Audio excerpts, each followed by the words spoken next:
LOL. Hello, test test.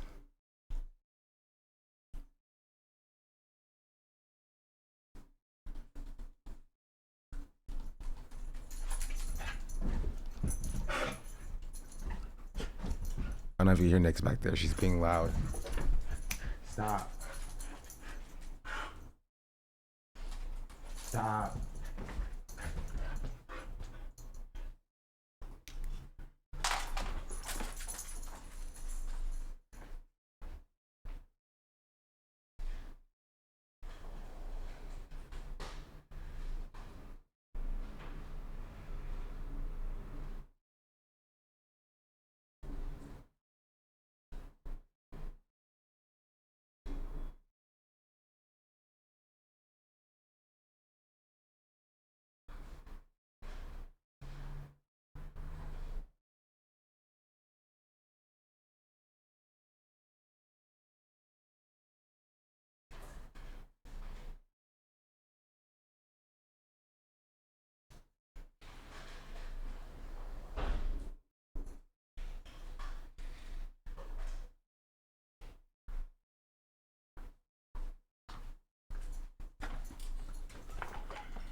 Hello, test test test test test test test.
I don't know what she's doing.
I don't understand what her problem is.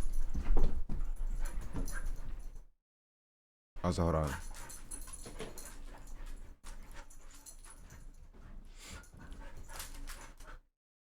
She is on one today, for some reason. Literally, I don't know what's wrong with her.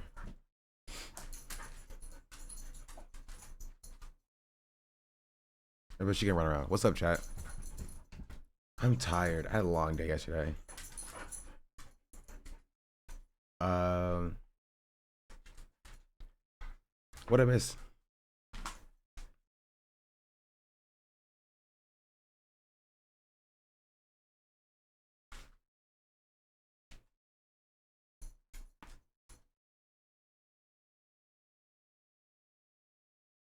Can't hear you. Oh, why is the music so loud? I turned it down because I couldn't hear myself either. Um, regardless, what's up, chat? What's up? Hello, hello, hello. Um,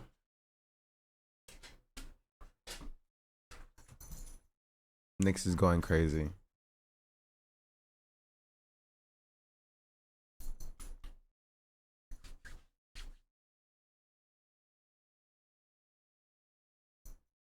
Time to call the doctor. Why would I call the doctor?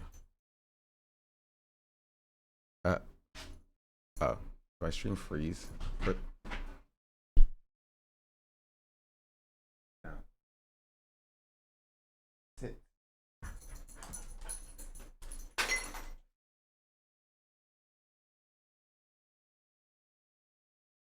Sit down. Sit down. I don't get what her beef is, bro. I have no idea. Go sit down. Go.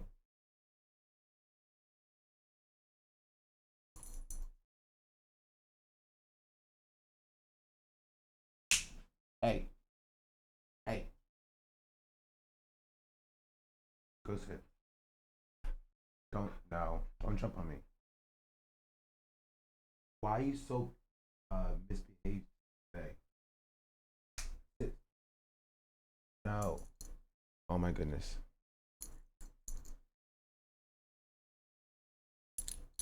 Hey, hey, hey, hey, hey, hey. Stop, stop, stop, stop, stop, stop, stop, stop. What is your beef? What is your deal? Okay, you can sit right here. Yes.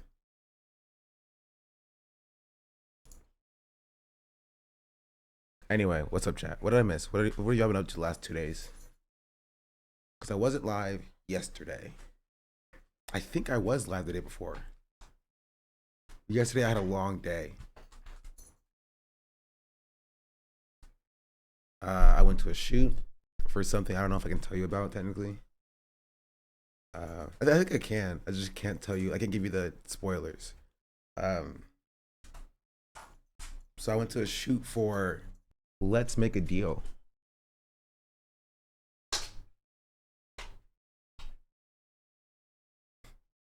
So I can technically say that. I just can't say what happened. The color green. Green's chill. Not my favorite. But if you hear my voice going, it's because of that. Cause like, yeah, like we filmed 2 episodes, and he had us clapping for like the entire time. It was craziness. But you'll see me on TV twice in the next 2 months, which was something I literally cannot tell you that.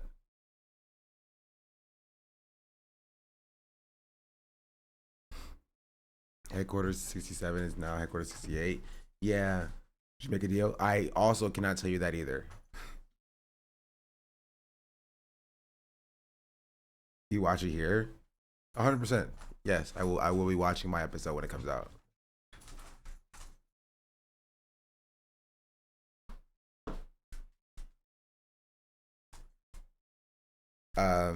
So that's like next month though. So it's not anytime soon. But I did that shoot took freaking.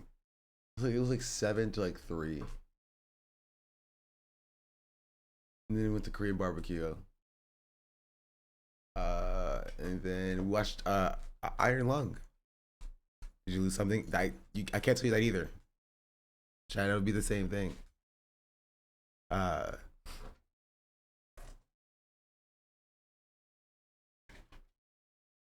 but yeah, have you ever seen Iron Lung? Chat the Markiplier movie.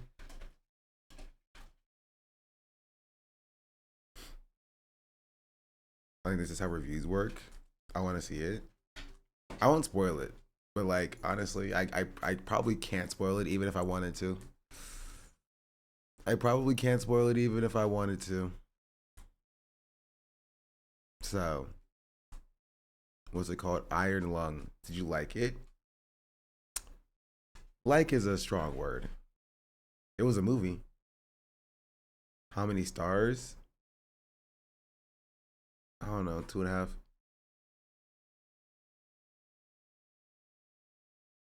I haven't heard of it. We'll start with this. Why not? It's not like I have anything else better to do. Um,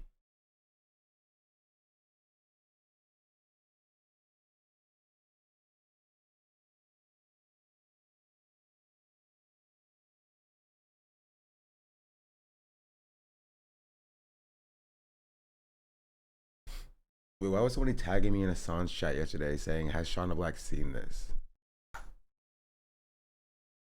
Like, did more than one better out there another?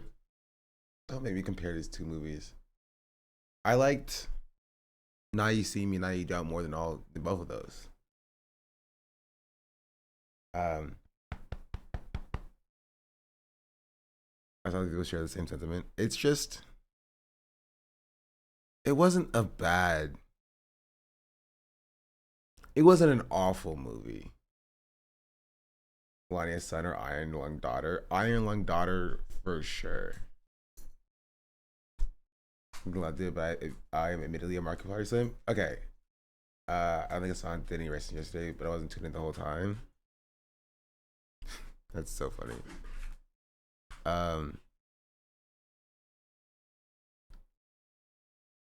Let's start with Iron Lung. Why not?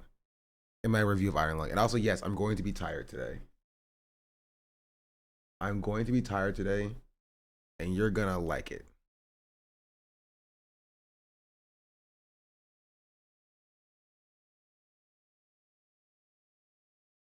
Ooh, there's a okay. Hold on. As well as there's apparently a pitch meeting video about Stranger Things season 5. You know who Markiplier is? Oh, you're talking about the chat. Markiplier is cool. He's a chill dude. He's a chill YouTuber. Markiplier. He's streaming now about it.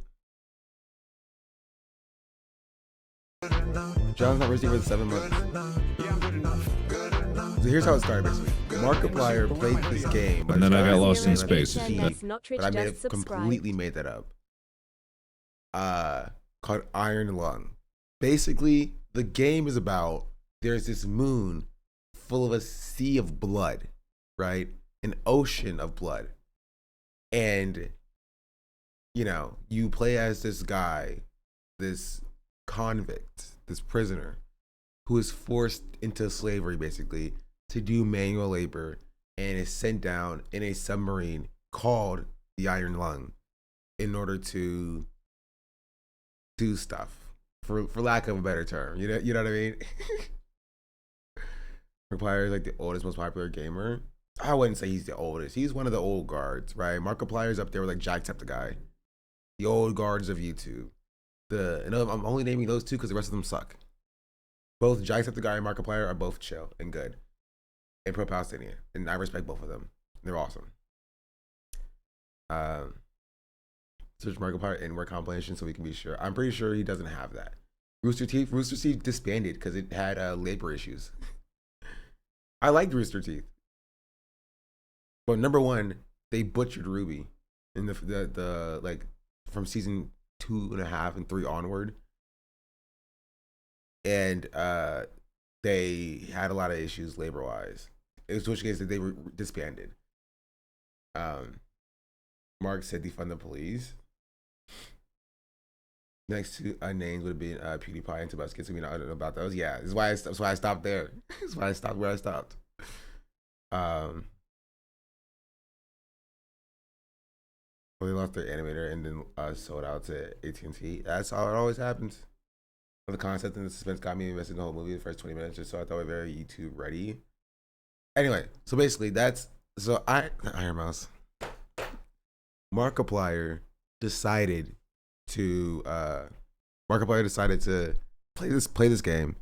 Guess he liked it because he made a lore video after this. Guess he liked that too.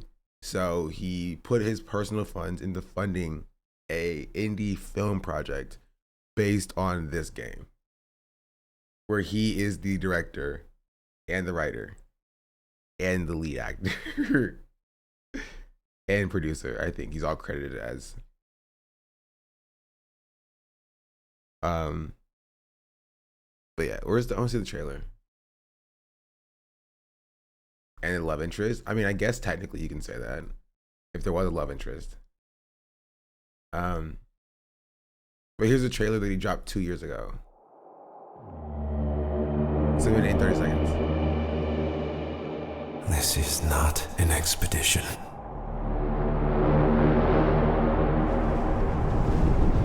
It's an execution. When they put you in here, they don't want you to return. And even if you do, and even if they keep their promises, what freedom waits for you? A few dying ships in a sea of dead stars. If there is still hope, it lies beyond the veil. Hope in this void is as illusionary as the starlight. I will choose to breathe my last here, at the bottom of an ocean. Unseen, unheard, uncontrolled. They will get their execution.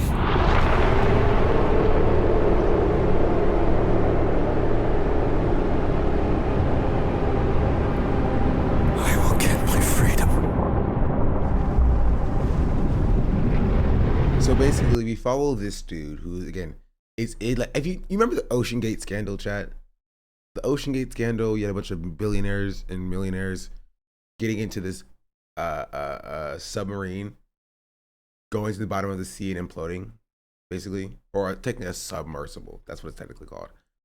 Yeah, it's basically that the movie, but you don't follow like a billionaire. You follow like a random prisoner slave guy because it's basically slavery. And they send him down here and they're like, sorry, bro, we're not pulling you out. Good luck. Good luck. And so he's down there in this like sea of rivers of blood. And I think the concept is very interesting because they have to close the portholes so that he can't see out. Because if he gets, because of how deep he's going, it will crack the windows or the glass.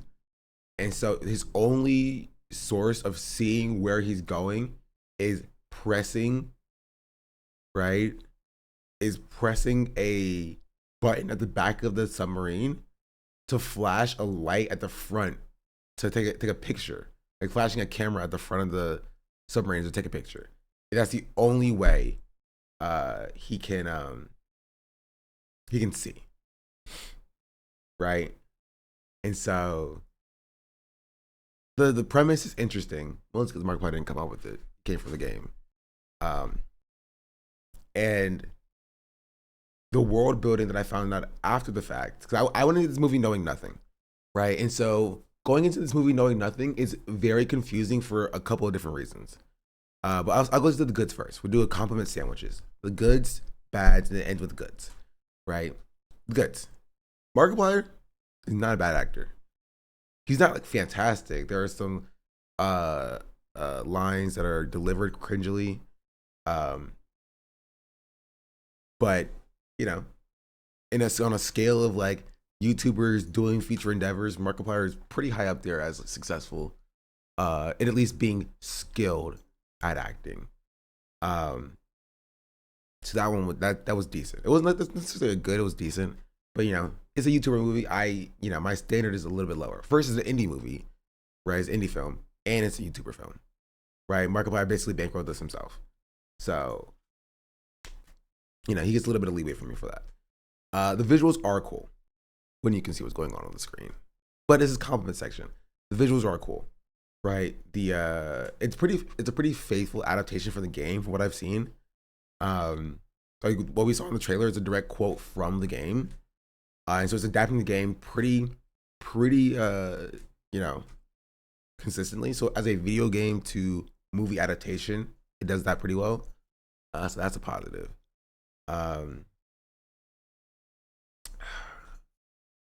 What else is happening?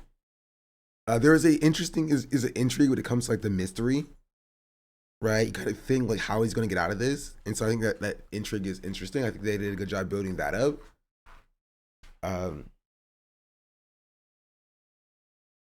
But yeah, there are probably more goods, but I'll circle back around to the goods.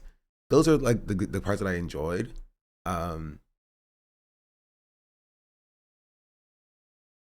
But I mean, I like the idea of just the camera flashing things, but like that came from the game as well. So Markiplier also did make that. So that's just about it being a faithful adaptation. The thing that I think were kind of not great about it was, I think, how do I say this? One, it was too long. It was too long. It was like 2 hours and 15 minutes. I live like a capitalist every single day, Shake. I live as a capitalist, okay? I live when I live. I knew absolutely nothing about the game. Hi, chat and Sean SDA. I went in completely blind. All I saw was it was a Markiplier movie, and that it was a horror movie, and I was like, and that it was bad. And I purposefully, you know, I don't like spoilers. I purposely did not look up anything about the movie, just so I can go in blind, right? And I'm glad I did, because after getting the lore, I do view the movie differently, right? But this is another problem or con with the movie.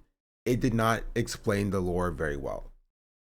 The thing about the game was interesting because the game had a 1.0 version that had virtually no lore. You were basically just in a submarine taking pictures and seeing monsters. That was kind of the story of the game originally. But then the creator added like an entire terminal, right? That added lore kind of like post hoc into the game. And so, right, it kind of, so the game had like the way it's set up is the terminal, like a player can go in and basically explore the lore of the game by reading like journal entries and reading the terminal entries and stuff like that. And like that's kind of where most of the lore goes, but you can't really do that in a movie. Like you can't, like I can't as a watcher of a movie explore the terminal in the movie to figure out what lore I want to know or I need to know. And so I have to wait for the lore to be fed to me. And it just didn't do that very well. Excuse me. You know what I mean? It didn't really do that very well. So it was too long. I feel like there was some moments where there was a lot of exposition, but I still felt like I wasn't learning anything. Right? And there were some moments where there was no exposition and the characters were talking so quietly about like very important exposition about how the world came to how it was. And like I couldn't even hear what was being said. Right? And so like that was kind of an issue with the movie. And it got really bad at the end of the movie where there was like doubling and tripling voices up at one time where people were talking over each other. And you're just like, I can't hear what's going on. Where I can't distinguish these voices. And so that was one thing as well. That was weird. I mean, there were basically no characters in this movie except for Markiplier. And everybody else acted like just like basically an NPC. That were only there to specifically like serve the plot and not like be holistic characters. Because the entire movie takes place inside of the submarine. Right? And the only character we interact with is, I don't know, some dude. I think his name is Josh or something. I made that up. This lady whose name is Ava, who again barely a character, but is the second most consistent voice that we listen to. And then you have Markiplier as the main character, and that's it. That's the only characters we have in this entire movie. I was talking about how many voices were in the credits. I mean, again, yeah, it's like maybe there's like 2 or 3 other voices that like come up sometimes. Like the monster has a voice technically, but like there's not much going on in the character department in this movie. what else in the movie that I had an issue with? This is like my non-spoiler review. I'm going to get into spoilers in a second because I want to talk about the movie itself. But this is like my non-spoiler section. Compliment sandwich. Need something else that's good.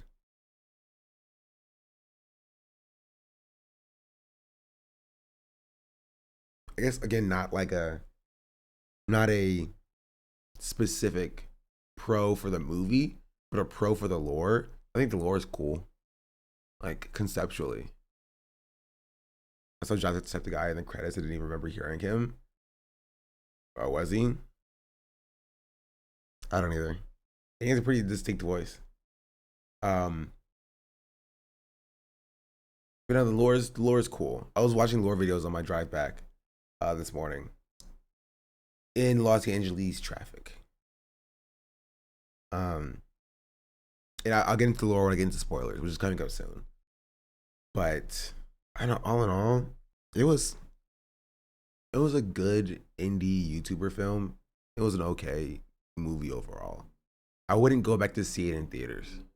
Is what my take is. I also don't like horror movies like that, and this didn't really feel like horror, so like it was fine.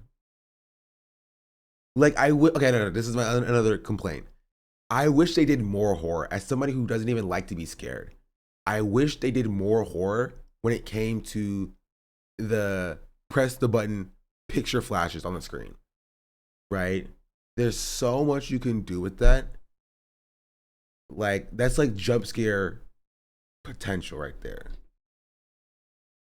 But like it kind of wore off when he presses the button for the 50th time and he sees the same like monster image that he saw 40 minutes ago in the movie. And I'm like, oh, it's scary. You know what I mean? like, oh no. Or sometimes he'll press the button, something will flash, he'll be like, wait, there's something else out there. And I'll be like, is there? is there? Where are we looking at? Can I have like the YouTubers like yellow circles or red circles around where I'm supposed to be looking? I don't know what they're talking about. So I just have to kind of take his word for it that like there was something in the picture that just wasn't supposed to be there. You know? I was just like, I mean, I guess maybe there's something else out there. Oh, and I think the coolest mechanic that they had was the radar. So basically there was a radar on the ship that kind of beeped when you got close to something, whether it's a wall or a monster or whatever. That's the coolest mechanic. They dropped it halfway through the movie. It just didn't become that relevant, you know? Except when the monster showed up and it just started, it was mostly there to add, to add noise and disorientation to the scenes where the monster attacks, you know? And that's kind of it. It didn't really feel like a mechanic that was used for like suspense after the 30-minute mark. Oh, okay. And my last complaint that's spoiler free is this is like a compliment double-decker sandwich, I guess. My last complaint that's spoiler free is there was not really much going on in the way of visual intrigue in the movie. The visuals when they were actually doing stuff looked good, but for most of the movie, you're staring at the same room that doesn't change, right? We never see the outside of the sub, right? And so we just kind of have to believe that he's going to different locations and seeing different things because we don't get to see that, right? There's like a longitude and latitude coordinates that he uses to calculate his positioning, but like, you know, it's just like, oh, well, these numbers on the dash change, so like now he's somewhere else. Just believe us, I guess, you know. And it was just weird, right? So that's my spoiler free review of Iron Lung. Honestly, if you got like $5 to spend, actually it's 2026. If you got like $10 to spend and you want 2 hours to kill, I say watch it. I don't think it's bad. That's my review. I'll wait for streaming. Honestly, I think that's probably the best case scenario for most people.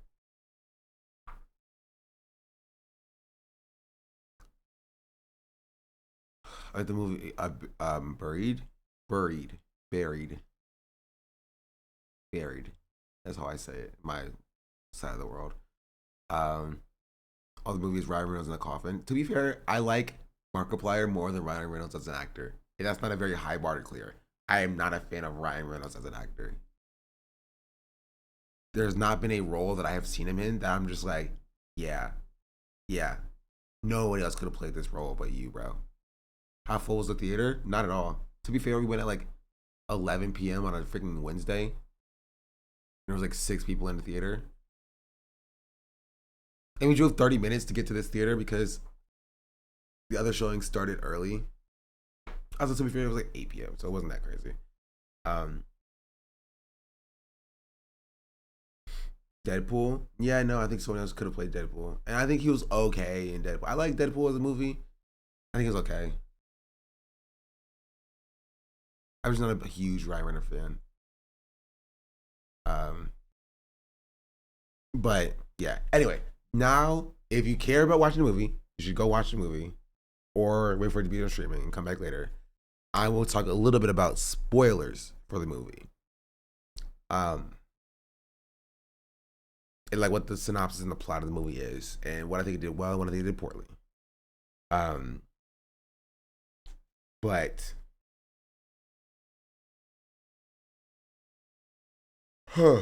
Iron Lung spoiler review. I liked spoiler warning. I'm going to spoil the movie now and the game technically. So if you care about that, watch the chat, mute the stream, and come back later. Maybe don't watch the chat, just come back later. Not the game too. It's a 1-to-1 adaptation. You can't do one without the other. Because the game's pretty like 30 minutes. So you can just play it. But essentially what the movie and the game is about is it's about and this is my problem. The movie doesn't tell you this. It's a spoiler because the movie doesn't tell you this. Right? Outside of like some small pieces of exposition. Right? And so what it's about is 99.9% of the human population disappeared. So humanity became a spacefaring multi-planet colonial species that is terraforming and colonizing worlds in the 1960s. Interesting, right? There's a lot of parallels when it comes to like the Cold War in the US and the USSR. But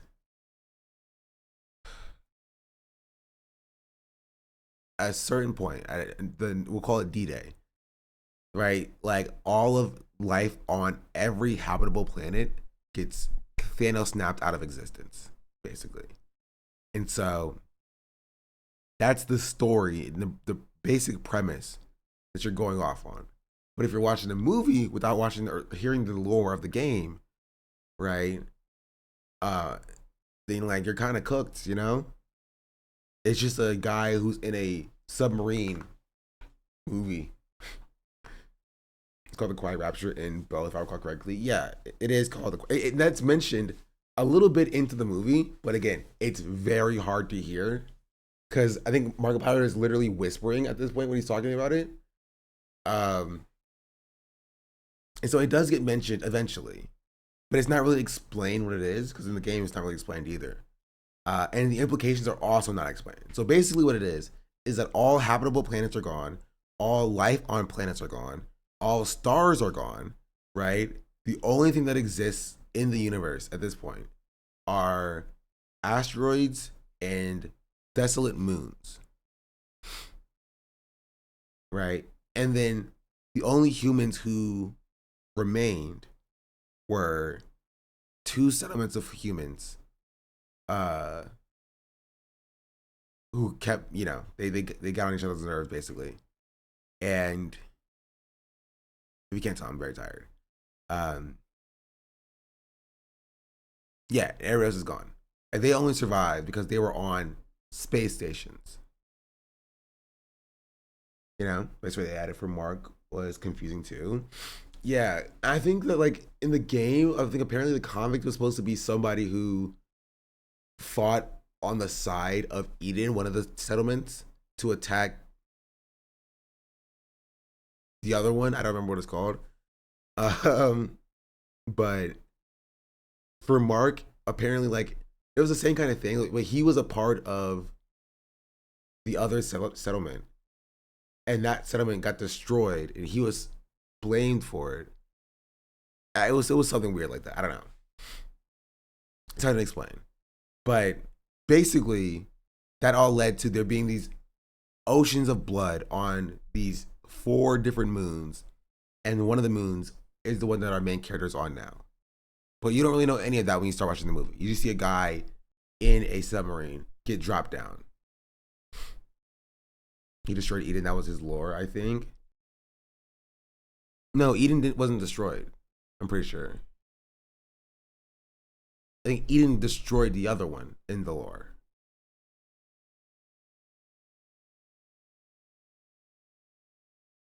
I'm pretty sure that's what it was. Anyway, it's not even really relevant to the entire story because he's just a guy who's in prison. You could have literally removed all of that background and have virtually the same story. Because it's not really, it's brought up sometimes, but being like, you deserve this, and he's just like, I didn't do it, it wasn't me. And that's kind of as far as it goes, But basically he's tasked to go down and take pictures for some reason. He finds a skeleton. He gets brought back up. The people that are his captors are basically like, what? You saw a skeleton? Go get a sample of it. We never heard of this before. Whoa, that's crazy. And so he goes down, grabs a sample, but he gets kidnapped by an alien monster there.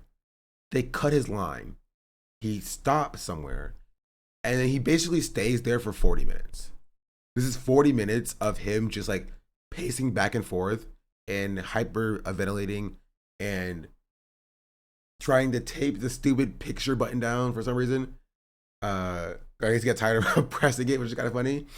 Hacking a console in the a terminal in the back of the submarine.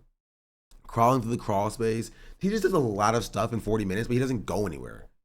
Right? But I'm just like, my question is like, why didn't the monster just attack him again? Right? The monster obviously like knew where he was. The monster obviously deposited him far away from where he was originally. The monster just doesn't attack him. Very dark too. It is very dark. There's a lot going on. And before he even goes down the second time to get the sample, he knows, right? He knows that like his hull has been breached and that blood is coming in to his submarine. And he doesn't tell the people about that. That was weird to me. Like blood was dripping on his hands. He's like, oh, that's weird. That's weird. And then like he just lets to not tell them that like, yeah, there's some blood coming in my submarine. Shrug, But whatever. So he basically sits there for 40 minutes, just doing stuff. And then he just starts driving around trying to get back out. He ends up stumbling upon a different pod.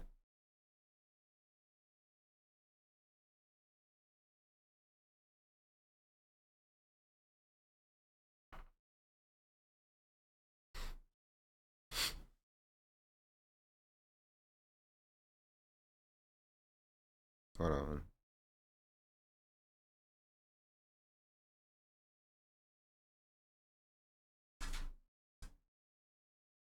Yeah, he ends up stumbling upon a different pod and effectively like tries to download some material from a black box. Doesn't work. But I guess being close to this pod causes things to go haywire, and he starts getting hallucinations. And this is when you get into like the second act, which made very little sense to me. I think I dozed off slightly because it was just like he starts talking to somebody who's talking back to him, and he never really questions who this person is or where they are. And it's very hard to explain. I literally cannot explain this section very well. Because it was very weird. Turns out the person wasn't real. And it ended up being like an eldritch nightmare horror thing that tore his ship open, but only in his mind.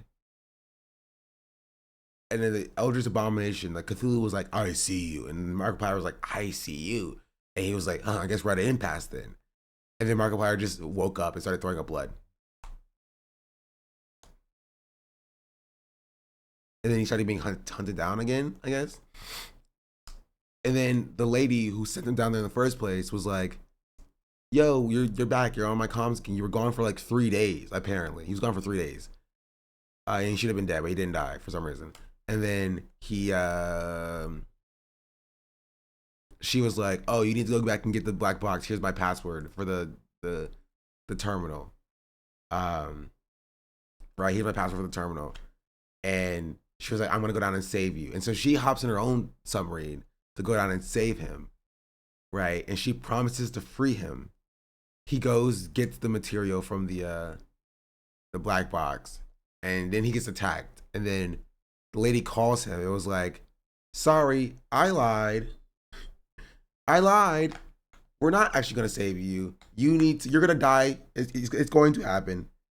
You should just, make sure this material gets to the surface. And then she just dies, right? Literally, he finally gets the stuff that he was promised his freedom for. And, right? And then she was like, oh, oopsies. I don't really understand why getting the old shit's black box info was so important for you. And yeah, they didn't explain that. Right? I'm sure there was some important information on there. Right? I'm not saying they should have told us what the information was, but they should have at least demonstrated why it was important. We just have to believe this person who's been lying to the main characters this entire time that this information is legitimately important. Right? We have no idea what's on it. And so Markiplier then goes to the ship, gets the materials. The lady calls him up and was just like, hey, I said we were going to get you out. Oopsie poopsies. Oh no, it's here. Blah. That's it. That's literally what happened. I'm not even joking. If you've seen the movie, you know that I'm not exaggerating. That is what happened. That is what happened. She showed up at the meeting spot. She showed up at the meeting spot they were supposed to be at and just decided, well, we're not going to save you. And then she dies. The Markiplier was just like, oh, okay. And so he ends up wasting a little bit of time, but then ends up driving and trying to get some elevation, and goes down, gets the rams into the monster, starts backing away, goes to the cargo hold, takes out his black box for his submarine. He dies. Markiplier's character dies, and then the box floats to the top and just sits there. She didn't die. The signal got cut. No, I'm pretty sure the implication was that she died because she screamed. I'm pretty sure that was the implication. She told them to prepare pod number 14, right? She got into pod number 14. She descended down to the meeting spot they were supposed to be at, and then told Markiplier that like she would meet him there. Markiplier got the black box, right? She called him up again and was just like, actually, never mind, we're not doing that. And then she dies. Essentially. Right? And why the monster went after her instead of just trying to kill Markiplier immediately, I have no idea. No clue. Right? No clue. No idea. Also, I skipped a very important part of the movie. There was this like light that was important, I guess, which made no sense. Because when Markiplier was having hallucinations for someone talking to him through his intercom, she was like, we need to see the light. The light's important. You know, the light's gonna save us. We can. Everyone needs to see the light. It will set people free. And Markiplier was like, okay, where you at? And she gives him coordinates. He goes to those coordinates to where that light is. And then something happens. I don't remember, honestly. Oh, I think that's where he fights like the Cthulhu creature. And then he F's off and runs away because he was like, you're not real. I never told you my name. Which honestly, I still love that trope. I don't care. Nobody can convince me that trope is bad. It is one of my favorite tropes. Also, she got cancer from Mark shooting them with a radiated camera, so she wasn't long from this world anyway. Yeah, but I'm also like, one shot from that X-ray camera gives you cancer immediately. That is a severe oversight. That is a severe oversight. We're talking about a world that has like 1,000 humans left in the entire universe. And you're telling me that it's literally a cancer ray.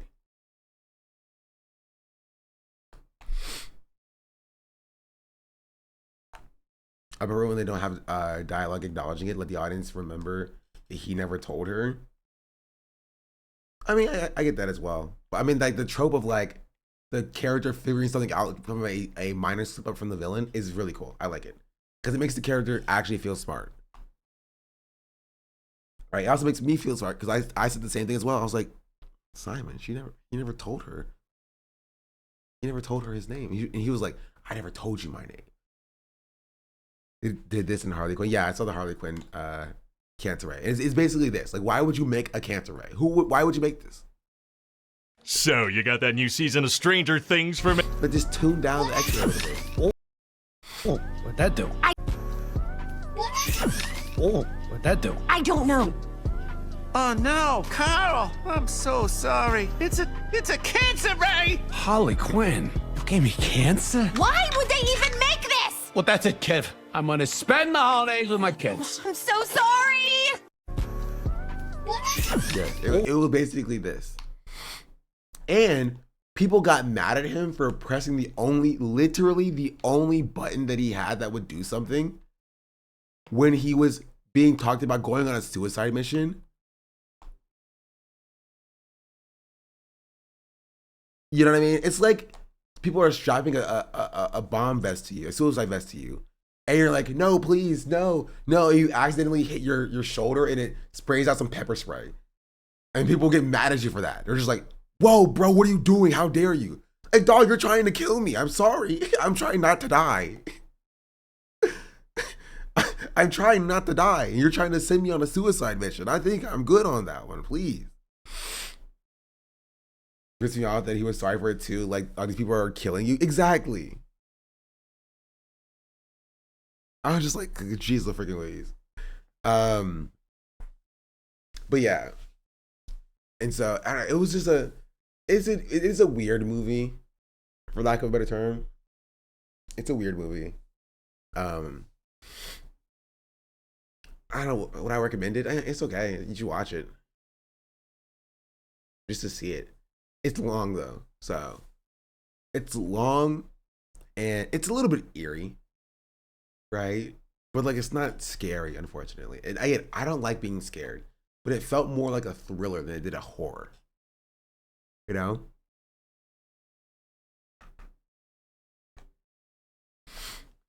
I'd say it builds dread pretty well. But it's not scary. Yeah. And yeah, I think there's a lot of missed opportunities. I wanted more for the camera.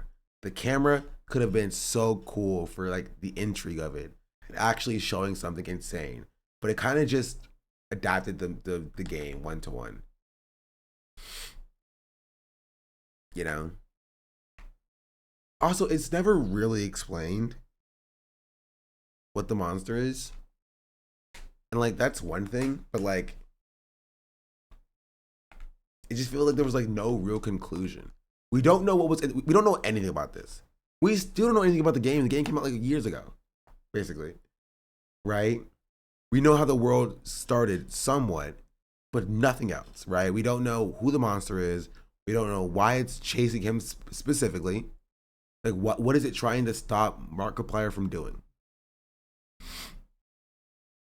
You know? We don't know that.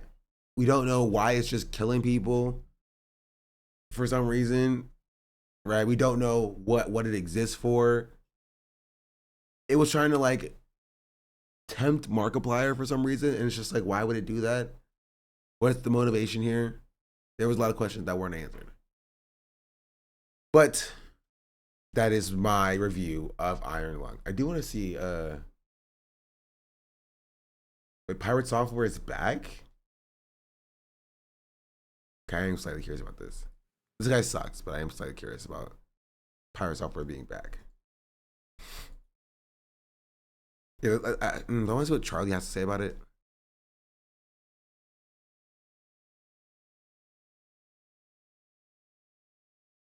Is Markiplier. And it's really funny because, man, my computer must have been sweating. My computer must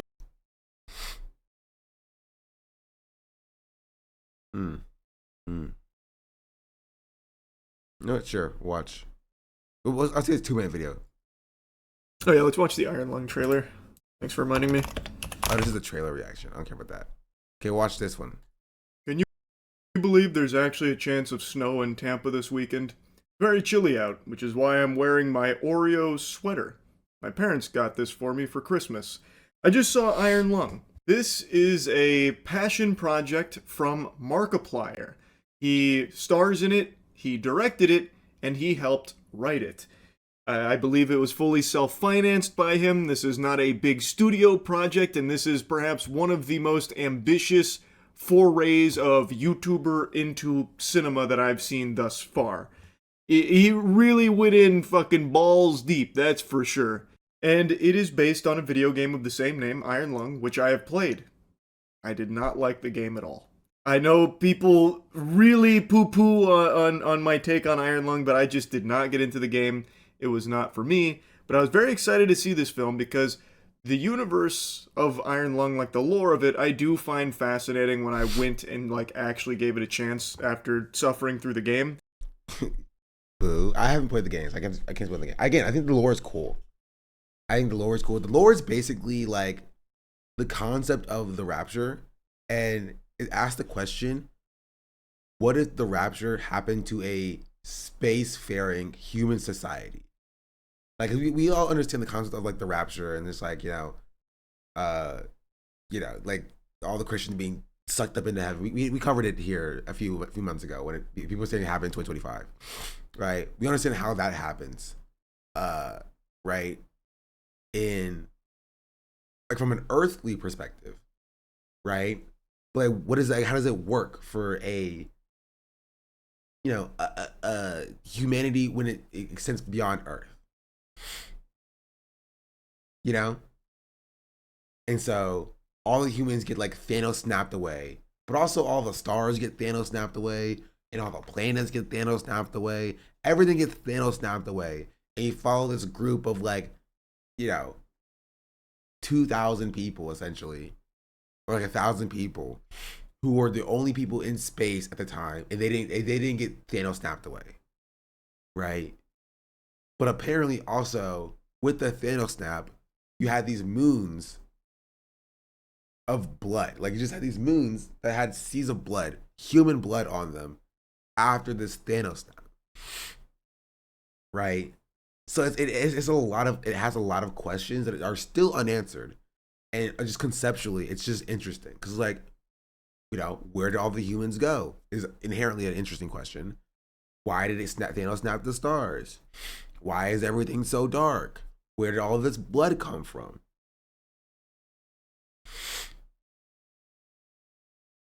I think the original game version where it's more like every stellar body big enough just becomes the most horrific version of the deep sea or deep ocean.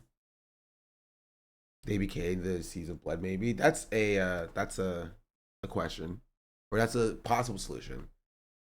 That one makes the most sense to me. Like when they got Thanos snapped, instead of being like disappeared, they just all got transported through. Like it's like shoving paper through a paper shredder. Right? They got Thanos snapped. All the sum total of all humans, at this point maybe like 13 billion humans, got paper shredded down to its to their bare bones basic components and transport it to moons for some reason. Right? And that was like the rapture. That was their Thanos snap. Maybe. I don't know.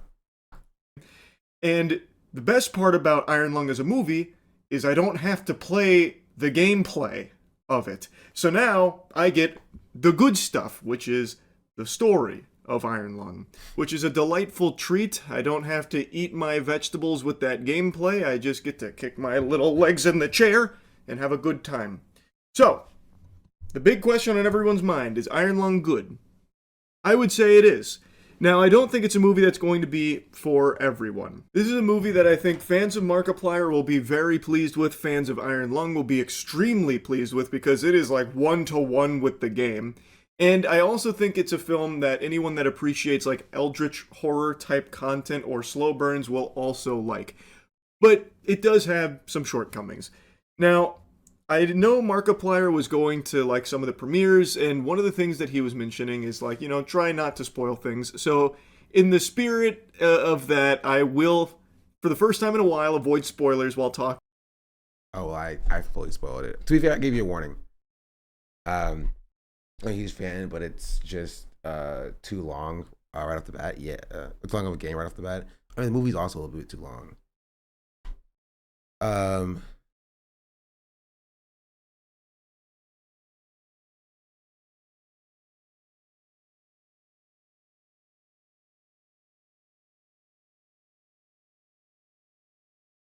But yeah, I don't know.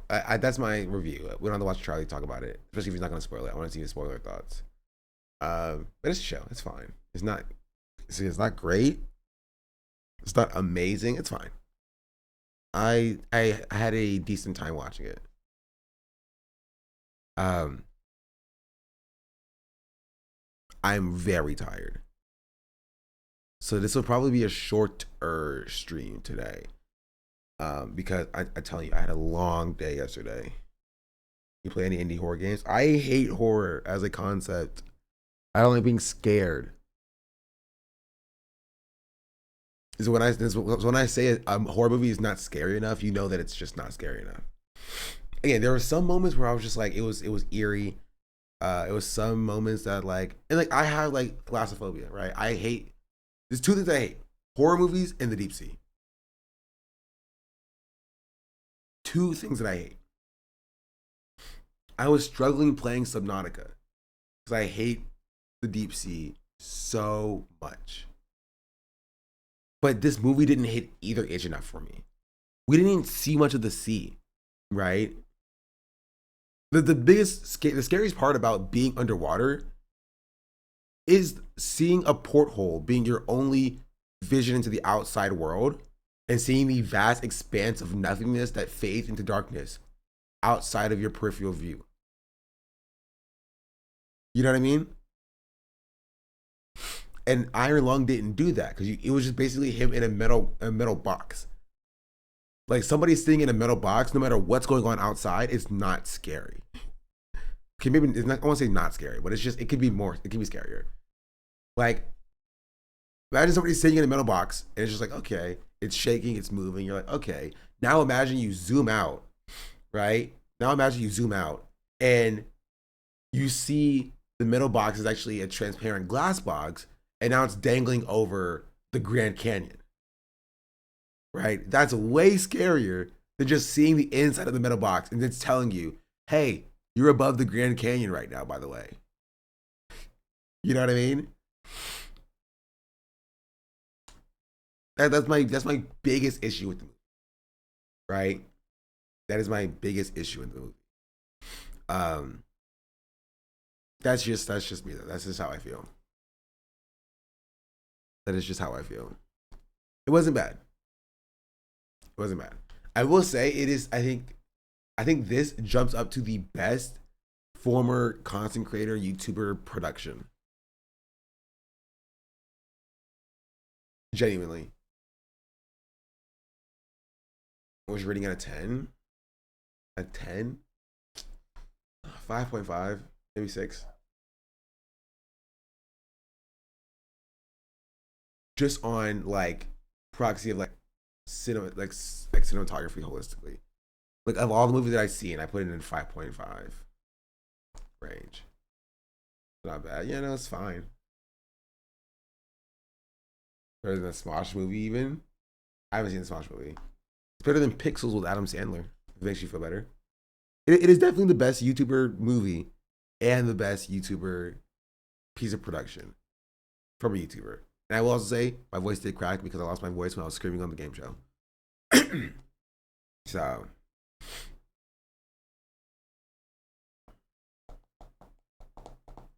best video game adaptation? Yes.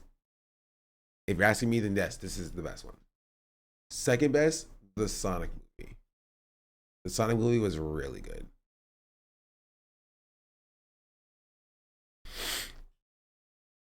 But to be fair, that was more of an adaptation, where this was more of like a direct one-to-one.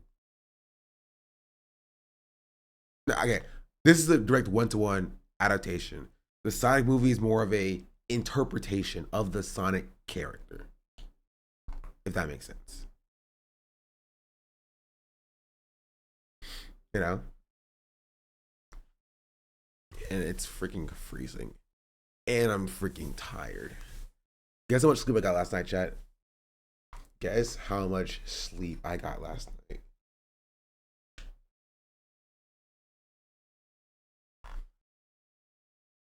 $2.5. That's the closest one I've seen. Like 3 hours. It was bad.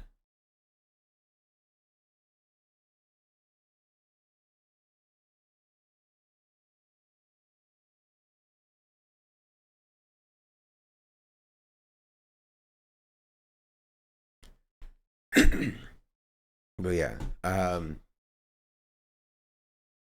we'll get to Ryan Graham and whatever that whole thing is about as well.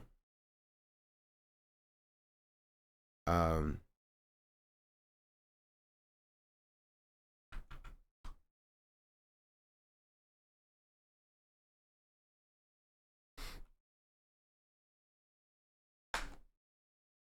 me know on my Discord, because I have links in my Discord.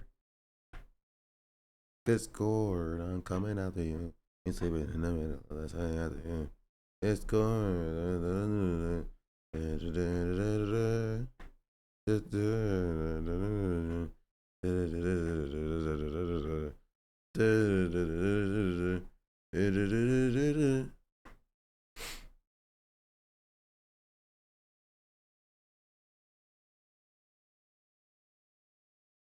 Coverline and tech tips.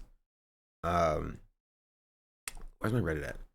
I want to cover the Ryan Graham stuff. A little bit. Not a lot. I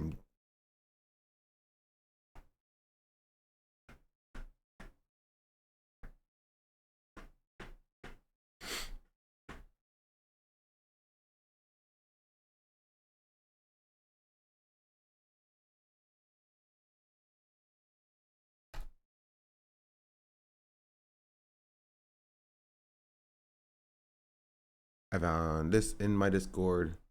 My Reddit. I don't really use it, but this is what I found. So I had to go writing on the Grimm loop at this point. Other than his releases on Drop Site. Ryan Grimm has been he's a good journalist. He's a white leftist. That's it.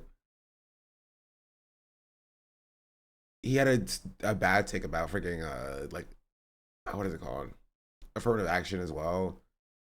He's what I would call like an affirmative action accelerationist. Right? He was like siding with I don't know if it was Chris Rufo, but like the people who were like, we should appeal affirmative action. And he was like, yeah, you know what? Yeah, you're right. These right wingers are correct. Affirmative action has been the bane of our existence on the left. It gets in the way of class consciousness. And we should repeal affirmative action. Right? And it just kind of felt like affirmative action isn't good. It disproportionately helps white women. It doesn't help like, black and brown people and other minority groups of people. But like, cis white women are the most ardent beneficiaries. But like it kind of just feels like you want black people to go back to being, you know, the underclass of society, and just taking away the few mechanisms of black people getting a little bit of, you know, compensation, or not even reparations, right? It's limited past. Yeah, like you want to get rid of that instead of actually addressing the white people who are upset about it, right? Because they want to get rid of affirmative action because they think that white working class people look at affirmative action and just like, man, it's just unfair to me. And so they're like, oh, you're so right, white people. Oh, don't worry, we'll get those dirty blacks to get rid of affirmative action. We're gonna put them back in their place so you can join our side for the working class movement. You know what I mean? And that's kind of how it's positioned. Because like if you want to abolish affirmative action, you have to have something to replace it, right? You have to be the most ardent supporter of reparations if you even consider talking about abolishing affirmative action or DEI. Like, yeah, there are liberal half measures, right? Yeah, they are, you know what I mean? They're not like fixing oppression, right? But when you just say you want reparations gone, full stop, or reparations, but if you want affirmative action and DEI gone, full stop, right? Because it separates and divides the working class. What you're saying is you only care about white people. That's it, right? You don't think it's divisive when black people are making, right, nickels on the dollar from white people? You don't think it's divisive when you see that women are making pennies on the dollar when compared to men, right? And you want to enforce that system so that maybe, hopefully, right, the you know, the hegemonic group in this country will wake up to the fact that we are all the same and we all deserve equal rights. You know, getting rid of affirmative action is not going to make class consciousness happen, right? Getting rid of DEI is not going to make class consciousness happen. What it will do is it will harm the few black and brown people who were able to make it to a higher standard of living and get a fraction or a crumb of what white people are able to enjoy consistently. We're going to kick those people down the ladder in the hopes that maybe the white people who are already up there or other white people who are at the bottom see that and be like, oh, see, I'm the same as that black person who got kicked down the rung. Anyway, I can keep talking about that forever. But that was one of Ryan Grimm's stupid opinions. But again, white leftism does white leftism. Right? I think there's also saw something from the Discord about Ryan Grimm talking to a Higher Learning podcast about Charlie Kirk.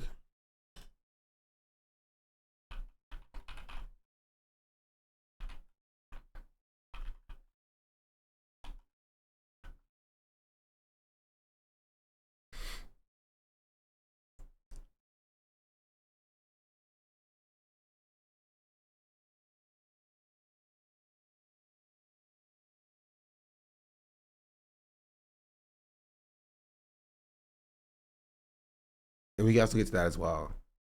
So I looked at that a while ago. If there are any positives about Kirk in there, it would be depressing. It's not even like Ryan Grimm was saying that positives about Kirk. He's just saying, I think he called like Charlie Kirk an intellectual, right? And Van and Rachel were like, dog, he's not an intellectual, he's a racist, right? He's like, yeah, an intellectual racist. You know, which I don't know if you have a if you have a timestamp to it.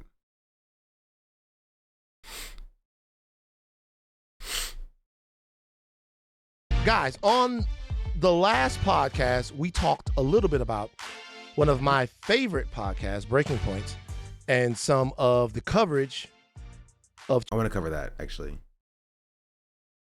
I think Ryan Grimm calls in here. But I want to talk about them talking about that. Because this is what I do. Mm-hmm. So I can't let my laziness... It's been a while. It's been a while. Good I haven't for been you. on there for a long time, and it's changed. It's changed me. Good. It's changed me. Good. So, but I will say this. Talked about this on there. Yeah, I did. Talked about it in therapy. I will say this to the thought warriors and to everybody else who listens. It is not uncommon in the spaces that I consume on YouTube for people to be interviewed or talking to people that they either disagree with or have criticized. Yeah. So when I'm watching some of the stuff, the Piers Morgan show has become, I'll never go on there again. So stop. Racist. They're talking about Andre Williams. I have no idea what that is. Reaching out. I'm not going on Piers Morgan ever again. So don't reach out no more, Piers Morgan show. I appreciate you guys bringing me on there. I appreciate having gone on there the one time I went on there. I'll never do the Piers Morgan show again. The Piers Morgan show is an abomination. We'll never go on there again. Good for that. But a lot of these other places and a lot of these other things that go on, like these people come in and they go on there and they face the people. They face the piper. They face the criticism. Mm-hmm. So for us, I hope that the audience will be,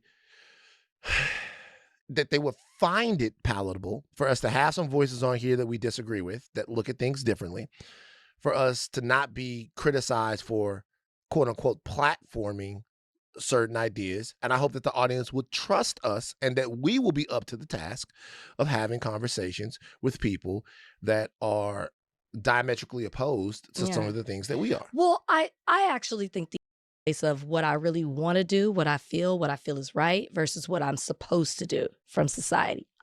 Gilded Age. It's so good. All right. We got a lot to get to on the show today. We have Ryan Grimm from Breaking Points on the show. Which we talked about him last time. Yeah. Addressed comments. You were hurt as an avid listener to Breaking Points. And I'm happy. I want to see that.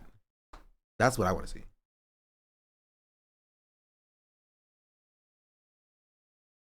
I want to see the original comments.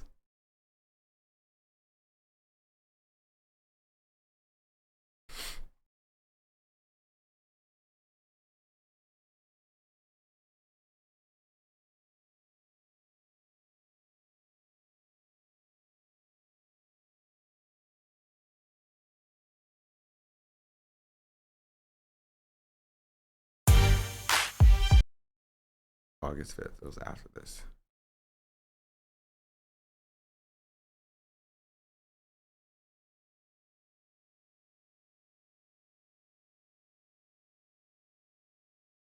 Here. Yo, Thought Warriors. You said, I don't remember if they had a clip. I think it's in this, though.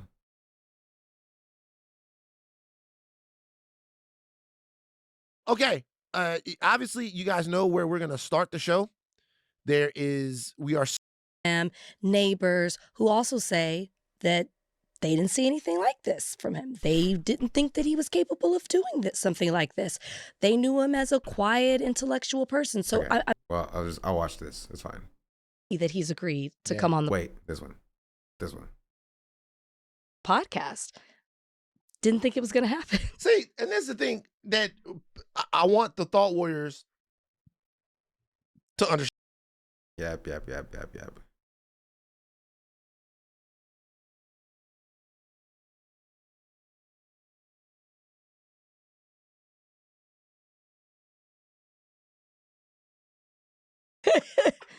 Okay, guys, on the last podcast, we talked a little bit about one of my favorite podcasts, Breaking Points, and some of the coverage of Charlie. Did they? I can't freaking find it. This one? Yo, Thought Warriors. I have to talk about a deep disappointment right now. This is in the same thing with the Charlie Kirk deal. Oh. Okay, so I'm a prop giver. People don't think that I am. I'm a prop giver. No, I would say you give too many on this podcast. So I'm gonna give more props right now. I'm gonna give props to people that I haven't had the chance to have on the podcast yet, but I want to. I'm gonna give props to Clay Kane. I'm gonna give props to FD Signifier. You want Clay Kane on? I want Clay Kane on. Man, look, me and Clay Kane had a disagreement. Clay is a real important voice. Clay gave me the opportunity to go on his podcast and get fucked over by his audience. I don't know about, when was that? Oh, I went on his podcast after the comment. Clay is great. Clay is measured. He is intelligent. He is uncompromising. He believes what he believes, whether or not we agree or not. We weren't going to always agree. He's light-skinned. How could we agree? But he's amazing. Clay, FD, Ole and friends. I needed to go on. All of these people are fucking fantastic people. the two podcasts right now that give me the most hope of any podcasters out there. Mm-hmm. The Jam Pod with JJ and the Young Bucks up there in Chicago. Fucking insanely good. And Deontay Kyle from the Grits and Eggs got canceled.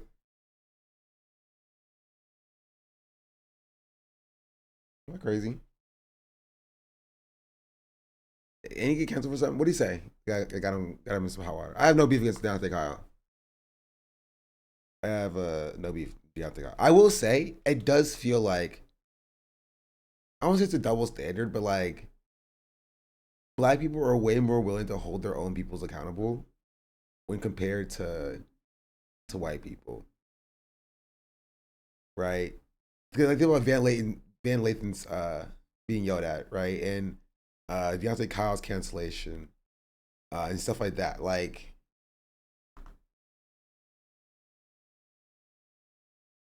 obviously, like, you know, white people get yelled at all the time as well. This is obviously the case. But like, I feel like there's an infrastructure behind keeping them afloat, and Black people just don't have that infrastructure. Like Higher Learning has like 90,000 subscribers. That's not bad. The Jam Pod has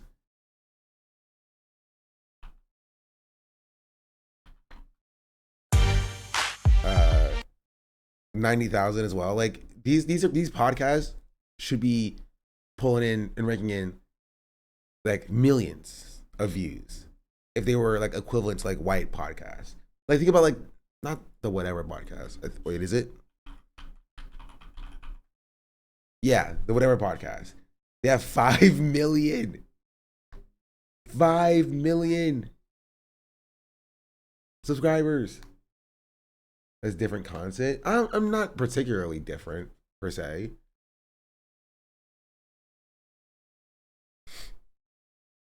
It's a little different in that it's reactionary, and reactionary content is successful. But like it's not that white content cannot be like, okay. Take Breaking Points.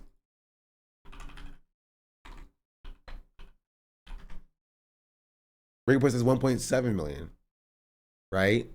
Breaking Points eclipses the Jam Pod, eclipses Higher Learning, eclipses Ole and Friends.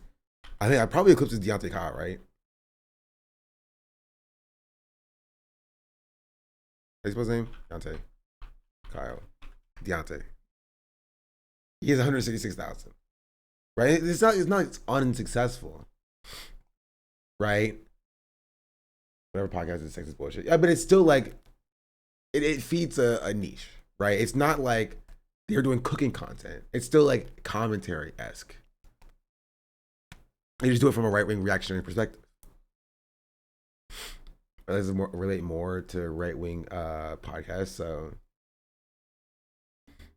yeah. Deontay Kyle attacks FBA. Okay, well then I'm with him there. Deontay Kyle against Tariq Nasheed. Okay, I'm okay. Yeah. Respect for Deontay Kyle on that.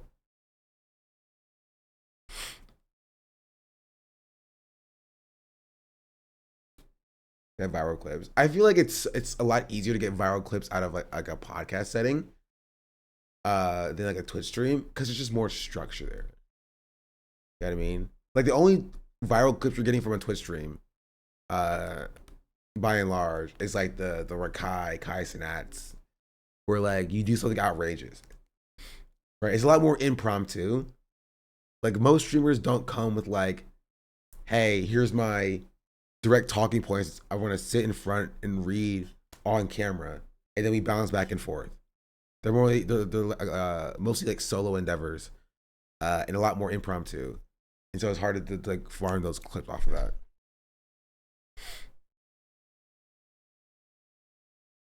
I think these podcasts did happen to take a more liberal position of their politics. People would be more prone to watching. Liberals don't like radicals, or don't like black radicals. They hate on. But what do you mean, like?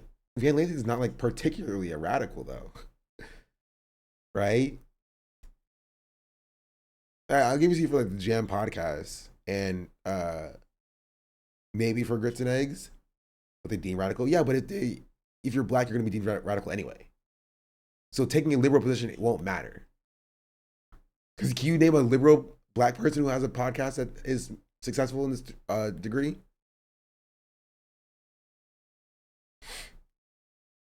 Charlemagne is different.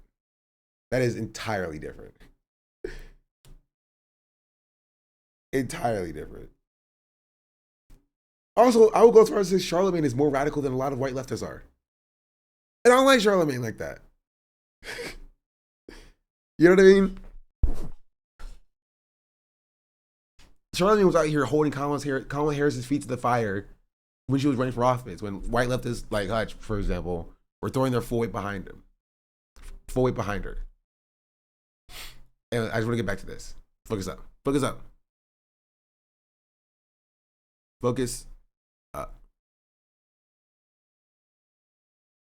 Eggs podcast, man.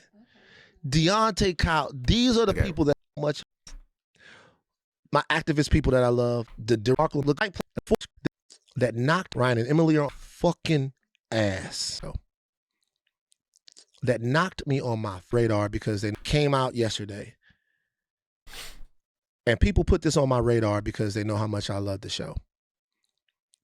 That knocked me on my fucking ass. Could not believe it. Ryan and Emily are on this. If you guys don't know who Ryan Grimm is a voice on Breaking Points, but he's also in charge of Drop Site News. And if you are looking for news, particularly news on the Israel-Palestine genocide, which Bernie Sanders has come out and admitted is a genocide, Drop Site News is a valuable resource. It's an unbelievably valuable resource. Everyone right now is looking for ways to contextualize the assassination of Charlie Kirk in light of what pisses me off about what we're going to cover in a second about this thing that Ryan Grimm did, right, is people using his reporting at Drop Site News to discredit people who are criticizing him. All too often do white men on the left get an insane level of leeway when it comes to just doing like shitty behavior. I'm not saying cancel Ryan Grimm or whatever, but people who are like, hey, Ryan Grimm, it's not cool that you are, potentially firing journalists for disagreeing with you online, or fed jacketing the SJP here because you don't like that they talked about Ezra Klein, right? And people's response is like, I'm never going to throw away Ryan Grimm because he has good reporting on Palestine. That's all I care about. As long as his reporting on Palestine is good, that's all that matters to me. And I'm just like, first of all, nobody asked you for your opinion. You know what I mean? Nobody said that you have to hate Ryan Grimm or whatever. You can like Ryan Grimm, right? It does not change the behavior that he was engaging with, and that's still being bad and harmful. Nobody's saying you need to throw him away or you need to cancel him, right? I'll say you can't like him. Of course you would say that.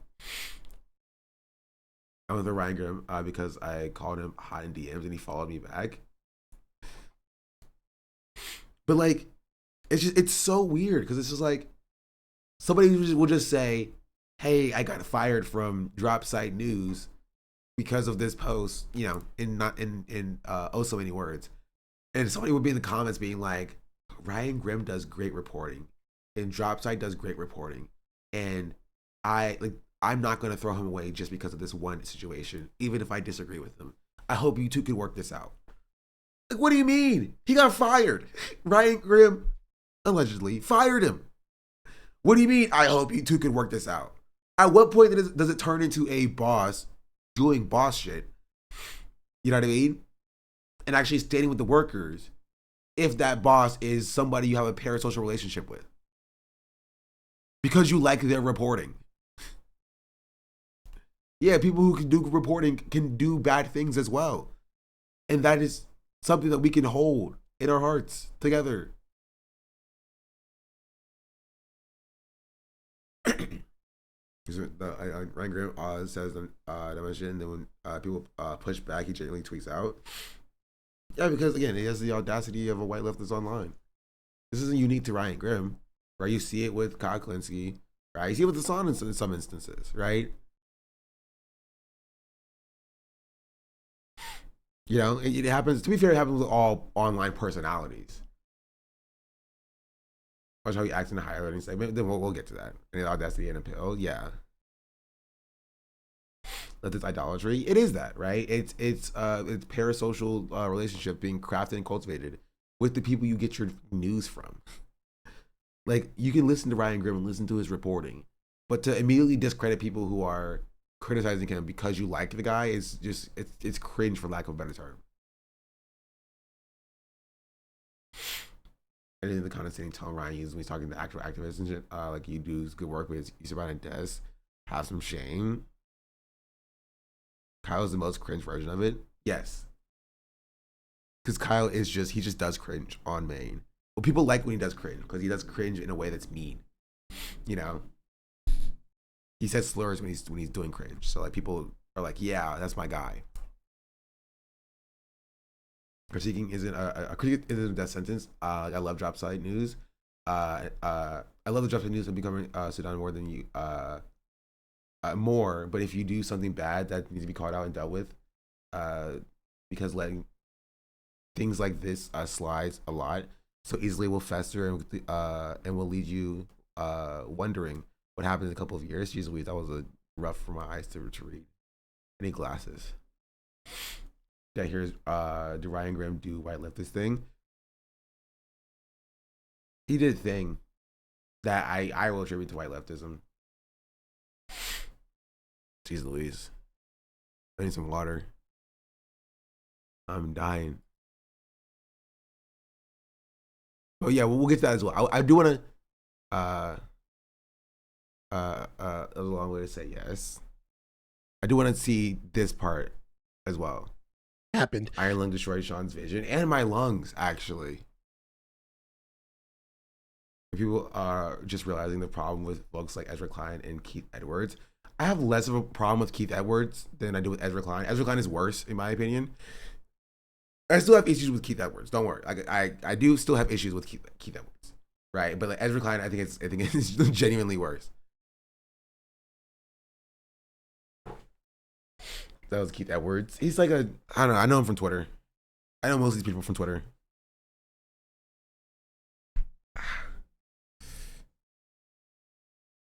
After his assassination, unbelievably valid is a genocide. Drop site news is a valuable resource. It's an unbelievably valuable resource. Everyone right now is looking for ways to contextualize the assassination of Charlie Kirk in light of what's happened after his assassination. What's happened after his assassination is a tremendous amount of political and cultural animus, and also a crackdown on free speech, and also an attempt to whitewash the legacy of Charlie Kirk. This was a conversation on Breaking Points with Ryan and Emily last night. At about 45 minutes, this conversation starts to happen. And we're going to play this. This is like 10 minutes long. You want to play the whole thing? No. At times, I'm going to lean on Donnie to jump in and stop it when we need to make points. Maybe we don't get to the whole 10 minutes. But at times, I'm going to lean on Donnie to jump in. Donnie, me, you, and Rachel are on the same. Are you with us, Donnie? You fucking with us? You fucking with us. We here, all right? Donnie started. This is from Breaking Points yesterday. They're talking about Charlie Kirk. Okay, and this is not the point of this, and I'll get back to this in a second. Maybe I'll start a podcast. I think this is a big problem that I have is I want to do more structured discussions. And I feel like my streams are a place where we can go off on tangents and talk about other things. But I do want to do a like structured discussion of being like, hey, this is the topic we're going to talk about. This is the topic that we're going to do. And we're going to cover this topic. Honestly, I might move to somewhere in Los. I don't know. I don't have room for. I guess maybe I do have room for a studio. But maybe that's what I'm gonna do. Maybe it's what we do for Black History Month. We do like a subathon marathon stream. I lied. Last time that one sucked. I used the money that y'all give me for this month to buy like a podcast studio. What should it look like? You should make again, and I can do that anytime.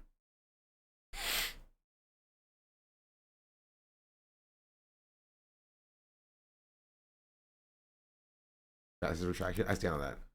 Infamous Second Son Marathon, Subathon win. Honestly, I may not be gaming on my main channel. I get why streamers don't do it. It kills my viewership. My viewership is bad right now anyway. I don't even know what it is, but I guarantee you it's less than 500. My viewership right now is really bad. Right? So I have to fix that issue. Because so long as my viewership is poor, right? Even if I get covered under a talent agency, which I may or may not have a meeting for today as well, then you know, it'll impact how much money I can earn from sponsorships, which will impact how much money I can invest in something like a podcast.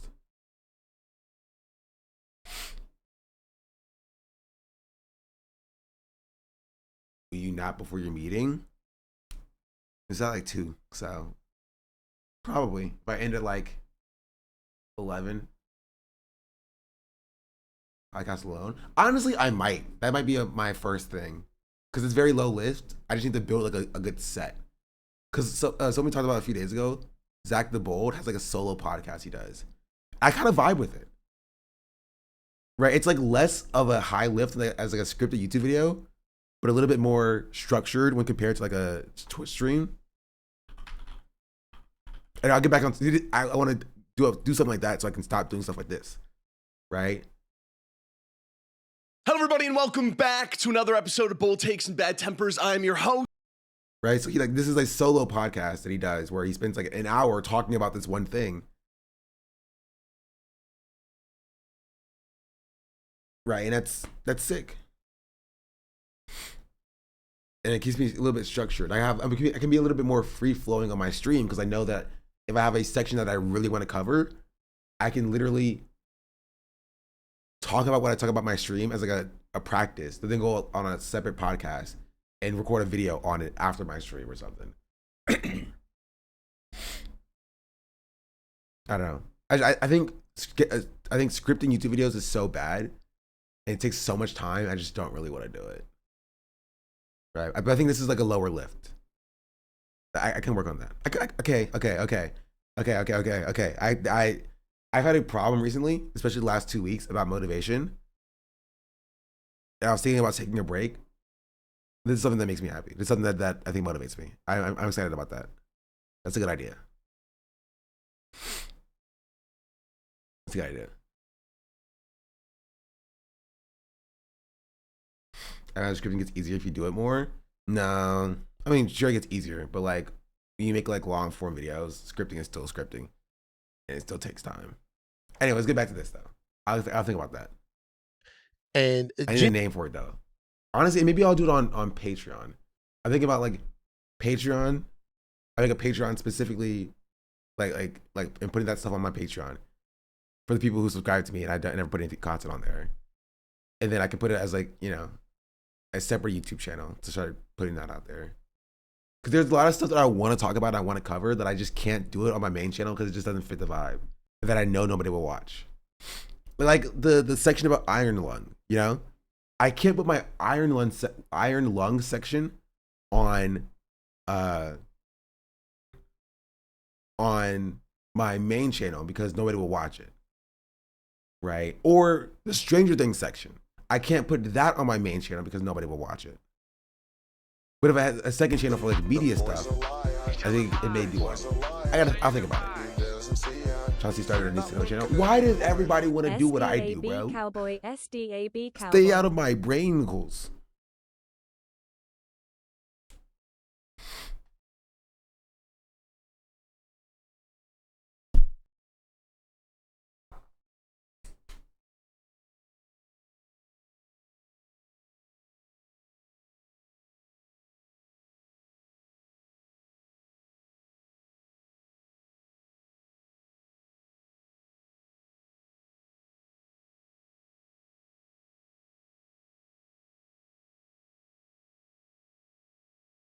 Hold on. Sort of something thinking for the 12 months. Much appreciated. Jimmy Kimmel and the response to the speech surrounding Charlie Kirk, his assassination, And So what he Raven and said, the Boy thinking for the 7 months, and then John's Not Rich thinking for the 7 months. Geez, am I really at 280 viewers? Bro, I am so washed. I'm washed.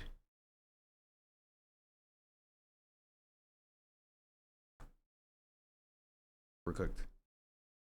while he was still here. Analogy, I'm not saying that he is Qasem Soleimani. No, you are not. Pause. What did he say? He's talking about Qasem Soleimani. Oh, Qasem Soleimani. Okay. If you guys don't know who that is, that's somebody that Trump killed in the first Trump administration. Mm-hmm. And it just let Ryan talk, and then we'll jump in. But so right leading into the Iowa caucuses, Trump assassinated Qasem Soleimani. Mm-hmm. Again, this is a Trump move. Trump set up a peace deal. He asked Iraq to broker some peace talks with Iran and the IRGC, which brought Qasem Soleimani, who was the head of the IRGC, the Iranian Revolutionary Guard Corps, brought him to Baghdad. He flies into the civilian airport of Baghdad. He's in a car with his aides, and we drone strike him as he's on the way to these like peace talks. Sound familiar? We did it to Iran several years later. We just did it to Hamas a couple weeks ago. It's the most cowardly thing and counterproductive thing you can do. You put out a peace deal, and then your adversaries gather. What does this have to do with Charlie Kirk? To consider this peace deal, and then you kill them. Cowardly, disgusting. And so every Democrat put out a statement saying, I deplore Qasem Soleimani's life and work. He's responsible for the killing of thousands of Americans, probably American troops in the Iraq War in the 2000s, as well as kind of a leading figure of building up the axis of resistance. And so every single Democrat said, I disagree with him. I hate who he is. However, Trump should not have done this, cold blood, this extra legal assassination. Yep. Except Bernie Sanders. Yep. Bernie Sanders' statement was clear and unequivocal. You do not assassinate figures like this. Like, this is not how we do things in the world. And you save your critique of the person for later because it's beside the point. The critique then justifies the killing in a way. And everyone on the left understood that in the moment. And everyone jumped on Elizabeth Warren and all the other Democrats who led with a mealy-mouthed, I hate what this guy stands for. Pause. However. Now, let's say, and since Ryan said that he's not comparing Charlie Kirk to Soleimani, I'll also say that I'm not comparing Charlie Kirk to Soleimani. But because he used him, I have to use him. Let's say that all of that stuff happened. And then after that happened to Soleimani. Okay, this is what the take is. And this is what I don't understand why they don't just say this. The take is, right, no matter how you feel about Charlie Kirk, you have to understand that killing people is bad. And it's so interesting that coming from Ryan Grimm, who works at Drop Site News, right, who covers like Israel's war crimes, saying that and having that take, right? Because that's the take that Israel uses to justify its own war crimes, right? Like, listen, yeah, we may have killed, right, tens, hundreds of thousands of people, but like, Hamas killed like this one woman. And no matter how you feel about Israel, right, having an apartheid state and pushing people to the point of resistance and violence, you have to understand that Hamas did kill this one person. Like, you can't reduce down the entirety of the sum total of like somebody like Charlie Kirk down to just being like just a person. You can't remove that legacy from the harm that he caused. And if somebody was doing it for like Israel, right? If somebody was trying to remove the totality of harm that Israel has caused, which they have done, right? They have done. right? Which is what like pro-Palestinian like supporters have been pushing back against. Trying to people acting like history started on October 7th and Israel was just small bean, small country attacked on all sides, on all fronts, 7-front war, right? Therefore, it justifies them doing a genocide. Because they're just like, well, Israel was just sitting there and they're minding their own business. And then boom, they were attacked by Hamas. They have to kill everybody now. You can't remove the context of like how that happened, the lead up to that. Right? And people were like, listen, yes, Israel's an apartheid state. And yes, it's built on Judeo-ethnic supremacy, right? And the oppression of anybody who's not Jewish, specifically like, if you're freaking Mizrahi, good luck as well. But like, yeah, but all of that is just like, there's a time and place for that. There's a time and place for a critique of Israel. And it's not now. This is literally what liberals were saying like after October 7th. And we understood that Israel got to how it got to, right? And Hamas got to the point of resistance because of the oppression that Israel was enacting upon the Palestinian people. And Ryan Grimm can understand it in that regard, but he can't understand it with the harm that Charlie Kirk has caused. Right? You can't be like, okay, well, just remove everything before September 9th, 2025. Right? That doesn't exist. Imagine Charlie Kirk is just a person. He's a person, an American citizen. He was just killed and murdered. Like, no, you can't throw that away. You can't throw away everything that he's done beforehand. You literally can't do that. Right? You can't, and you shouldn't do it for Israel. You can't do it for Charlie Kirk. Right? You are the sum total of your entirety of your harm.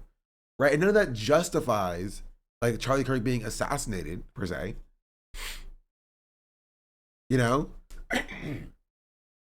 But like, you can't use this as a way to try to like yell at the people who are trying to make sure his legacy stays his legacy. What you're doing is you're whitewashing Charlie Kirk's role in genocide, right? In racism, in gun violence. Because Charlie Kirk did have a role in that.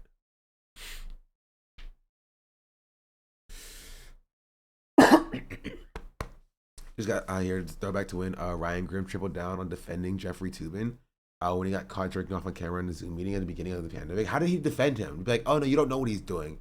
You don't know what he's doing. He's just making this motion right here, He's just doing this motion. You don't know what he's doing.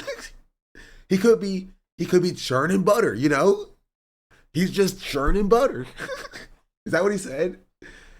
I guess he has a history of horrible takes at this point. Yeah. Well, I mean, so does everybody, Everybody has bad takes. But like, that's my biggest problem is not Ryan Grimm having a bad take. Everybody has bad takes. It's people using his journalism to defend him having bad takes. It's because these people see themselves in Charlie Kirk since they are in the same space and just accessible as Kirk. Maybe from fear, I don't know really. I think that's a big part of it. Ryan Grimm also defended Graham Platter not recognizing these tattoos. Oh my goodness, bro. He's a freaking journalist.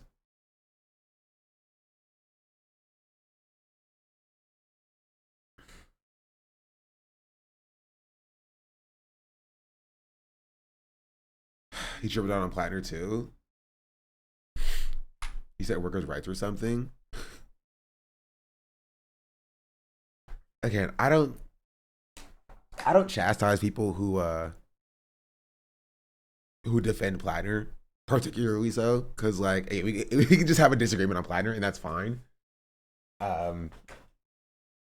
Right, but like, you can't say that you can't say that like it's normal for people not to recognize, or like an Army Marinesman who got a tattoo in Croatia to not recognize that it was a Nazi tattoo and to never be called out on it for years. But then get called out on it and keep it on his chest so that he can do a filmed cover up for his own personal branding. You know what I mean? Like, I just no. I can't. I can't personally. I can't. That's not a thing that I can do. I know the majority report right for him, and that's fine. I just have a disagreement with him on that.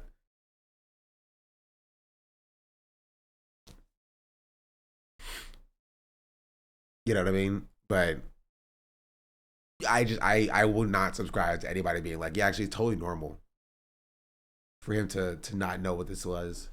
But then to learn what it was, but keep it on his chest for the vibes, I guess. I would take the internet's word that's not okay.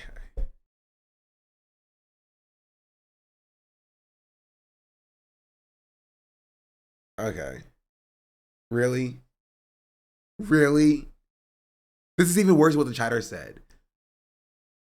This is not Ryan Grimm defending Graham Platter not recognizing it. This is Ryan Grimm not recognizing a Nazi tattoo. Again, for Nazi iconography, this is number 3. You have the swastika, obviously. You have the like the lightning bolts, the SS lightning bolts, and then you have the totem cough. Those are the top 3 Nazi symbols.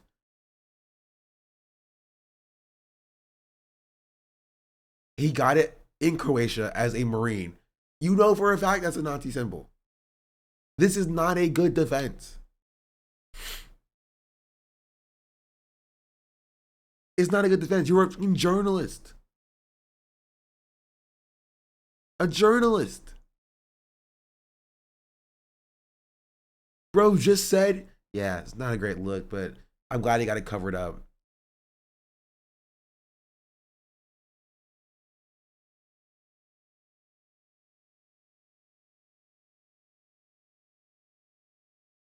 Like, you should be embarrassed to be like, see, I had actually no idea this was a Nazi tattoo. I'll take the internet's word on it. I had no idea. And this is the problem, is that like, I actually don't care if Ryan Grimm knew it or didn't know it. But I think it's like to the point where Ryan Grimm would rather debase himself to look like a dumb American who can't recognize Nazi iconography than to actually be like, yeah, this was a bad look for Graham Plattner. You know what I mean? He would rather, you know, put his like reputation on the line. Be like, yeah, I have no idea what it is. Right? Than to actually be like, yeah, this is not a great look. Because even if you didn't know what it was, seeing this, you'd be like, ooh, that's not good. Yeah, that's not good. You gotta get that covered up. That's really bad. Right? Reply at that point for the exact reason I said. Right? And then going back to this chatter, what chatter said. Remember when Hassan poll in his chat, 40% didn't know it was Nazi symbol? Yeah, I think they were doing the same thing that Ryan Grimm was doing. I think they are so quick to defend their favorite white men leftists that they will literally debase themselves and embarrass themselves, right, by not like acknowledging and understanding Nazi symbolism just to defend that guy. Right? If it wasn't the totem cough, if it was like the SS lightning bolts, you would have the same 40% doing that as well. Right? I would go as far as say, if he had a swastika on his chest, right, you would have not 40%. You would have it like the 10% being like, I thought it was a manji. Like, it was like, yeah, I got this at a little a tattoo parlor in Germany. He was like, no, I don't know. I didn't know that was specifically a swastika. This Buddhist symbol you don't understand. Yeah, and it's just like, come on, bro. Come on. A Marine goes to Croatia, gets a tattoo at a random parlor, right? And it looks like this.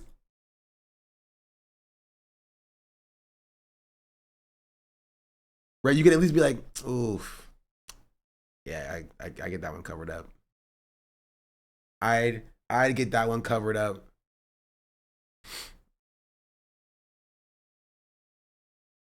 No one's done it for 20 years. Okay, sure, exactly. That's the only thing. I'm just like, yeah. And even past all of that, right? I will acknowledge that yes, there's a situation where a guy gets a Nazi tattoo at the age of like 28 or 21 or whatever. has it for 20 years and nobody tells him, runs for office, it comes out, he has a Nazi tattoo on, right? Even if I were to accept all of that, why did he not go to the tattoo parlor the next day? Why? He was literally taking interviews with the Nazi tattoo on his chest, though, answering questions about and defending him getting a Nazi tattoo when it was still on his chest. He should have been at the parlor the next day. The next day. Literally the next day.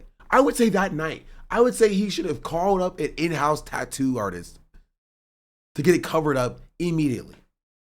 Shouldn't have even left the house. Right? He waited like a week and a half.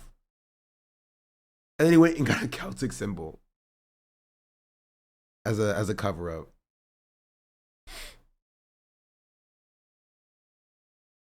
And there's a large gap in recognizability between the bolts and totem conf when it comes to Nazi iconography. Yeah, not for journalist Ryan Grimm.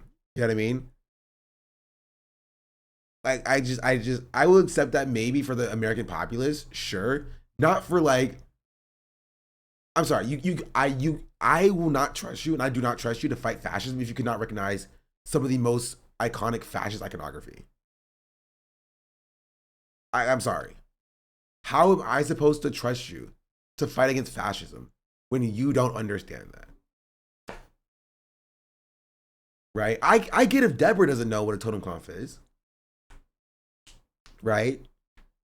But like, would we accept it for things like the Iron Cross? Would we accept it for like the Black Sun?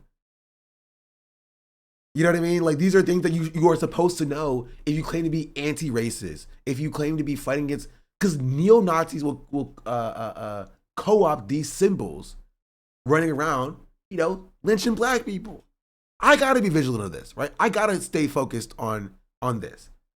I gotta know if you walking around with a certain tattoo on that you want to kill me, right? You are a journalist at a progressive outlet, and you can't recognize one of the most famous symbols of Nazism. and not even, again, I don't expect you to know everything. I'm not one of those people who are just like, oh, you don't know a word, you're dumb and stupid or whatever. However, when given this information, you're like, well, I mean, I'll take your word for it, I guess. Instead of just being like, yeah, I was wrong. You know? Yeah, I was wrong. Yeah, yeah, this is not good. It's pretty bad.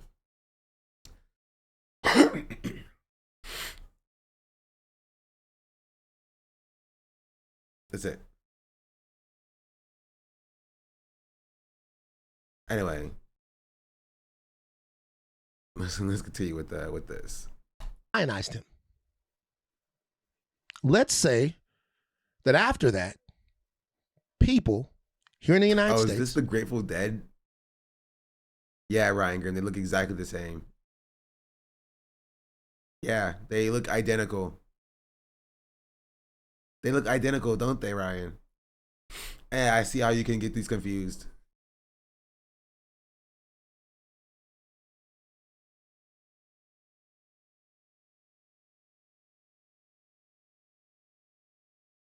Or the baddies meme literally has a totem conf on the hat. What do you mean? This is just Grateful Dead.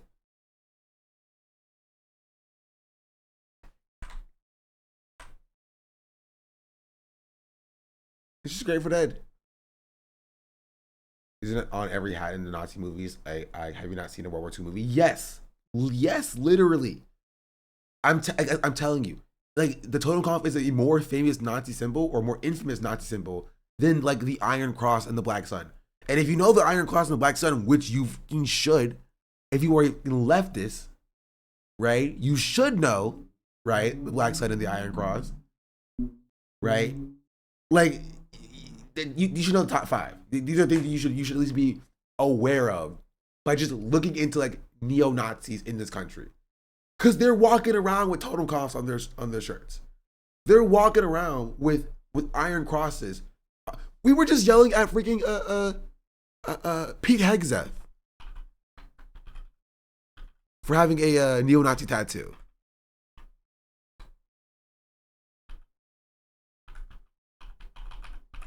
Not just, but like, you know.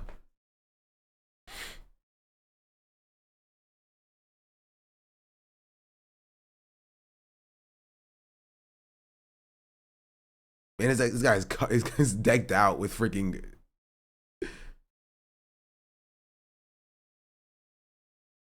This guy is decked out with freaking neo-Nazi tattoos, bro.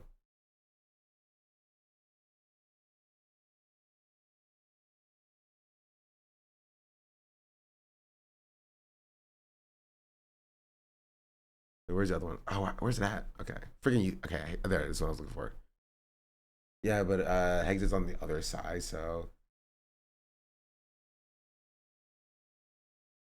But you see this, you're just like, oh, these are at least, at the very least, you don't have to know what each of these tattoos mean. You'd be like, very easy. You're like, oh, this is an interesting choice.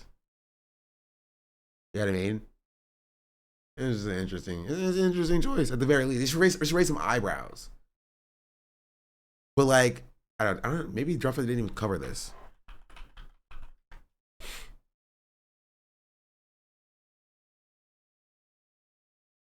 Yeah, I mean, why would they?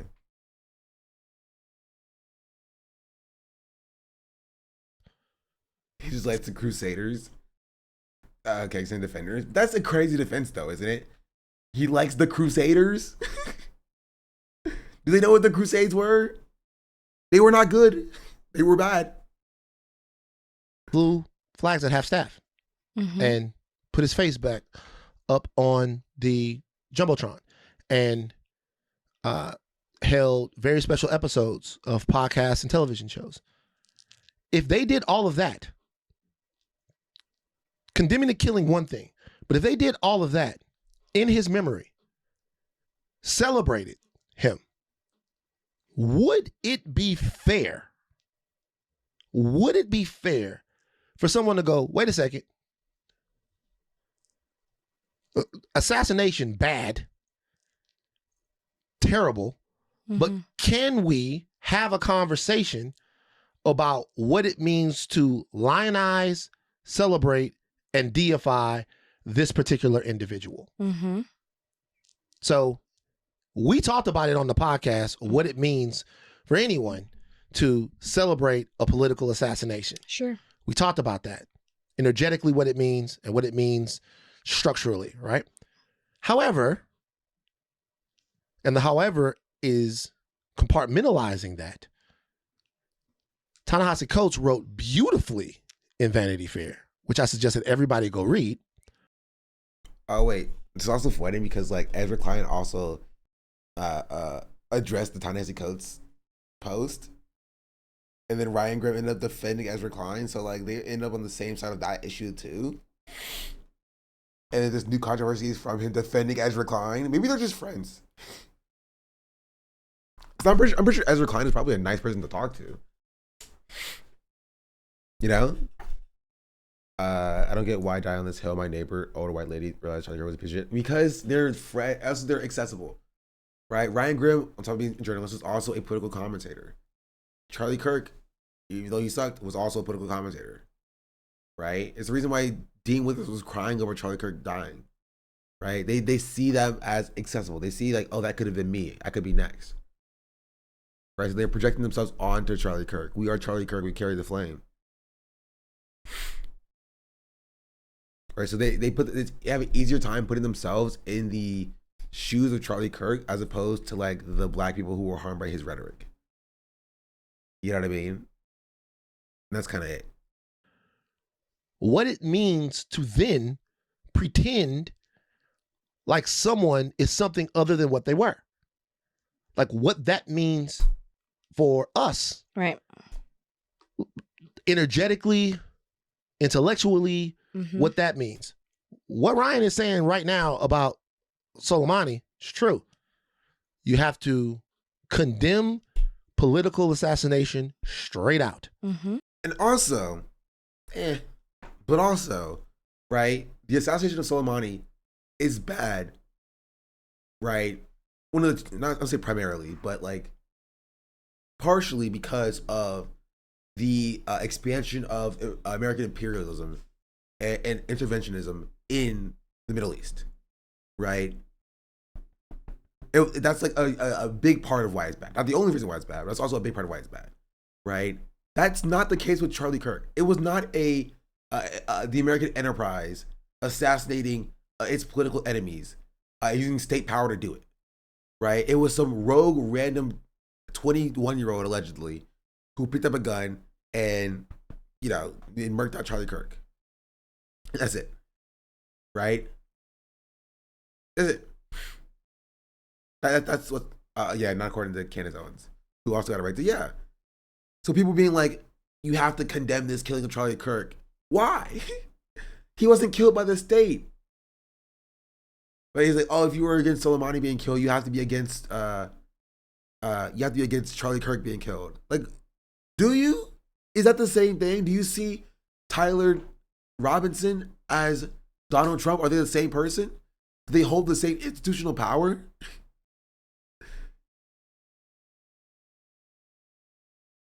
It's not the same situation. You can condemn both. You can be against both, right?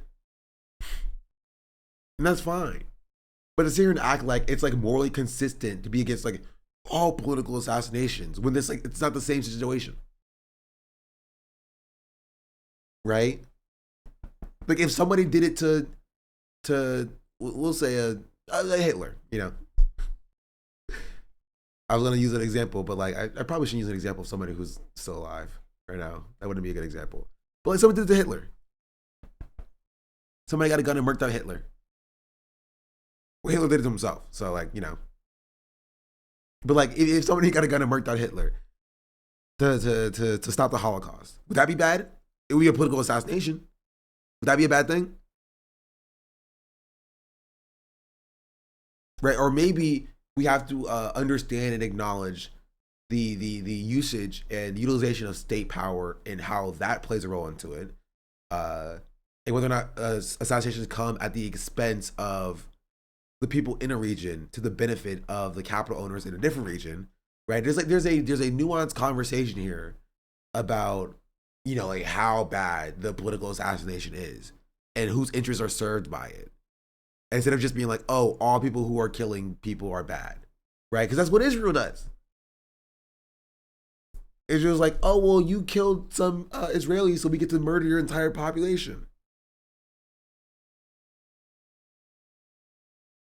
Right? So it's a little bit more, complicated than it's just like, oh, well, the left was against the assassination of Soleimani, but they don't understand why they should be defending Charlie Kirk here if they're trying to be consistent. It's just like, what? What? What are you talking about? That's not at all the same thing. You have to, in order to maintain the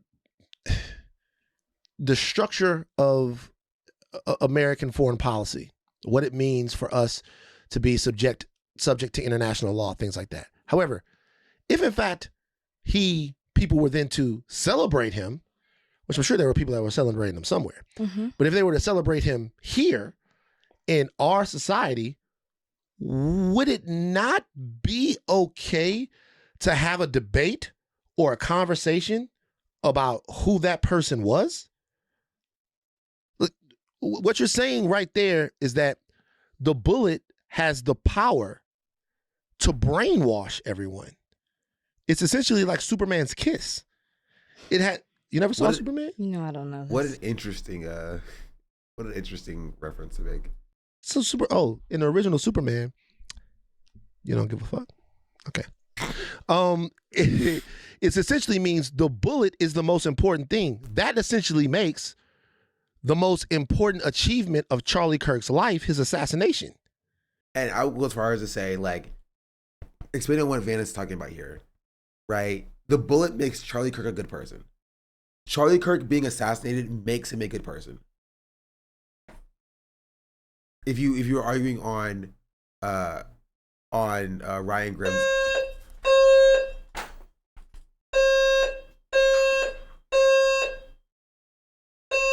jeez, a freaking wheeze.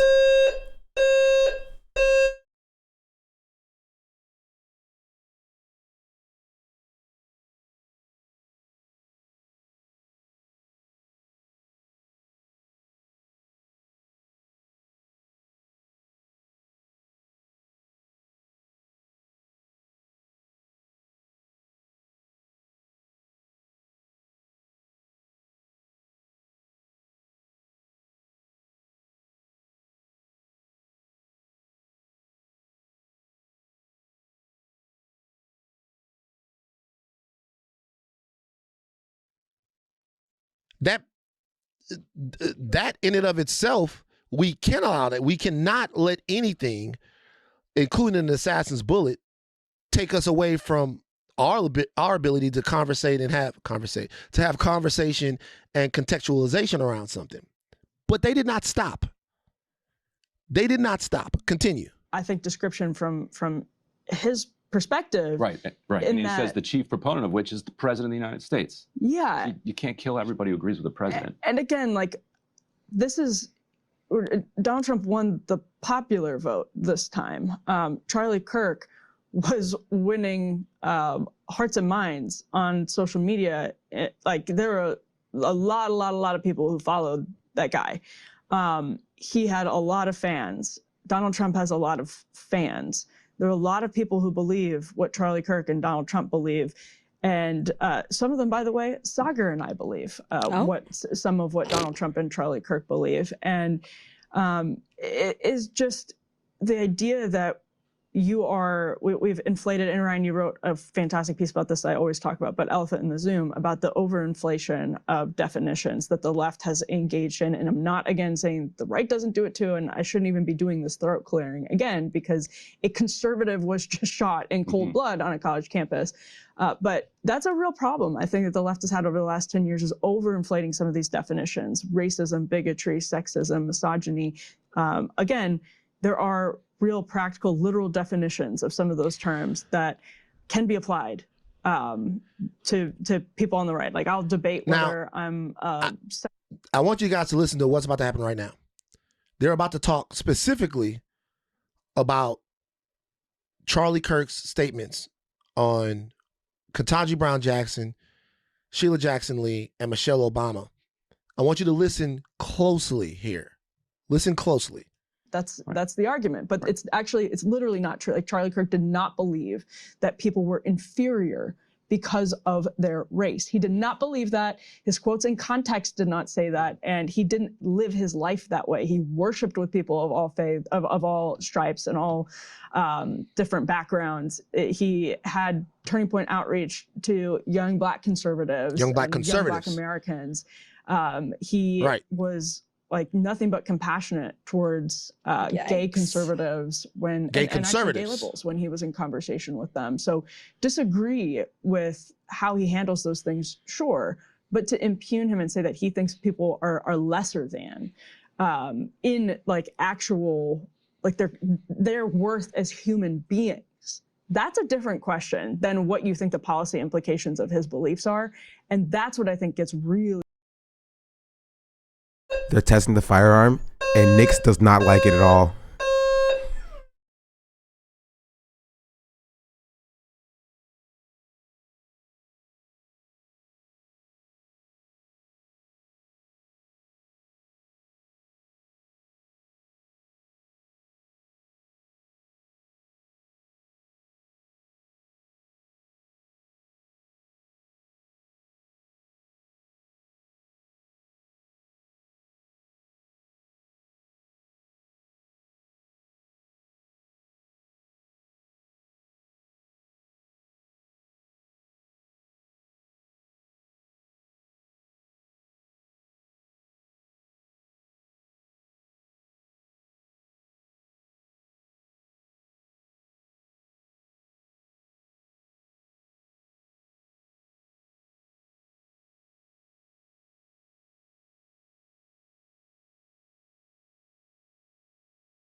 I thought I unpaused it.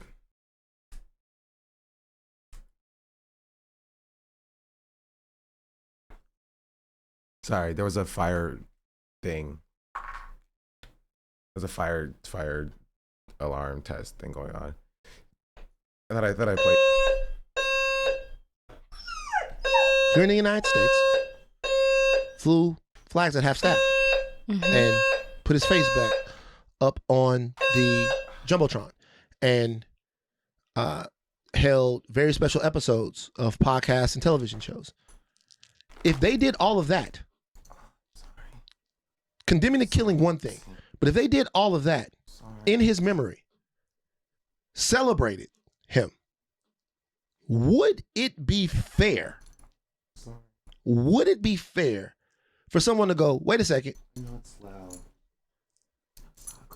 Assassination, bad, terrible, but can we have a conversation about what it means to lionize, celebrate, and deify this particular individual? So we talked about it on the podcast, what it means for anyone to celebrate a political assassination. Sure. We talked about that. Energetically, what it means and what it means. Firecrackers December effect. No, this is worse. It's literally right there. 520 hertz, it says. It's freaking loud. She keeps screaming at it. She doesn't usually scream. But, yeah. Structurally, right? However, if the battery's out, you literally can't. And the however it's literally a apartment-wide test. Is compartmentalizing that. Ta-Nehisi Coates wrote beautifully in Vanity Fair, which I suggested everybody go read, what it means to then pretend like someone is something other than what they were. Why do they keep doing it? I have no idea. No clue. They keep turning it off and on, back off and on, off and on, off and on. Honestly, it's getting to the point where I might just end stream because I'm already. I'm not frustrated, but I'm tired.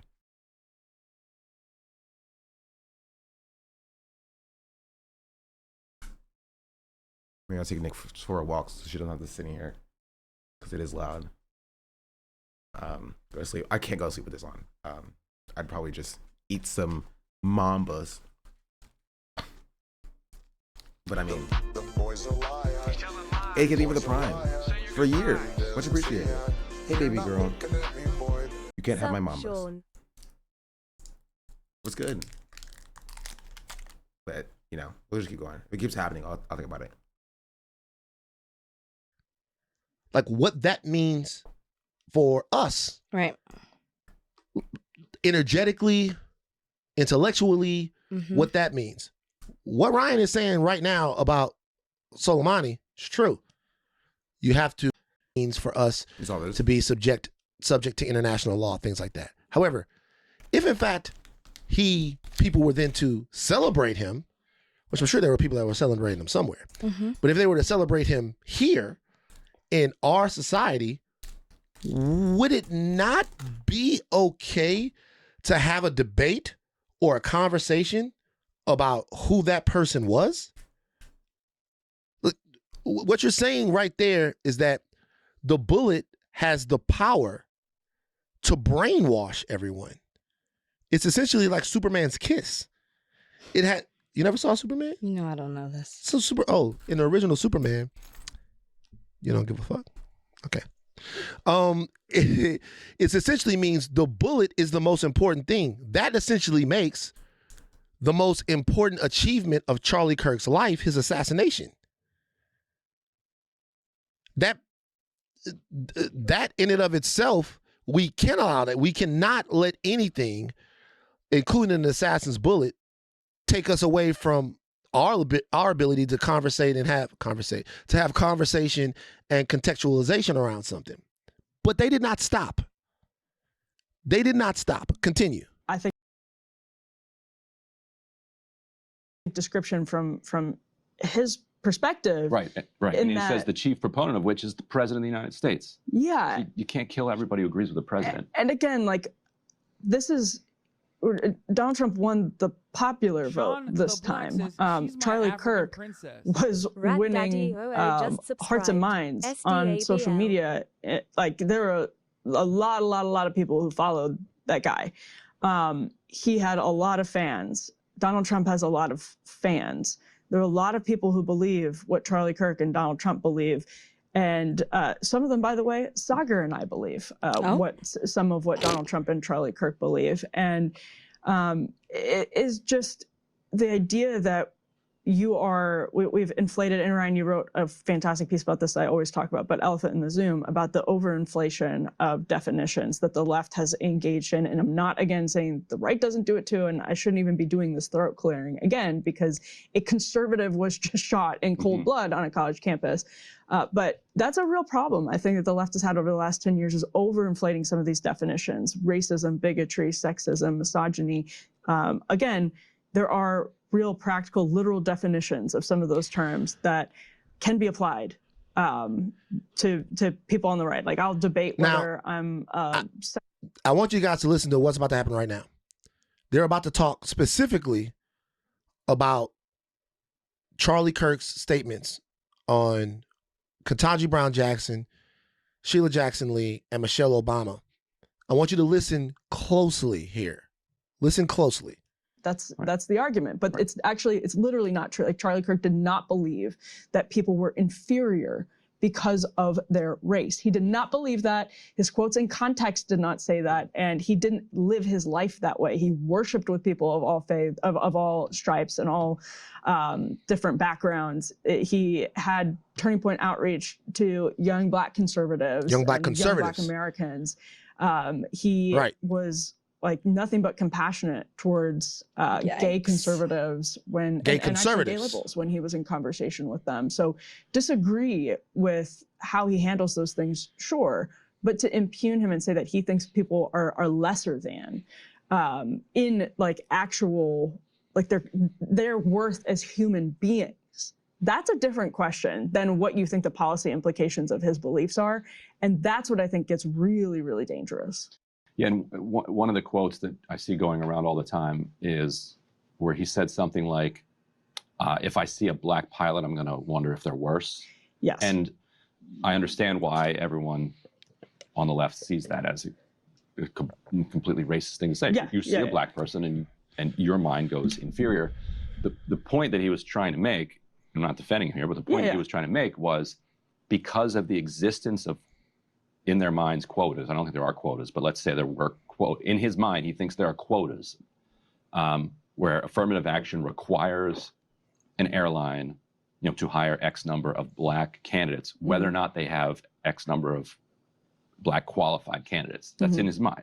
So his mind then says, oh, this person was hired to fill this quota. So what he's saying is affirmative action actually fuels racism rather than redresses racism. So I agree or disagree with that. Like, that's the point he's making there. Right. Which is a different point than the one that I think people were jumping on him for. And with, he was, coming after Sheila Jackson Lee and Michelle Obama, saying that they don't have the brain power, and Ketanji Brown Jackson, they don't have the brain power that they needed affirmative action. Like, I think that's just objectively ridiculous. Like, I think they obviously are extremely smart women. But what he was saying is that they said that they benefited from affirmative action. Right. So you then are. He's like, well, if you're saying that, what you're acknowledging is so, it's getting down in the weeds of a lot of his following does have bias against Black people. Stop. I think significant. Okay, so we're gonna play Charlie Kirk's words now on Sheila Jackson Lee and Michelle Obama and Ketanji Brown Jackson, and then I'm going to tell you guys. Not Michelle Obama, Kamala Harris. Excuse me, Kamala. It wasn't Michelle Obama? Oh, I thought it was Kamala Harris. Okay. I could be wrong. I could be wrong. Yeah. He would have thrown either one of them in there too. Yeah. We're gonna play what Charlie Kirk said, and then we're gonna tell you guys what Ryan is missing. Joy Reid and Michelle Obama and Sheila Jackson Lee and Ketanji Brown Jackson were affirmative action picks, we would have been called the racist. But now they're coming out and they're saying it for us. They're coming out and they're saying, I'm only here because of affirmative action. Yeah, we know. You do not have the brain processing power to otherwise be taken really seriously. Stop the goddamn clip. Okay, let's have a conversation with Ryan Grimm and Emily over at Breaking Points. Let's talk to them.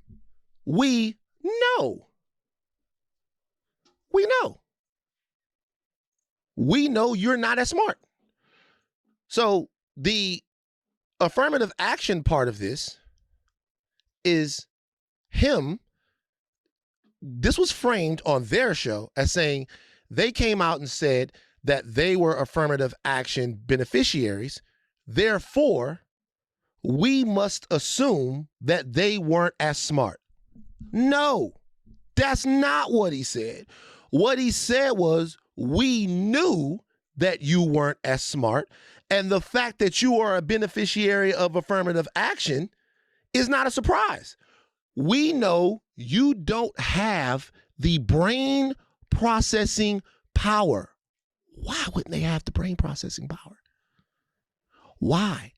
And by the way, as it relates to everything that they were saying in that clip, I wonder why it's okay to have a conversation that whitewashes and contextualizes Charlie Kirk's words to make him look better, or to explain to us why he's not a racist or why he wasn't a racist, but why it's not okay to have that conversation in general. What they said was, when the assassination happens, you should decry the assassination, talk about how it's wrong, and that's it.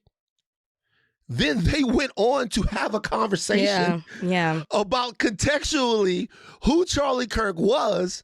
Only the conversation that they were having was one that was saying, don't listen to exactly what you're hearing. Listen to our interpretation of it. What Charlie Kirk said is that we know that you're not smart enough to do this on your own. And then he didn't stop there. He says, so you have to take a white person's spot. He did not say you have to take an Asian person's spot. You have to take a Latino's person's spot. He said you have to take a white person's spot. The fucking affirmative action thing was brought about by Asian students. They were the ones that broke it. So he went back to his operating system right there is saying, we know you're not as smart as white people.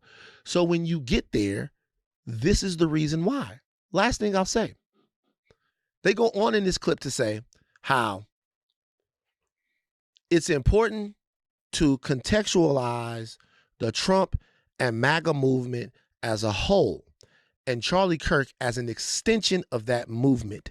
Because if you are preaching violence against Charlie Kirk, then you are preaching violence against everybody that is MAGA. And that includes a large percentage of the population because they won the popular vote. Here's the thing, though. They then shrink Charlie Kirk's worldview to only him. Meaning, when he uses DEI, he is talking about a specific issue as it relates to the qualifications of black people and something that promotes racism. However, we have heard the MAGA version of DEI be used for people who in no way benefit from DEI. We've heard mayors called DEI mayors. Brandon Johnson in Baltimore, Karen Bass. How the fuck could you be a DEI mayor? The people have to vote. Like, how could you be a DEI mayor? DEI has been used to describe black people that in no way that we know of have benefited from any DEI policy. It has been something that the right, writ large, has been used to poke holes in the efficacy and the qualification of black Americans. But somehow when Charlie Kirk used it, he used it as an issue-specific critique of race-based hiring and admission. They are assuming the absolute best intention for him. And they are doing it at a time when the most important thing to do is to actually have real conversation. Okay, what did I miss? Sorry. There's a slight pause. Nyx is in the bathroom because it's loud out here, and she doesn't like being in the bathroom. But she needs to be in the bathroom because she will be crying otherwise. I don't know when it's gonna stop either. So it's a terrible shot. I hate Ryan Grimm now. Is it really, really, really bad?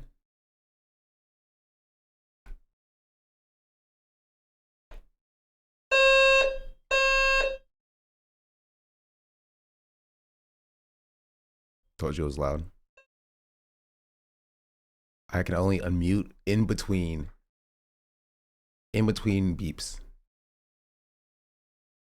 So if you see me go on mute, it's because I'm waiting for the beeps to stop. And that's how we're doing the stream for now.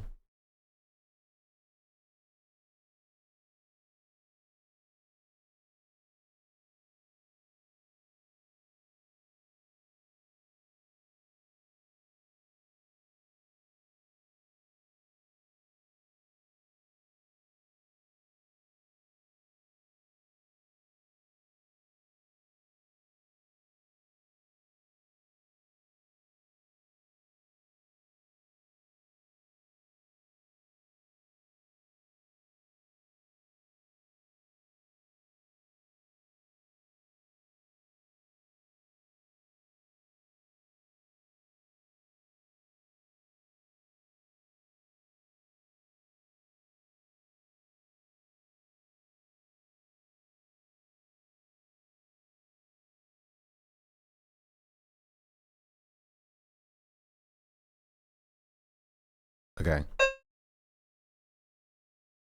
It should be ending soon.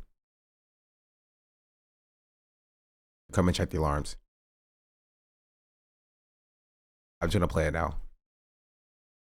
About what exactly it was that he stood for. Was?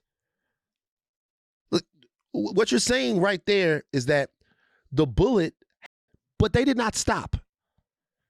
They did not stop. Continue. I think description from his perspective. Right. And he says the chief proponent of which is the president of the United States. Yeah. So you can't kill everybody who agrees with the president. And again, like, this is, Donald Trump won the popular vote this time. Charlie Kirk was winning hearts and minds on social media. Like, there were a lot of people who followed that guy. He had a lot of fans. Donald Trump has a lot of fans. There are a lot of people who believe what Charlie Kirk and Donald Trump believe.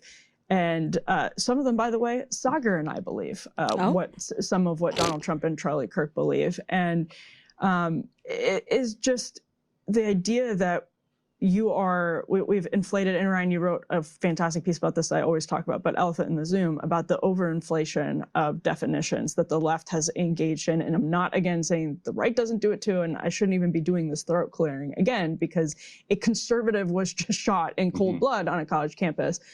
But that's a real problem, I think, that the left has had over the last 10 years, is overinflating some of these definitions: racism, bigotry, sexism, misogyny.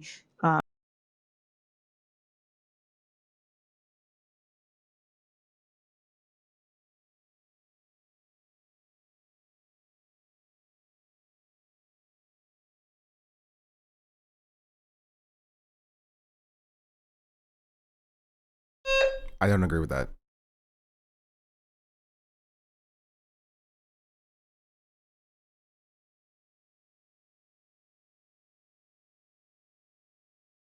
I can't tell you why.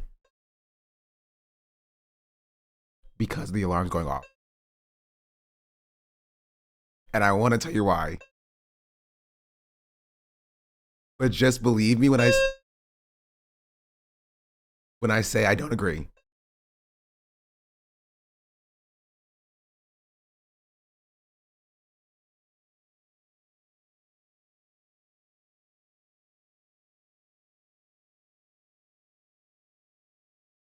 I literally can't even say.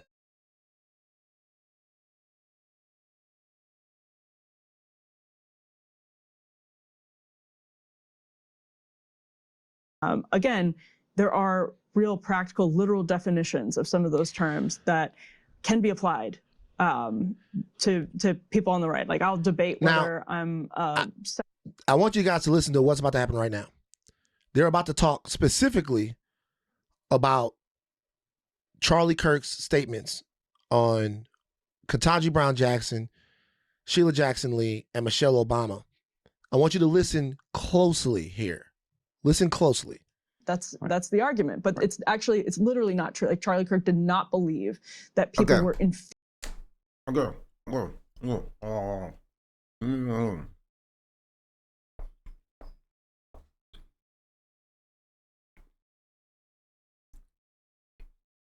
I don't think the left has a problem with the overinflation of words like racism, sexism, misogyny.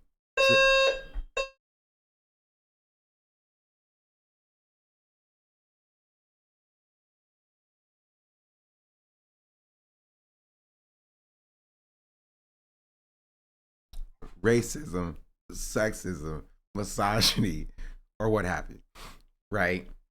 I honestly think the left doesn't classify these things enough. Also, Nix is not happy. Oh my.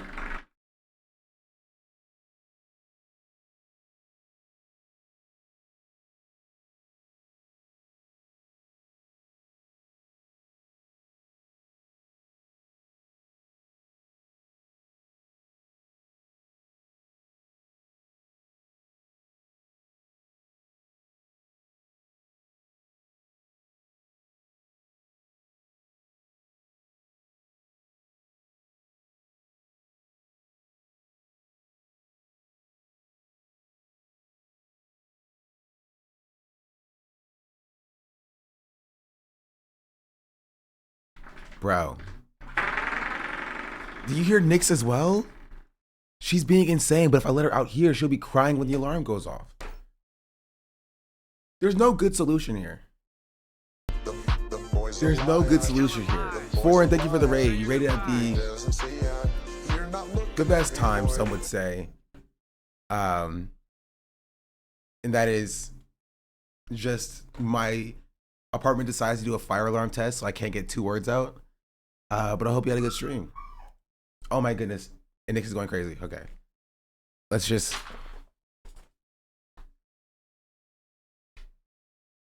You're free, dog.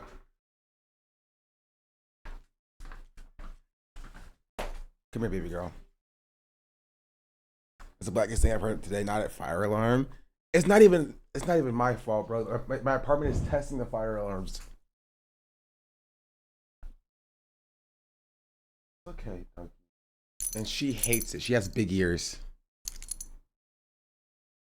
She has big ears, so she hates the fire alarm. Hey, girl. Ow. No, you can't leave. You can't leave. He's happening to be in college at 2 a.m. Yep, but apparently it happens when you're an adult, too.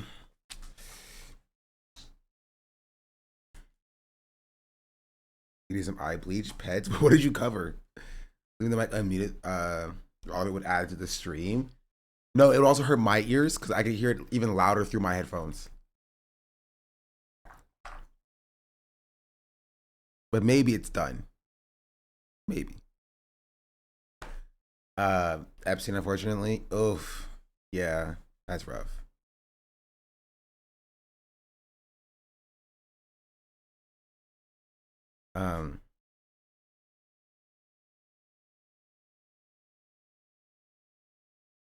Yeah, we're talking about Ryan Grimm. We are talking about Ryan Grimm. Rough but necessary, yeah. Inferior. Listen closely here. Listen.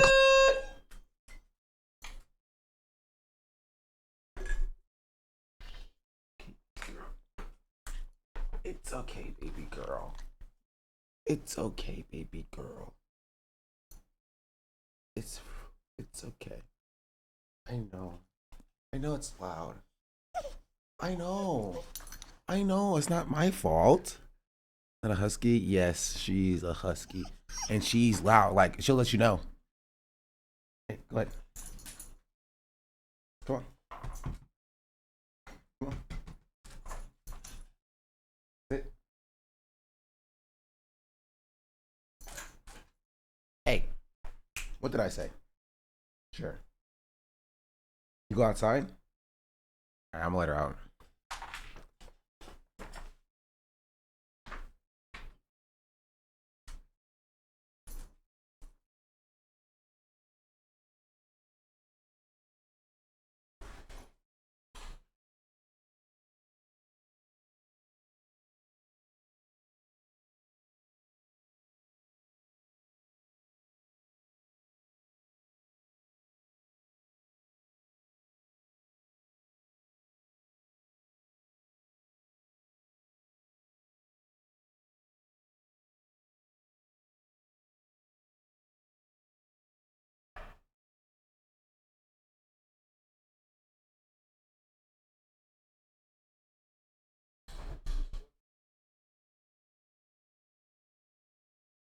Free at last, free at last.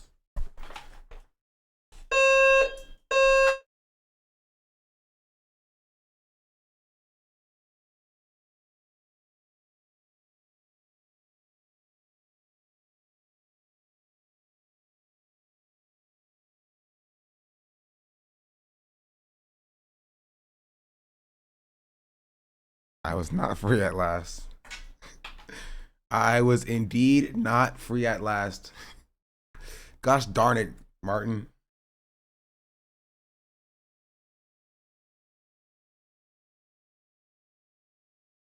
Get her a happy hoodie with these times if she'd tolerate it. It doesn't happen often. I think they know it works now. No, you would think so. You would think so. But they have to go to every individual apartment, open the door up to make sure they can hear your alarm go off to know that your alarm is connected to the overall system. But why they have a single guy doing it for 6 floors, I have no idea. Because he has to go through every apartment, turn it on, knock on the door, get an answer, open the door up, hear it, or wait for an answer, no answer, unlock the door, open it, hear it, close the door, lock it back, move on. Doing that for 6 entire floors of the apartment.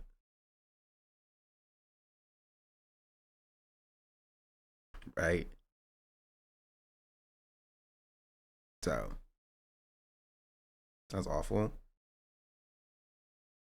Yeah, who knows? Maybe they went in reverse order. So being on the first floor actually has some merits.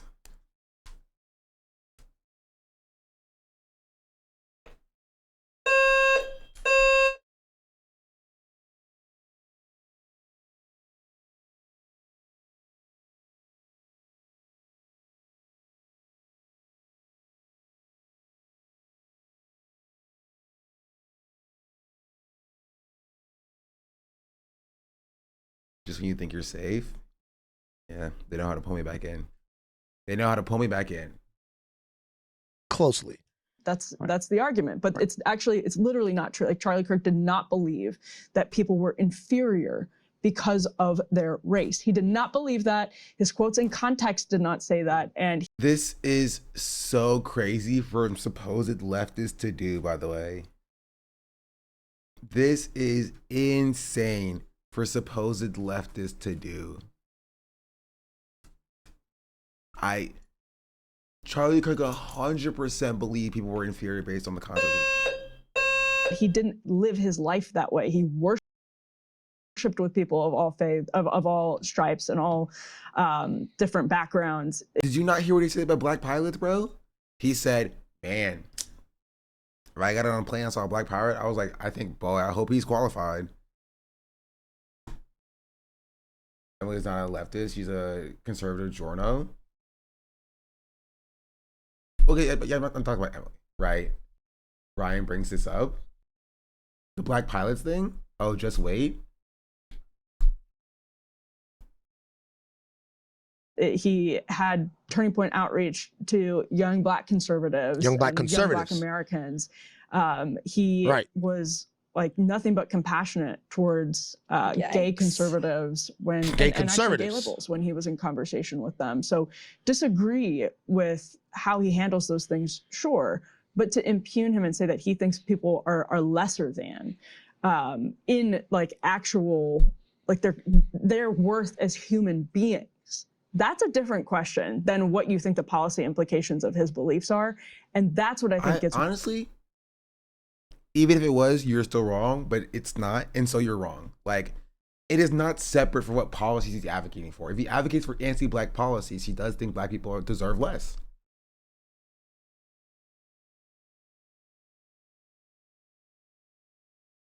It's really, really dangerous. Yeah, and one of the quotes that I see going around all the time is where he said something like, if I see a black pilot, I'm going to wonder if they're worse. Yes. And I understand why everyone on the left sees that as a completely racist thing to say. Yeah, you see a black person and your mind goes inferior. The point that he was trying to make, I'm not defending. Stop. Stop, Ryan, please. Stop. Quit while you're ahead. Quit while you're ahead. Quit while you're ahead.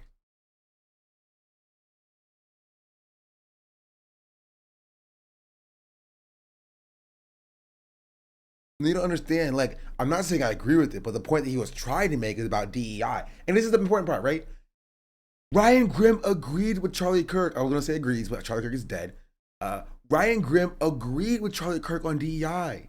They both think DEI should be repealed. We saw them say this before. They agree on that front. Right? Charlie Kirk just thinks it should be appealed because he hates black people. And then Ryan Grimm thinks it should be appealed because it divides the working class and it makes white working class people upset and it's unfair to them. Which is a longer way of saying that he hates black people. Really, the drop news? Drop that news guy? Yes. He's never had a good take on race. Here, but the point he was trying to make was because of the existence of, in their minds, quotas. I don't think there are quotas, but let's say there were in his mind, he thinks there are quotas. Wait, is Ryan Grimm's take genuinely like, well, Charlie Kirk believed his racism was based in reality, so like I see where he's coming from. No shot, right? No shot, right?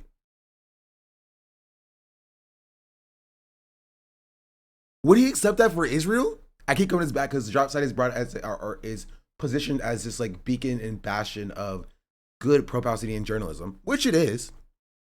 Would he accept that for Israel? Would he accept Israel saying, from their perspective, all Palestinians are terrorists, therefore they deserve to do ethnic cleansing? Right? And that is an open and valuable discussion you can have about a person's character. Because that would be insane. That would be crazy.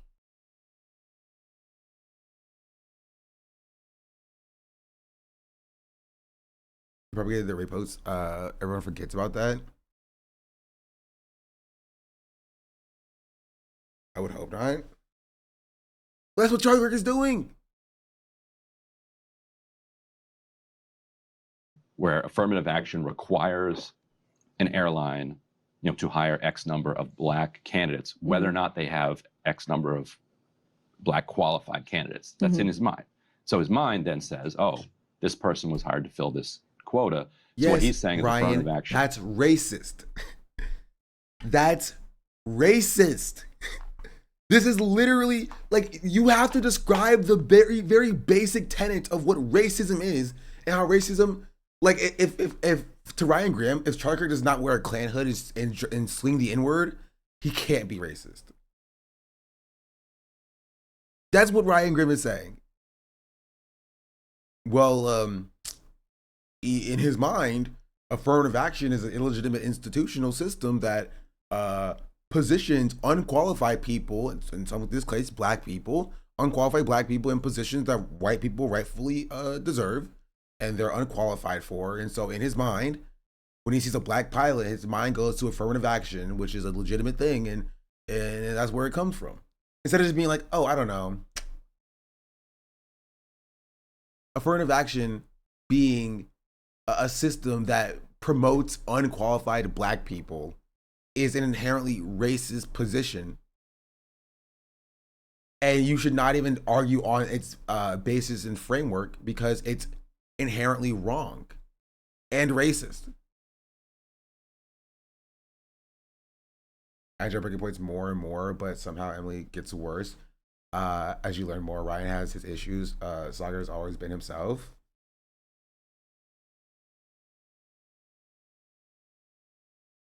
I just saw Van on Breaking Points last week and liked his segment. I mean, this was a little while ago, but this is all context for like, does Ryan think DI is only for black people or something? Yes, legitimately, yes. We covered this before. Ryan Grimm agreed with like Christopher Rufo, right? The anti-critical race theory person about DEI, right? Yeah, he assumes white people are getting their jobs stolen. Not even. He won't say that, right? He'll say that it divides the working class. He's saying that the right is doing us a favor by getting rid of DEI and affirmative action because it's dividing the working class and it's getting in the way of class consciousness and class solidarity. And the quicker we get away with that, or do away with DEI and affirmative action and stuff, the faster we get to a class-focused, political ideology that brings about actual change or whatever. Right, that's what Ryan's position is. We covered it a while ago. I think you can probably find the tweets about it. Right, I probably have it saved in my bookmark somewhere.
Just when I thought I'm safe, Just when I thought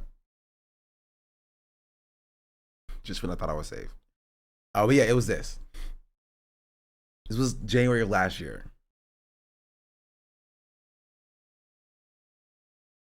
Right? Christopher Rufo says, this is personal. For 5 years, leftists has doxed my home, tried to get my wife fired, threatened my children, targeted my reputation, spread lies about my work, dragged me into lawsuits, and prosecuted my sources.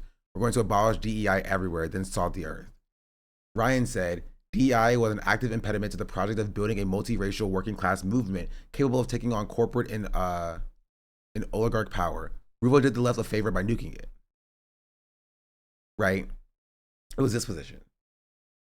And like, maybe this is the craziest take. The actual impediment to building a multiracial working class movement is the fact that white people can't join a fucking multiracial working class movement, right? Because they don't want to give up the crumbs they get under white supremacy. That's the issue. That's the main issue. That's the main problem. It's never DEI. It's not when black people get a little bit of crumbs that's the problem. It's that white people can't even give up their bigger crumbs to even lower themselves to the rest of us to work in a solidarity movement, right? A movement built in solidarity. That has historically, he's a fucking journalist. He should know this. Historically, this has always been the case. Anytime there is a multi-ethnic, multiracial working class movement, white people have always thrown it under the bus. Go back to any period of time in American history. Every single time Black people, brown people, queer people were always open to building a diverse movement to fight for their rights. And white people will jump on board when they thought they can get something from it. And when they got that, they abandoned the movement, took their crumbs, and pulled the ladder up behind them. Every single time. Every time. Every time. This is the constant problem when it came to unions in this country, right? Unions in the 30s and 40s. You had white workers who would rather like cave and kowtow to the bosses as opposed to actually building a movement with black workers.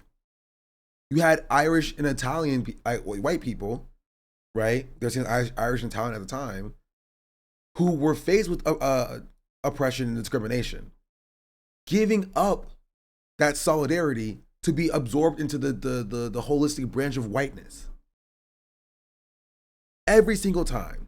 Yeah, and DEI is a half solution. It's a half step, it's a half measure. It did not, it will not solve the problems of this country, right? But it was a Band-Aid solution to a problem that Ryan Grimm is refusing to even acknowledge. Refusing to even acknowledge.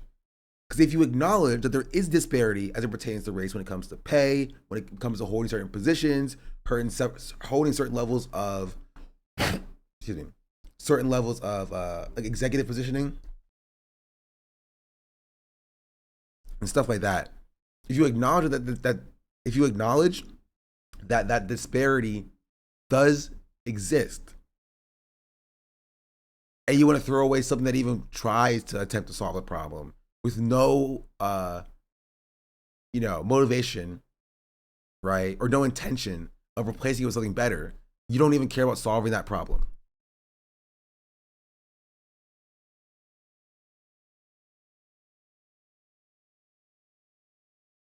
How can Ryan do such great work and not know that? It boggles my mind. It's anti-blackness. That's the answer.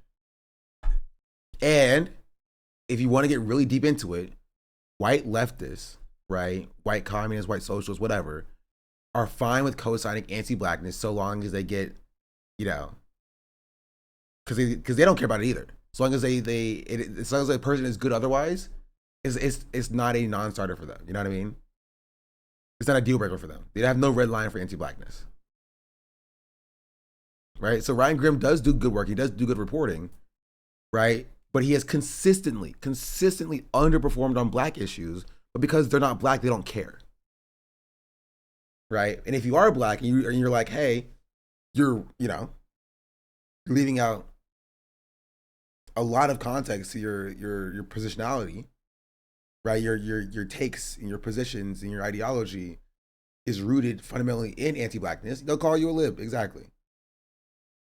They call you a lib doing identity politics and they'll throw you away. Keep in mind, there are libs who do identity politics. The Colin Allred, Jasmine Crockett, Tallarico situation is a perfect example of that. You know what I mean? Perfect example of that.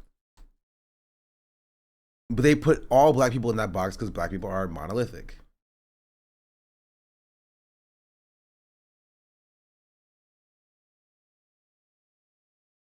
The history of agreeing with right-wing Republicans like this too. Think about Ryan Grimm, who's accused of pro-Palestinian group being CIA because they protested Ezra Klein, is that he loves to compliment fascists. It's a bizarre tactic. I think the media is badly underestimating her talent, even if I disagree with a lot of what she says. Isn't that kind of crazy how Ryan Grimm, what's the difference? Has a lot of, positive notions to say about people like Charlie Kirk, freaking Natalie Winters, Steve freaking Bannon, Nick Fuentes,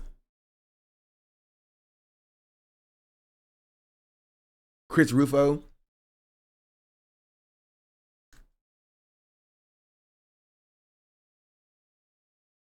Can we get a left-wing Ryan, please? No, you cannot. We'll get to his tweets though, because this is the main story. Sorry, this is the main story. Let's continue. And says, oh, this person was hired to fill this quota. So what he's saying is affirmative action actually fuels racism rather than redresses racism. Mm-hmm. So I agree or disagree with that. Like, that's the point he's making there. Right. Which is a different point. And this is the problem, is that nobody's going to call Ryan Grimm out for takes like this except for black people. So people aren't listening to black people. There are people, like white people, who will see Ryan Grimm say this and see people be like, hey, this is not good. And their response will be like, oh, but he does good work anyway. I'm not going to throw away this guy who does good journalism for one bad take. Yeah, I mean, 2 bad takes. Yeah, I mean, 3 bad takes. 4 bad takes. 5 bad takes, actually. 6 bad takes. I'm not going to throw somebody out for 7 different bad takes. What? Because it's about being a sycophant, right? It's about building a parasocial relationship. It's about idolatry, right? Making idols out of your leftist figures. They can do good reporting and also harbor anti-blackness and be bad people, and you can call that out, and both truths can be the same or can be held at the same time.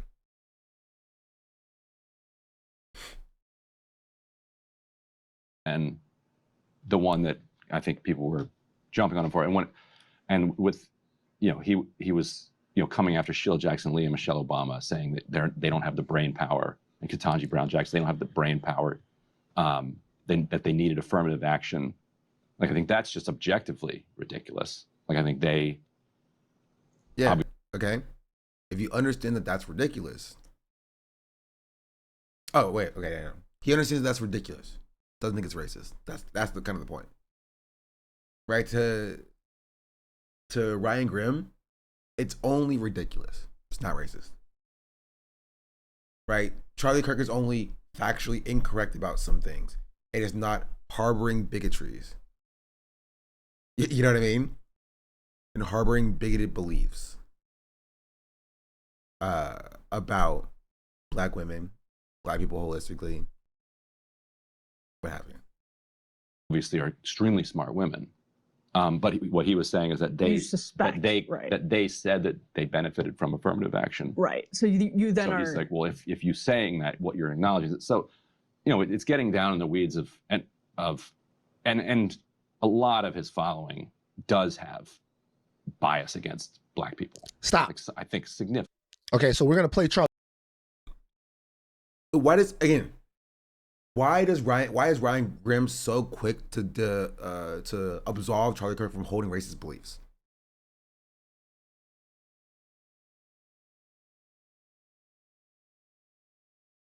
Why?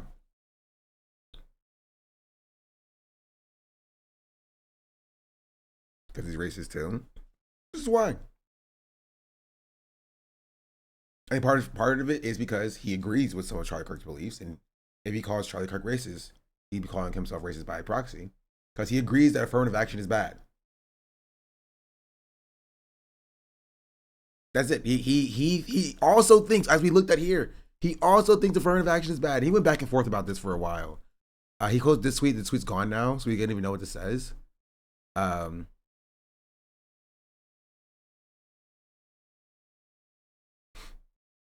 Right, and so he's going back and forth with Benjamin Dixon here, and he says, "You can't be serious, Ryan. The subtext here is the impediment of the working class solidarity is anything that addresses the centuries of systemic disadvantages to minorities." Yeah, that's exactly what the subtext is. No, not at all. DEI, as practiced by corporate America and universities, reproduces systemic disadvantages to minorities by co-opting and undermining genuine, authentic attempts to address them. Like what? Like what, Ryan? What do you think should replace DEI? Because you realize that they never say it.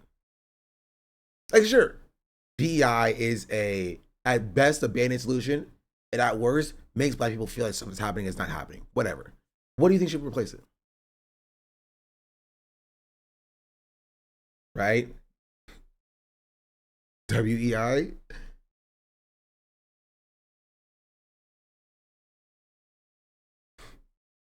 And I think, and this is gonna make some people mad. I think people like this, leftists, like this, right, fall a lot into like the all lives matter notion. Right? This is what class reductionism is. It's just all lives matterism. Saying, hey, there is systemic disadvantages that black people are faced with because of this continued oppression of them under white supremacy that should be addressed. And you're just like, no, we just address all oppression under class, and then problem solved. Sean, how is that any different than people saying Black Lives Matter and people are like, no, we just all lives matter, just all police brutality. SDAB comfy, another month in the bag. You know what I mean? I mean, think for the 25 months. That's crazy. I also never think about the A in DEIA for accessibility.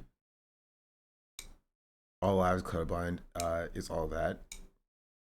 This argument is very Bernie Sanders for me. Yeah, because white leftists fall into the same flavor, same color, right? And the problem is, and the issue is that this is not an easy conversation to have, right? Because there are liberals who do fall into using identity as a way to justify their continued participation in the American enterprise, right? Which people like Ryan Grimm and other white leftists actively call out. Like, you can see white leftists so quick to jump on Jasmine Crockett being bad, right? Which, she gets AIPAC money.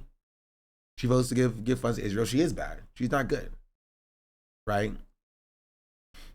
But like when it comes to freaking Christopher Rufo, who's objectively worse than like Jasmine Crockett, he'll hand it to Christopher Rufo about affirmative action being bad because it placates their notions about black people having their needs addressed. They just fundamentally just don't agree with that.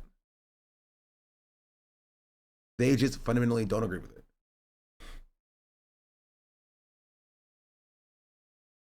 They'll never hand it to a black person. And so Ben says, give me examples. In fact, give me a statistical significant study that allows you to blanket a statement across the entirety of DEI, or are you going off of anecdotal statements? And then I'd ask whose anecdotes you're going off of. Further, let's cede you an inch and say that maybe some of these programs got it wrong, but wrong enough to dismantle the entire program. And further, wrong enough for you to co-sign the Trump agenda, which is not grounded in getting it right, but obviously grounded in destroying all civil gains. I mean, this is correct. I don't think Ben said anything wrong about this. This is true. I have seen organizations get credibly accused of systemic racism and responding by hiring DEI consultants to ask people to interrogate them, their privilege. That moves a problem from structural to personal and lets the org off the hook. Wait, he just did the thing. He did the thing that Ben just addressed. This is an anecdote. He didn't even give an example. He just responded to Ben saying, don't give me anecdotes. Give me statistically significant studies that justify you making a blanket assertion about DEI being bad. And he's like, well, I've seen companies that, have been accused of systemic racism. They just hired a DEI consultant and then moved on. And then like Ryan's like saying that that's the problem with like DEI. Like, no, Ryan, before DEI, do you know what they did? Nothing. So yeah, even if this is a bad thing, do you know what happened before this? Nothing. Before this, like a few decades ago, and Ryan should know, he was a journalist back then, when companies got credibly accused of systemic racism, they got to be like, shut up, nobody cares about you, freaking SJWs, and got to move on. Them even having to hire DEI consultants, right, is a step in the right direction. Because before, they just ignored it.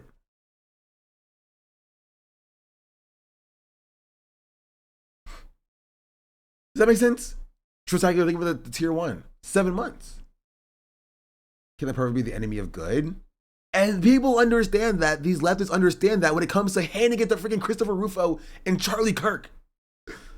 You know what I mean? I swear, if I have to hear, don't let perfect be the enemy of good when somebody wants to rehabilitate a Nazi, but you can't do that for black people getting a little bit of crumbs of normalcy. Is that crazy? When it comes to rehabilitating Nazis, it's don't let the perfect be the enemy of good. But when it comes to like, hey, maybe black people, you know, maybe we can fix this disparity in black people being hired. Then it's like, oh, well, you're making white people sad. Because again, Ryan's not going to say that, but that's what he means. What he means by DEI is the impediment of building a working class, multiracial working class movement. What he means is DEI makes white people sad. That is what he means. That is what he means. He's saying that DEI and affirmative action makes white people sad. He's saying that trying to address the disparity you see in schooling, right, in scholastics, or in workplace management, right, trying to fix that disparity makes white people sad, and therefore you shouldn't do it because it makes white people sad. And if white people sad, they won't join the multiracial working class movement. That's it. That's what they mean. And I wish they would just say that. I wish they would just say that. Right? But this is the same person. Right? That's why he agrees with Charlie Kirk here.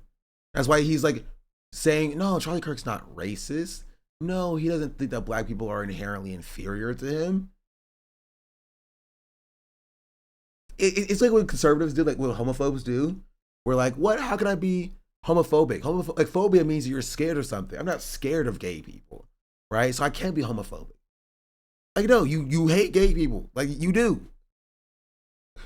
You're playing a semantic argument. Like, well, if you break down the root word, well, phobia, right? Phobic comes from the root word of phobia. And phobia means to have a fear of, right? And so therefore, you are saying that I have a fear of gay people. I do not have a fear of gay people. So therefore, I cannot be homophobic. You know what I mean? That's what you're doing, right? With Charlie Kirk. Ryan Grimm's like, well, no, he's not. He doesn't have he doesn't believe black people are inherently inferior. He just, in his mindset, thinks affirmative action means that there are quotas you have to meet for black people, and that black people will be hired that are unqualified. So when he sees a black person, in his mind, it actually kind of makes sense why he thinks that they're unqualified.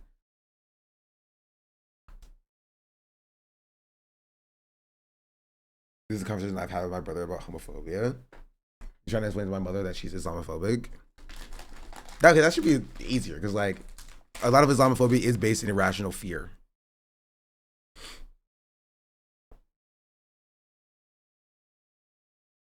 You'd be like, no, Deborah, you are just afraid of Muslims for no reason.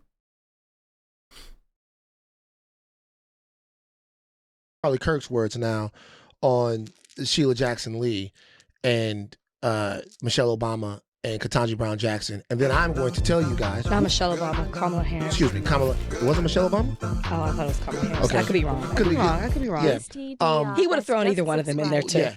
We're going to play what Charlie Kirk said, and then I'm going to tell you guys.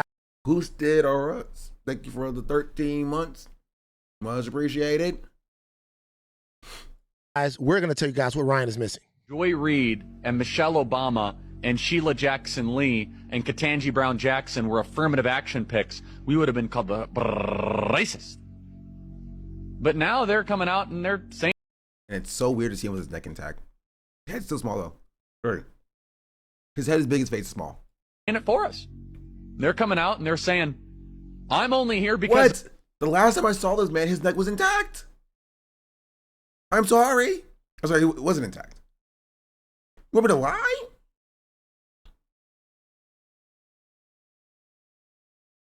Why are y'all coming for my neck? It's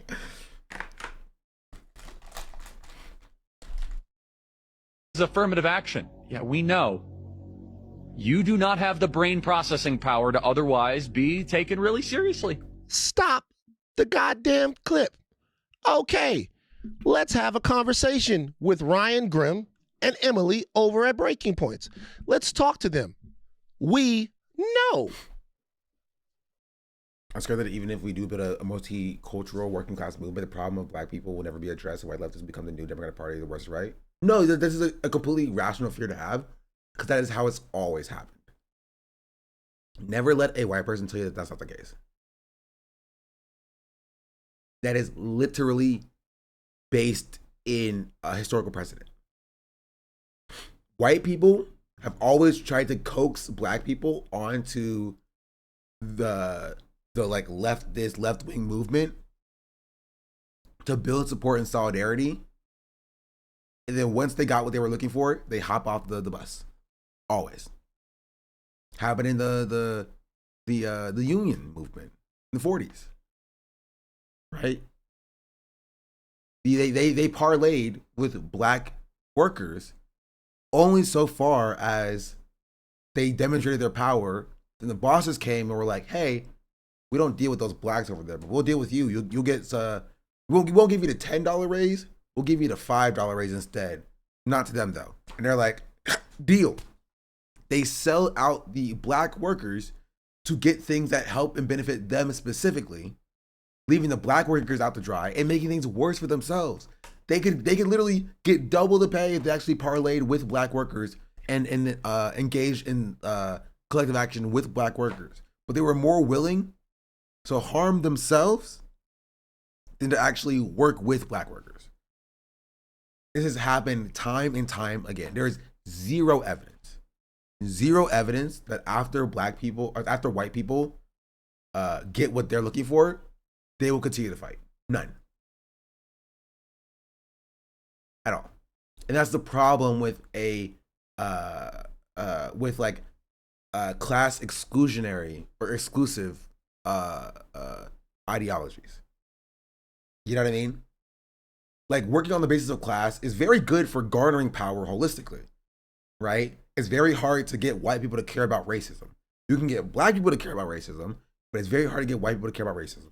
So when you're building a movement, you want to appeal to black people on the basis of class and on the basis of race.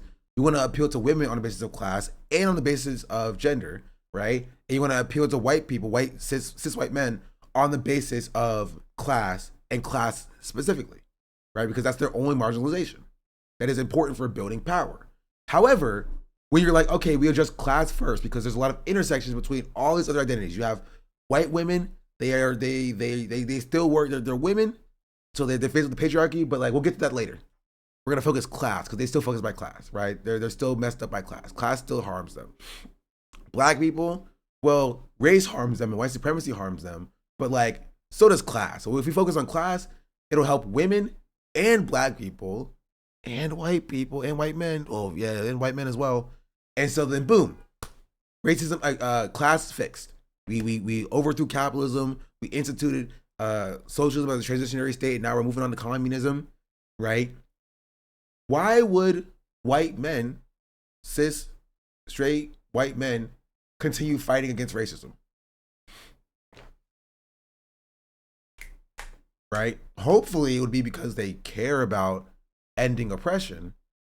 But when you appeal to them and brought them into the movement, not about caring for one another, but on the selfish basis of addressing their specific class position, why would they ever stay to fight for black people on the basis of race, against racism? Why would they stay to fight against the patriarchy for women and non-binary people? Right? Why would cis people stay to fight against transphobia? Why would they? And that's the problem. And that's why I say it's useful to appeal to people's class positions, like white men's class positions, because that's the only marginalization that they face, right? But when that's the only engagement that they have with politics, and they don't actually learn why it's important to care for your neighbors and why it's important to have a community-driven approach. Once they get what they want, why would they ever fight for the rest of us? Does that make sense? And I feel like this is just something that is missing holistically from the class discussion. You know what I mean? And this is something the Black Panthers addressed as well. They did talk about class issues, right? Some may say that they focused on class issues, right? But race was not removed from what the Black Panthers talked about. They were the fucking Black Panthers, right? Race was a cornerstone of what the Black Panthers talked about.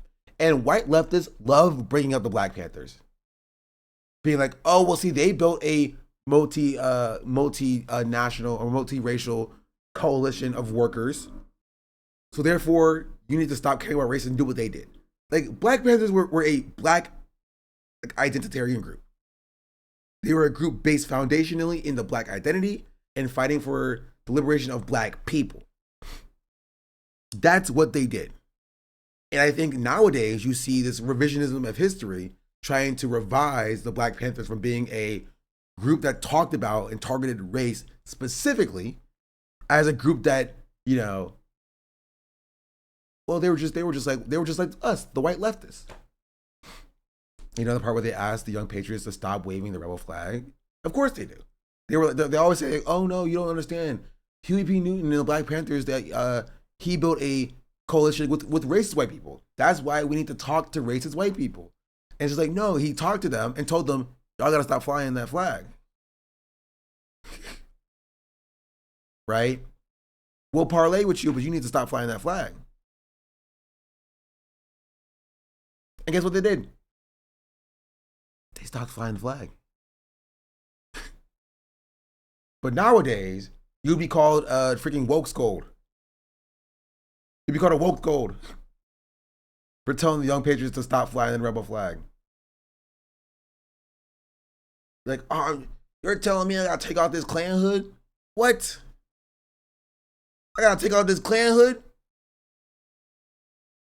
He's like, yes, if you want to work with us, you gotta take the Klan hood off. Like, what? What? And then the white guy next to the Black Panther was like, well, it kind of seemed like you're being kind of unfair to them, right? Everybody comes from different positions. He's like, yeah, but I'm not engaging with somebody who has a Klan hood on. It kind of sounds like you're trying to wreck the movement. So it kind of sounds like you're being a wrecker right now. It kind of sounds like you're being a wrecker right now. It kind of sounds like you're wrecking the movement. When like the guy's like, oh, I got my Klan hood on, Klan hood, you know, he's like, they're burning crosses, and he's just like, yeah, I'm not engaging with those people. You're like, well, it kind of sounds like you're wrecking the movement. It's like, kind of like you're standing in the way of what we're trying to build here. And then the white guy then leaves, right? Oh wait, excuse me, sir. Yes, don't worry, my friend out there, he doesn't speak for all of us, right? You don't have to take the hood off. Don't worry about it. You don't have to take the hood off. You can still join our movement. Yep. Thank you. Big 10. Big 10. We know. Speak, doggy. We know. We know you're not as smart. So the affirmative action part of this is him. This was framed on their show as saying they came out and said that they were affirmative action beneficiaries. Therefore, we must assume that they weren't as smart. No, that's not what he said. What he said was, we knew that you weren't as smart, and the fact that you are a beneficiary of affirmative action is not a surprise. We know you don't have the brain processing power. Why wouldn't they have the brain processing power? Why? And by the way, as it relates to everything that they were saying in that clip, I wonder why it's okay to have a conversation that whitewashes and contextualizes Charlie Kirk's words to make him look better, or to explain to us why he's not a racist or why he wasn't a racist, but why it's not okay to have that conversation in general. What they said was, when the assassination happens, you should decry the assassination, talk about how it's wrong, and that's it. Then they went on to have a conversation about contextually who Charlie Kirk was. Only the conversation that they were having was to defend him. One that was saying, don't listen to exactly what you're hearing. Listen to our interpretation of it. What Charlie Kirk said is that we know that you're not smart enough to do this on your own. And then he didn't stop there. He says, so you have to take a white person's spot. He did not say you have to take an Asian person's spot. You have to take a Latino's person's spot. He said you have to take a white person's spot.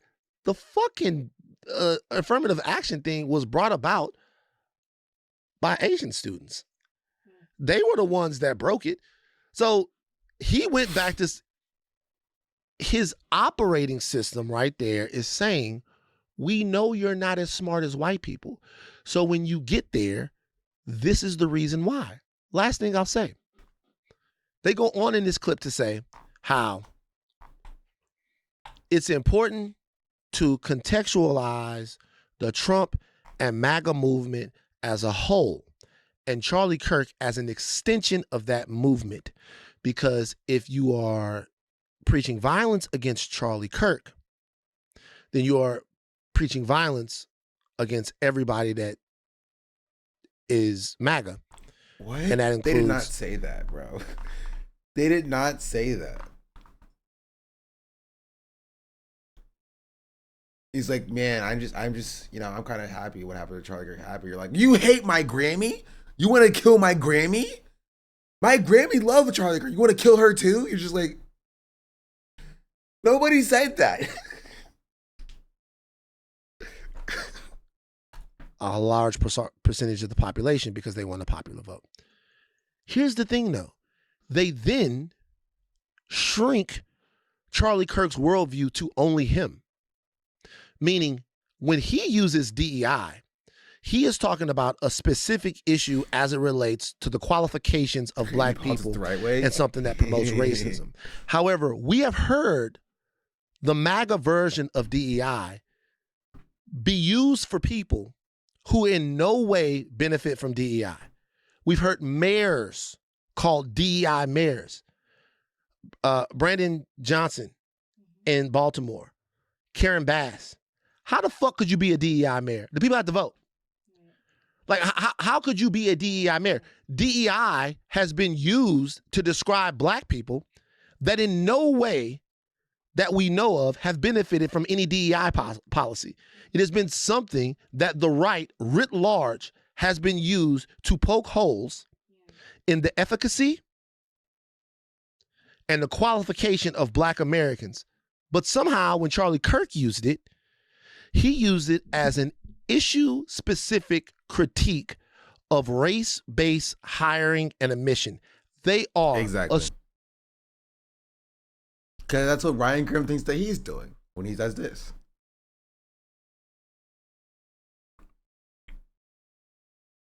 But I would argue Ryan Grimm is not too far off from what Charlie Kirk is doing when he does this.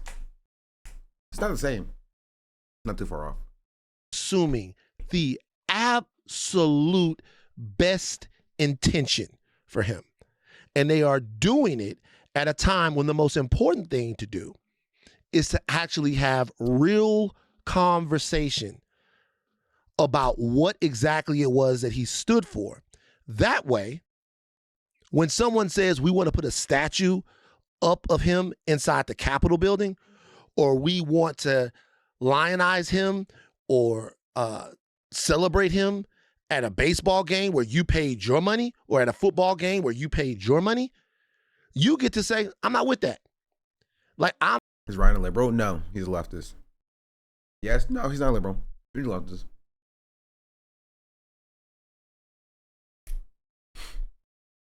He's a leftist. I think we have a problem with on the left by when somebody does something like this, you put them in the box of liberal by saying like, oh, he can never leftists would never do this.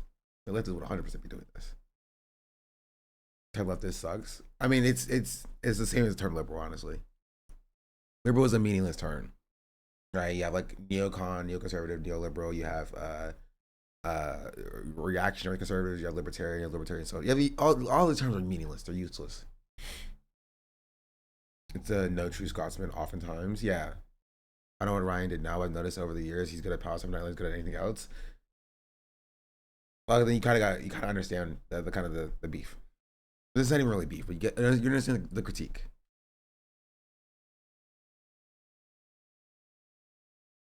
I'm not with that.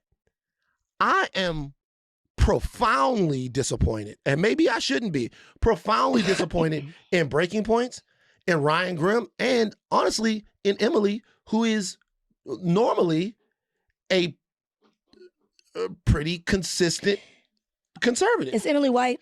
They're both white. Okay. I know Ryan is. You shouldn't be surprised because when I listen to this conversation, it's privilege. It really is a white privilege conversation because I don't understand how you can come to some of these conclusions without your white privilege shining. There's something that was said about when they were talking about all the laundry list of things that people place on Charlie Kirk, and rightfully so. Racism, misogyny, sexism, homophobia, like they're listing all these things, right? And then and I'm paraphrasing here, please go back and listen, but they go on to talk about how people exaggerate those terms and how they're not really focused on like the definition of it. This is where I say that's pure privilege talking. Racism is an action.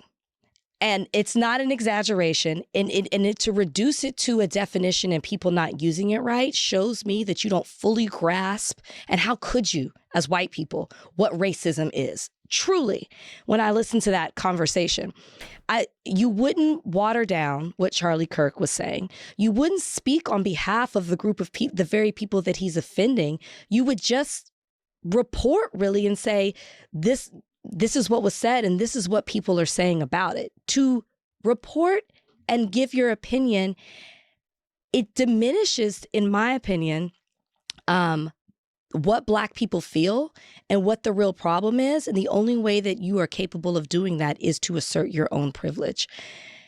It is plain as day when you say that somebody doesn't possess or have the brain processing power as white people, right? That's the phrase. The brain processing power. He said straight up, we know you don't have the brain processing power. What does that say? That you are inferior to white. Yeah, but you don't understand. You don't understand. He didn't say the word inferior. It should be obvious because it is. It is obvious. This is not these people are not stupid, right? They're malicious. They're pretending like they don't get it because it serves their anti-Black worldview. That's all it is. Right? And nobody calls them out on it because they're good journalists who's doing good reporting on other issues. And anti-Blackness is not a red line for them. There's no way you can see what Charlie Kirk said and see that as not racism. They think racism is just being mean? Yeah, but what he said was mean. So it's not even that.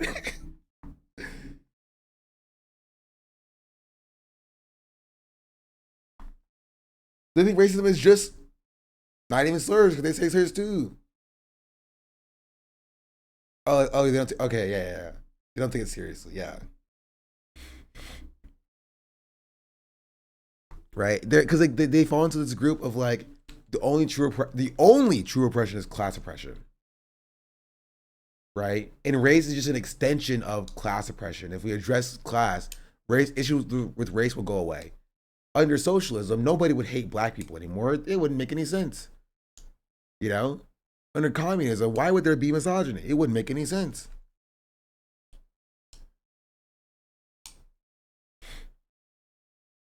Arun has also been critical of Ryan for how he covered issues in South Asia. Yeah, and me and Arun have been on the cutting edge of a lot of this for forever. Right? You'll notice this as well. Like a lot of marginalized leftist creators, not even just on Twitch, right? Will have their ear to the pulse about this, and we'll be told it's like not a big deal. It's not a huge issue. I remember when I was talking about Ryan Grimm the first time about the affirmative action stuff. He had defenders in the chat, right? Dean Withers is like Dean Withers is the quintessential example of it, because y'all saw verbatim, because that one got me heated, right? Y'all saw verbatim, like immediately how quick people turned on me when I was just like, yo, this Dean guy is giving me weird vibes. I don't know how I feel about it. Right? Now everybody and their mama making jokes about Dean crying, which it is funny. I'll stand on that. It is funny. That's a funny thing. But like when I was calling it out a while back, right, about the way that Dean acting is operating, it does be a glow emote. It's really funny. It's a really funny emote. I'm a big fan of it. It's hilarious. Cody. Cody. It's so good. It's so good. Actually, I don't know which one it is. There should be still Sad Cowboy. Sad. What happened to Sad Cowboy? What happened to Sad Cowboy? Hold on.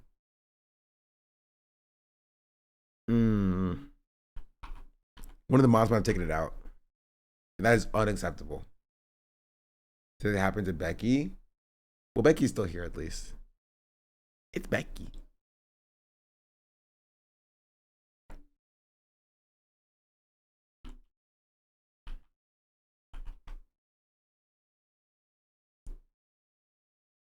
Wait, no, it's approved. Wait.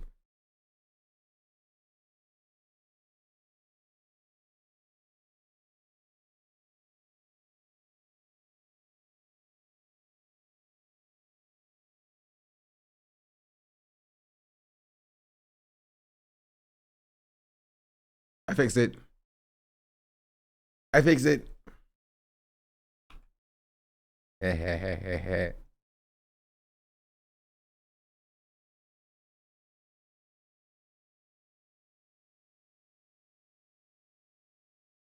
So you can use it here by using Sad Cowboy, but if you want to use it in other people's chats, you have to subscribe.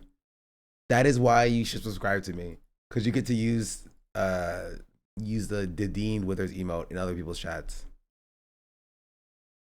Or on mobile. That too. We're 1 away from 1K, by the way. We are 1 away from 1K, chat. We're almost there. We're almost there.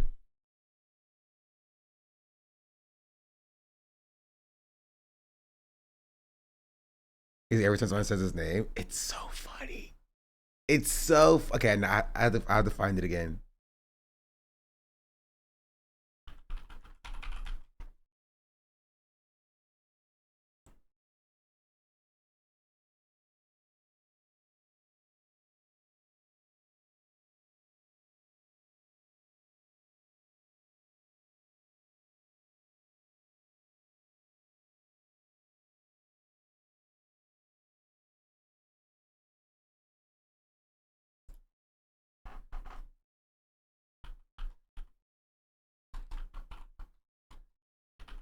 The Elect Shift gifted a tier 1 sub to Buold. They have given 3 gift subs in the channel. Also, I have to show you this. Violet Shift, thank you for the gifted sub. If a song ever mentions him, everyone is fancy. I can see him suppressing a laugh. It's really good. It's one of the funniest things. Look at Dean Withers, Cowboy. No, it's not here.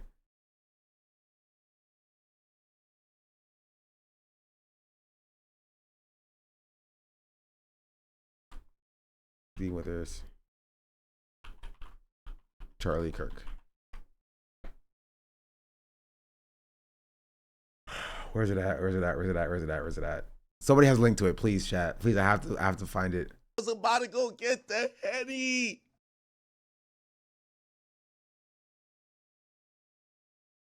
Sorter's done anything for the 5 gifted subs. Much appreciated. LVR sub alerts are the people I can't stand. That's why I do it. That's why I do it.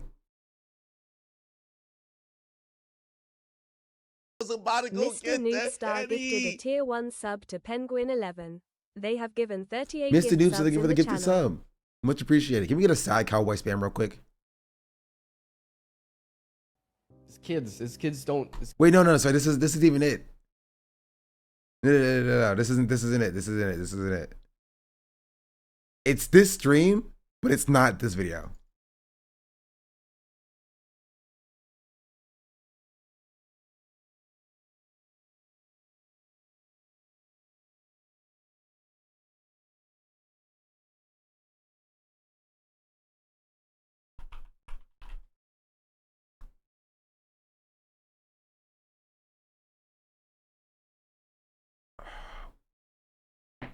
Come on, you know it, you have it. Someone has it, but please, someone has it.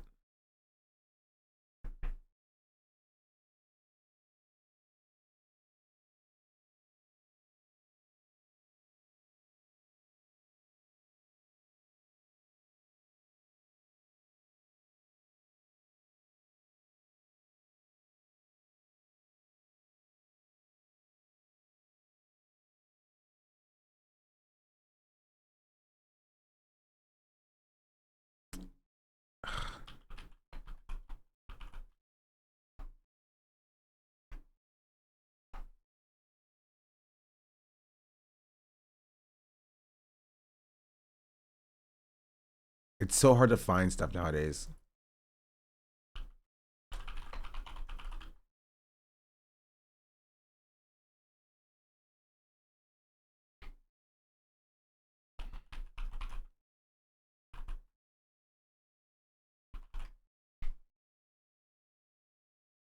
I found it.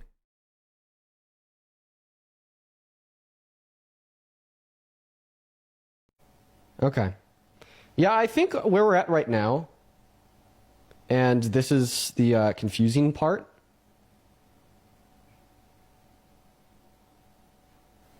is that there's a handful of like independent journalists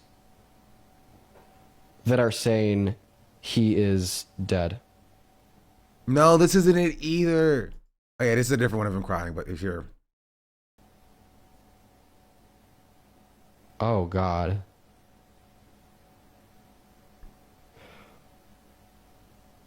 Okay. Okay, we just had Piers Morgan say he passed.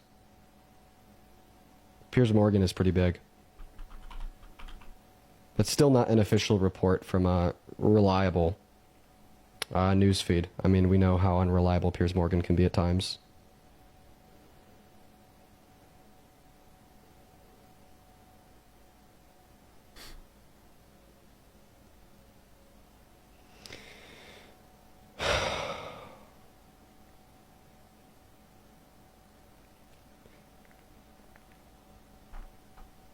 Charlie Kirk has passed. Nah, he ain't passed, Dean. He fucking died. It was sad.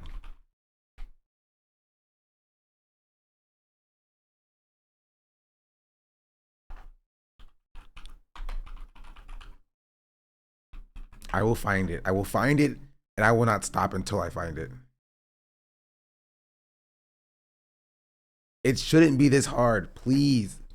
Who has the video?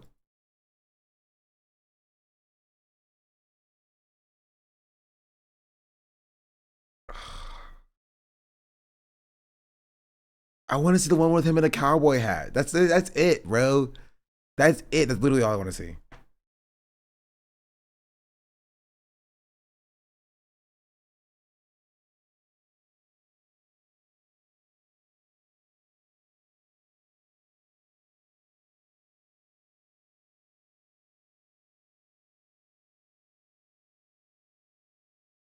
Wait.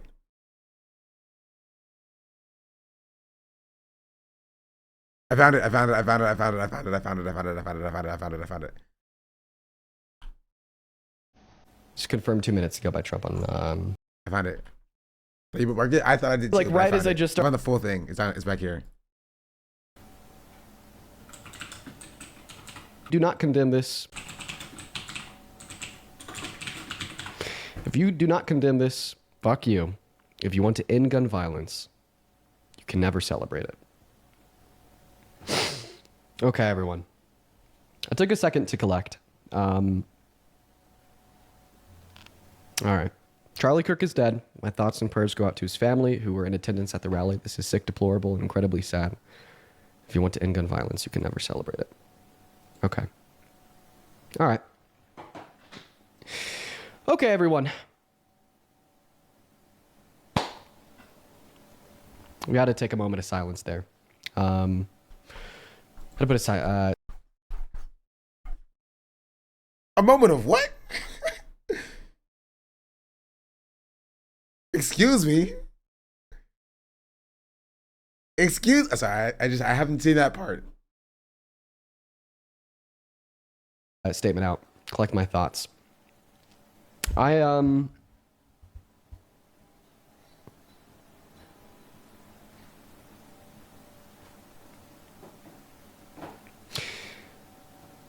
Oh, guys, this is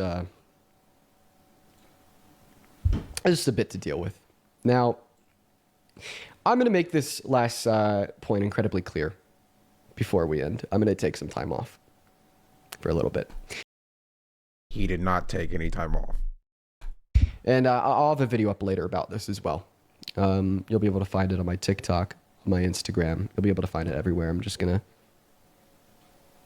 collect my thoughts and then make a video. Ellen took more time off. Yes, he did. Gun violence is sickening and wrong. And last statement, if you celebrate this, if you don't condemn it, if you're happy, there's a clear line between me and you now. You are not a fan. I do not support you, and I do not want you to support me. If you claim to be an individual who wants to end gun violence, then you are contradicting your values to their core if you celebrate it. I'm sorry. The cowboy hat came on and I was dying.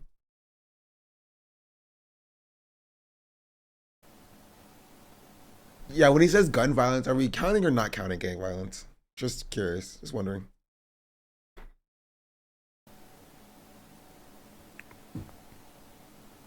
And if you see anybody celebrating it, happy with it, okay with it,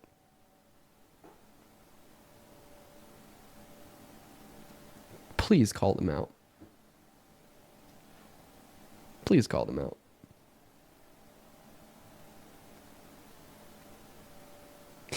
And I don't know of I don't know how long it'll be until I come back and do debates.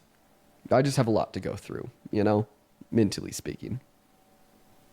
Regardless of the fact that, you know, he was Charlie Kirk, Republican MAGA, that is still a human, a person that I met, that I spoke with, had conversation and debate with. That is somebody who has kids, somebody who has a life. That is somebody who has a wife. That's also somebody that my friend Parker had to watch die right in front of him 30 feet away. What happened to Charlie Kirk today, this will probably be it for me. What happened to Charlie Kirk today is abhorrent. Truly abhorrent. This has to stop. Nobody deserves to be a victim to violence. Charlie Kirk is a victim to gun violence. His kids are a victim to gun violence. His wife is now a victim to gun violence. Parker and everyone else. She was partying. To witness this in person was there is a victim to gun violence. This is fucking disgusting.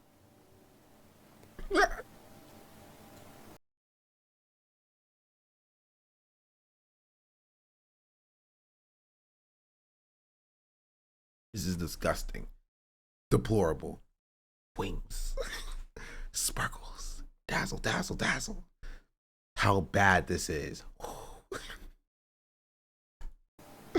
There's so much evil in this world. And today, that Charlie Kirk attitude. So if we're being real, on the scales of evil on the 10th of September, right? Some may say that it did tip. Just in which way is up for interpretation.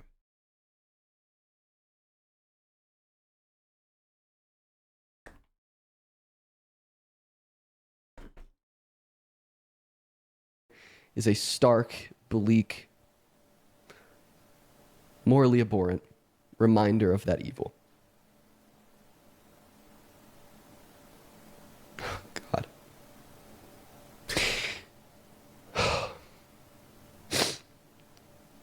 Dean.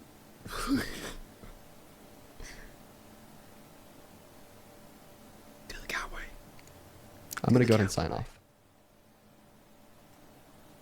You guys have a good one.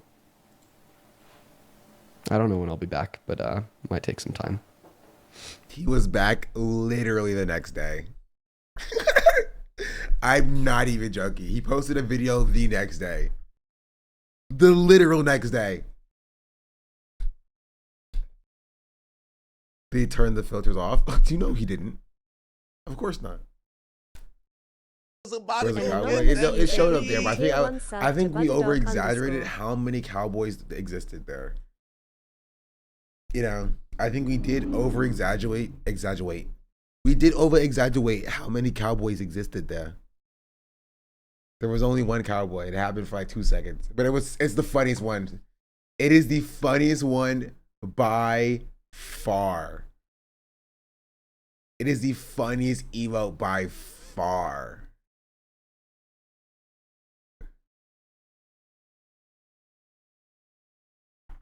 If I say something on the stream, that's crazy. Anyway, this is a little sidetrack. I had to laugh at that though, because it was funny. Also, I don't know if y'all saw this. Kamala Harris' former campaign account rebranded to Headquarters 67. I wonder why those two numbers. A Gen Z-led hub for progressive content. Madam Vice President, what's going on with Kamala HQ? Well, I'm so glad you asked. I have good news. So Kamala HQ is turning into headquarters, and it's where you can go online to get basically the latest of what's going on, and also to meet and revisit with some of our great, courageous leaders, be they elected leaders, community leaders, civic leaders, faith leaders, young leaders. I'm really excited about it. So stay engaged, and I'll see you out there. Thank you. Madam Vice President, what's going on with Kamala HQ? Well, I'm so... In case you wanted to know what the progressive content will entail, among the 16 accounts the headquarters follows are Aaron Parnes, Olivia Juliana, Aaron Rupar, Dean Withers, and Harry Sasson. Man, it's going to go so well. I'm so glad this account is going to pop off and be so great and awesome and amazing. Also, they changed the name. So now it's headquarters 68 _ for some reason.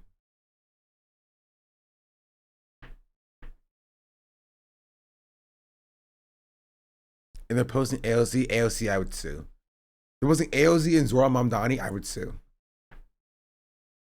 I would sue. I would sue. I would sue. I would sue.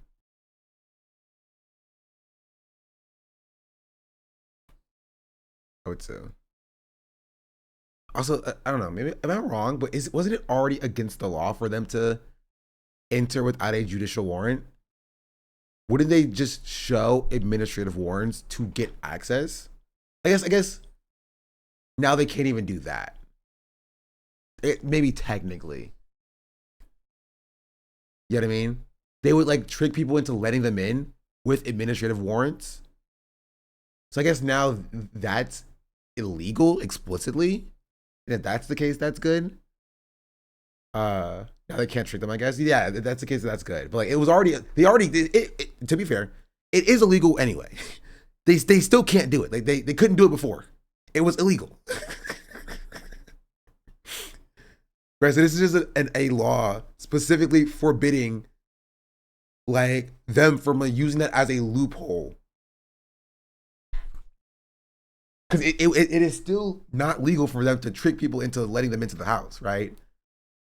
But this makes it explicitly illegal for them for that to happen.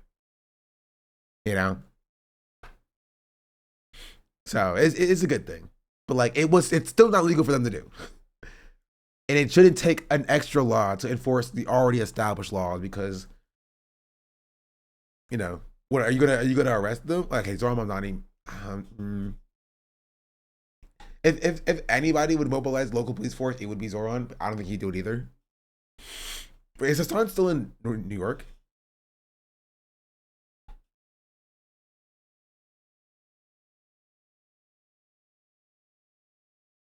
Your city property may mean public places too. No, I don't think it would mean public places. I think it would mean like private establishments. I'm with it right now. That's so funny. The YPD wouldn't comply. So hopefully they quit en masse, and it's, you know, crime rates go down anyway because they cause a lot of the crime. The first legal observer verified trading in Charlotte. Last week it was wild to hear lawyers trading just be like, this is the section about knowing your rights, but DHS isn't following the law, so here are some other tips. Yeah. That's crazy. Zoran cops are arresting protesting nurses. You see him endorse Hochul? I did see that. And like, I'm not surprised by any of this. And I told you there's a reason why I don't endorse people. Chad. I said like 2 weeks ago. I said I don't endorse people. Because I don't expect politicians to save us. At most, I talked positively about Zoran 99 times out of 100 because he was promising positive stuff. But like, I'm not going to be like, yeah, this is my horse. I'm going to back him no matter what. Nobody automatically earns our endorsement. Nobody earns my endorsement at all. Mostly because I don't have the sway to endorse anybody, and it wouldn't matter if I did. But like, my endorsement means something. My endorsement of you is if you only do good stuff and only promise good stuff, I will only talk about you positively. And if you keep doing bad stuff and you promise bad stuff, then I'll always talk about you negatively. That's it. Can endorse people who never know who might end up having a Nazi tattoo. Yeah. It's crazy the fact that it even happened once.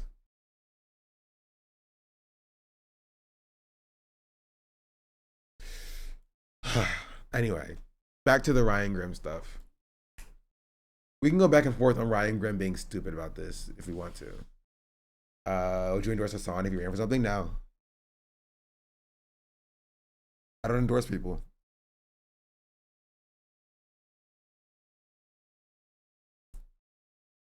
I would say, oh, I think it's cool Hassan's running. That'll be interesting. And I'll talk about the stuff that he promises in his platform, but I'm not going to be like, yeah, I certifiably endorse Hassan for this office. You know what I mean? I'm not a political organization. You don't need my endorsement. Y'all know what I believe, and y'all don't need me to be like, I specifically endorse this person. I'll say, hey, this person wants to do this and it's good, or they want to do this and it's bad. And they send cops to arrest nurses and they're protesting. It's such a bad look on Zoran. Yeah, I mean, this isn't even the first like NYPD thing that like is a bad look on Zoran, but like, you know, again, I don't expect politicians to save us, so hopefully he learned with the pressure that, you know, he should or should not be doing some stuff, and he changes his course. But again, he's a Democrat, ran on a Democratic ticket. He won as a Democrat. He's progressive, still a Democrat though. So, I keep my standards low, so I'm never disappointed.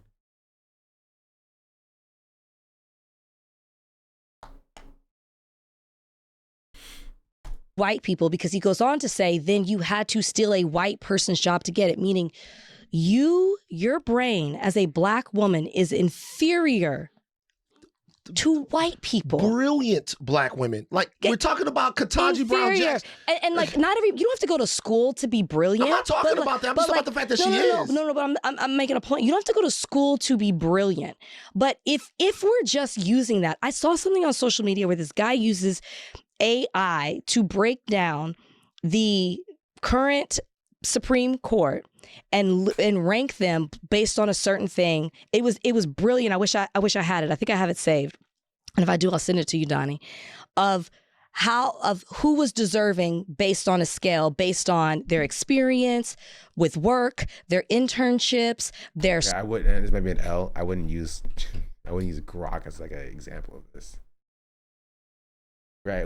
I think we all understand that Ketanji Brown Jackson is more qualified than Amy Coney Barrett and Brett Kavanaugh and the other guy. I don't care to learn his name.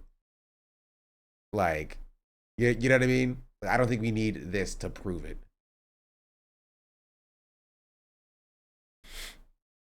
School, they're great, all of it. Number 1 was Sotomayor. Number 2, Ketanji Brown Jackson. Right. And it's a beautiful list of explaining it. So when I it wasn't just based off education. And I'm not saying you can't be brilliant. You don't have to go to school to be brilliant. But when I listen to the things that Charlie Kirk says, who kind of fought against that, it's because he did not have the resume, the experience, the credibility that these very people that he tears down did. Let's just say that Ketanji Brown Jackson got into Harvard on affirmative action. Did affirmative action let her graduate magna cum laude? No, it didn't. She cum laude? Which one is it? Donnie, is it magna cum? I don't want her to. It's magna cum laude, right? Cum. Okay, go ahead. I'm sorry. You're right. You're such no. Leave it in. Leave it in. What is wrong with you? My point is, she graduated in that way on her own. Yes, of course. Her own merits, her own, because she had the brain processing power to. I think it was just a cum joke. I don't think it was anything deeper than that. He saw an opportunity. He was just like, "You sure it's not cum?" To do it. And this is where, when you going back to what you said about Memphis Bleak and how you wish you hadn't responded, I've been having conversations. You said you were above responding in the way that you did on Twitter, not you wish you hadn't responded. Yeah, I don't ever want to be in a situation where I'm being terribly disrespectful. I will say that I should adopt that as well, because when I have had Black women in my comments arguing on behalf of Charlie Kirk and telling me how he did so many things for the Black community, and every time. This is very funny. With the hindsight of how Van Lathan yelled at Rachel, claiming that she never used Black women as a generality to address Black women holistically. Like a few months later, and this is her using it in that way.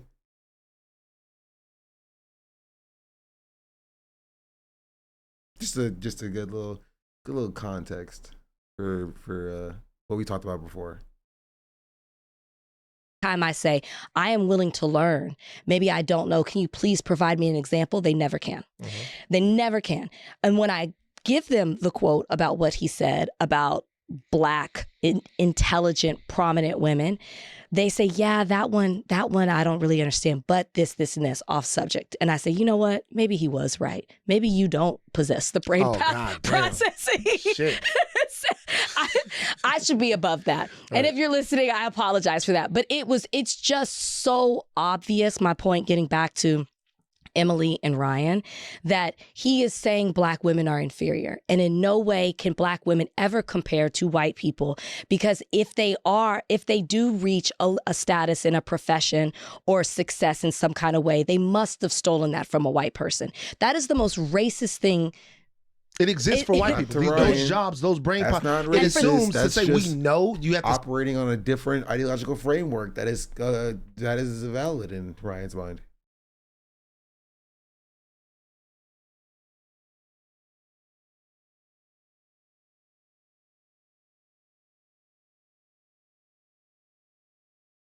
So, anyway, sorry. This is all preamble. Then there's this that Ryan. This is why we're talking about Ryan today. Is that SOC SJP? I don't know what SOC, what school that is. The SJP at this university. Let's go back to Ezra Klein was giving a speech, and protesters interrupted Ezra Klein to call him out for defending genocide, among other things. I think Salt Lake City. Maybe it's Salt Lake City, but I thought I remember if it was Salt Lake City. I think it's something else. Right? And so they posted a statement and it said, students engaged in free speech assertion. Students engaged in free speech, free expression assert that, okay, it's not me, this is written wrong. Asserted that Ezra Klein's talk necessitated disruption, giving Klein's career as an apologist for white supremacist views and an accessory to genocidal state violence. We consider it our obligation as people of conscience who attend the school to not allow the platform of this racist political pundit to go unchecked. Disruptive as it was, the protest was neither violent nor did it violate safety standards, college policies, or infringing on the rights of others in any way. Sarah Lawrence, thank you. That's what it is. Thank you, chatter. I could not remember what it was, but I knew it was not Salt Lake City. Sarah Lawrence College students for Justice and Policy. Yeah. Thank you. Ryan Grimm then responded to this and said, I refuse to believe this was not written by the CIA. Utterly embarrassing. If your activism is indistinguishable from COINTELPRO op, what are you doing? So I don't know what he means. I didn't know what he means. He means just like interrupting Ezra Klein. All right, and this is what the cat said. Ezra Klein's continuing to insist that Israel doesn't target civilians at all, let alone 2 years into a genocide, is pretty undeniably rooted in racism and Jewish supremacist exceptionalism. I think compared to most outlets, I've had a fairly wide range of opinion on Israel on the show, and I've had everyone from right-wing Israeli commentators to actual Hamas apologists. And still I believe that maybe with one exception of people I've had on, that if you got all the people I've had on in a room, they would solve it. And that's because it's not really representative. Ezra, why is one group right-wing advocates, or what you just said, and the other group Hamas apologists? What do you mean? Like, why are they not right-wing apologists? They're right-wing apologists. Yeah, that's just not what you just said. Like, you called the Hamas folks, and I'm not saying they're not apologists.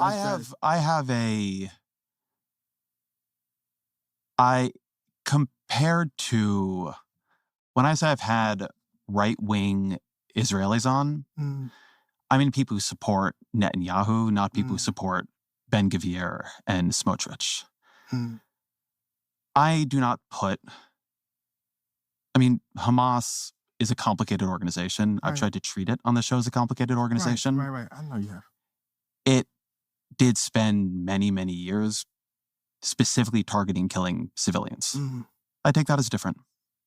You take that different than Netanyahu? I take that as different than Netanyahu, yeah. Come on. Certainly the military wing there.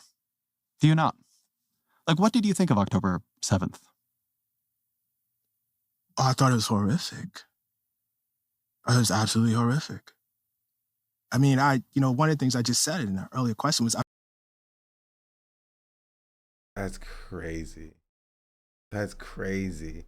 He was like, listen, Hamas obviously targets civilians, right? Like, yeah, I think it's different than Netanyahu. He's saying that Netanyahu doesn't target civilians? Like, what are we talking about? Right, and to which Ryan Grimm responded, okay, then challenge him on that. He said he hear out any criticism and respond, to refuse that and instead try to physically enforce silence from him. Has no coherent strategy behind it. What do you mean physically? Were they holding Ezra Klein down, forcing him to stop talking? I thought they were just yelling at him. Am I tripping? What does he mean by physically enforcing violence? They're gonna take the country by force and compel their will. I don't see that happening. So what's the plan? Either way, I'm mostly retired from telling college professors what to do line of work because nobody wants to hear. But I couldn't help it with this one. So he's like, I usually retire from this because nobody wants to hear it, but I'm gonna say it anyway. You're just like, okay. He said that allows this clown a level of seriousness that he simply does not deserve, but entirely relies on continuing to peddle his terrible opinions. I preferred that they pied him or throw rotten fruit, but then we have people hyperventilating about aggravated assault, which basically what Ryan Grimm is doing here. The sound waves of their voice physically attacked Ezra, yeah. And so, in response to this, Alex Colston, who worked at Dropsite News, said Ezra Klein's politics aims to restore legitimacy to the neoliberal order of the DLC-style Dems and Obama-era hegemony by winning back segments of capital from the right for exclusively middle-class politics against the working poor, incarcerated, unhoused, and dispossessed. He is in a long line of concessionary centrists, Democrats who break bread with the right on policing immigration and extending the shelf life for tech and investment interests in militarized police, security, war making, and U.S. dominance. His view on Israel follows from that.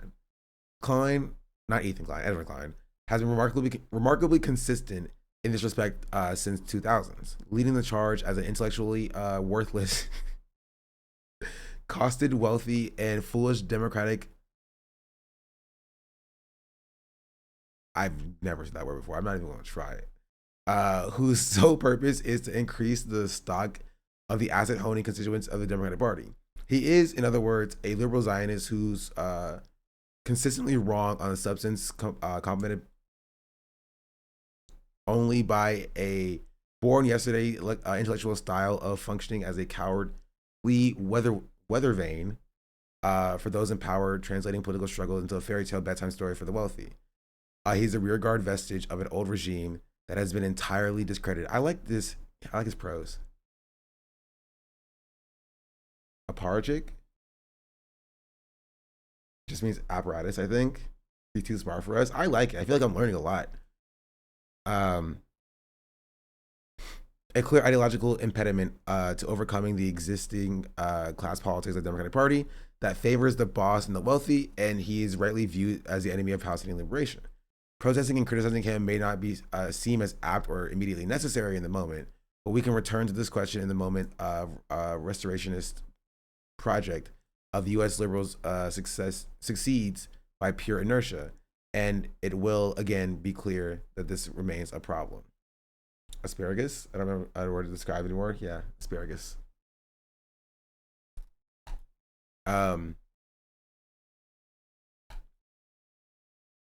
I was also said, my view is that if you've never been brutalized by the state, you've never stood up for anything in the face of state or institutional violence and persecution, and you've made a living as a political commentator, you have no business condescending to protesters and organizers. It is a question of character, truly. And so, following this, you got this, or as a response to this tweet. He said, speaking of, amid all other layoffs in the industry, I've just been let go from Dropsite News because of strategic disagreement about my political vision and views, without specifying what those are and why they disagree with them.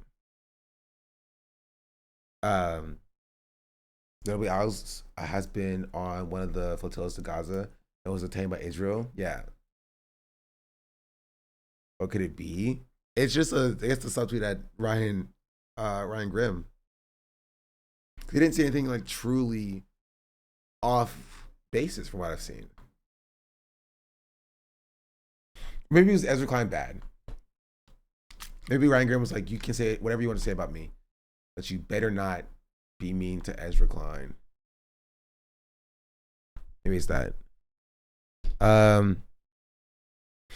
And so Ryan Grimm then jumped in and responded and said, I'm not going to publicly discuss personal issues as there are privacy issues involved, but I will say it's completely false to suggest I fired someone for disagreeing with me or criticizing me. That absolutely did not happen. I mean, this may be true, but he could have fired him for criticizing Ezra Klein, honestly. Maybe he's telling the truth here. He was like, listen, you can say whatever you want about me, but not Ezra Klein. Leave him alone. He's a good friend of mine. I Snap live and like crackle a thing for the capitalist 4 every months. single day, Shank. I live as a capitalist. Okay? I live when I believe. Oh, I'm so Snap and freaking Crackle tired. just subscribed. And then Alex responded to this tweet he made and said, I am being outright gaslit. I'm going to preserve my sanity and my dignity. I pushed for an explanation I did not get and was met with total stonewall cruelty and incoherence. No judgment was passed on my work, and I was also told that it wasn't interpersonal. I'm not going to litigate my character in the court of public opinion. I have self-respect. I know my own reality. That's that. Nothing makes any sense. It is manipulative to speak on behalf of other people. I will not do that. I will speak for myself and myself alone, end thread. Yeah.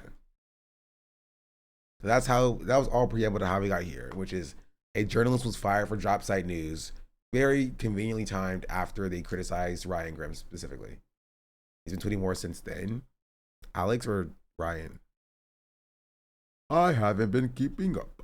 I've been streaming.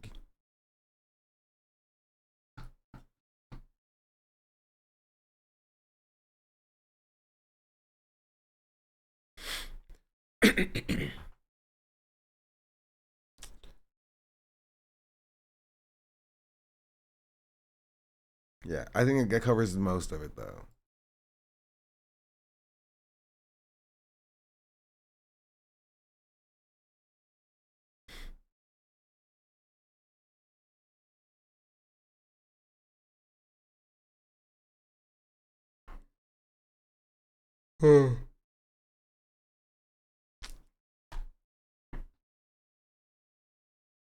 Yawned.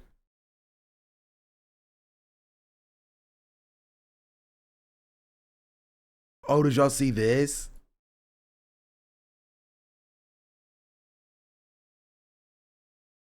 That's Ryan Grimm. Such a bad look. It is not a good look, but it's also not unique to Ryan Grimm. He's running and captivating, pretty bold to fire him. They're gonna clip. Yeah, he gets me my brain growing. Buzz.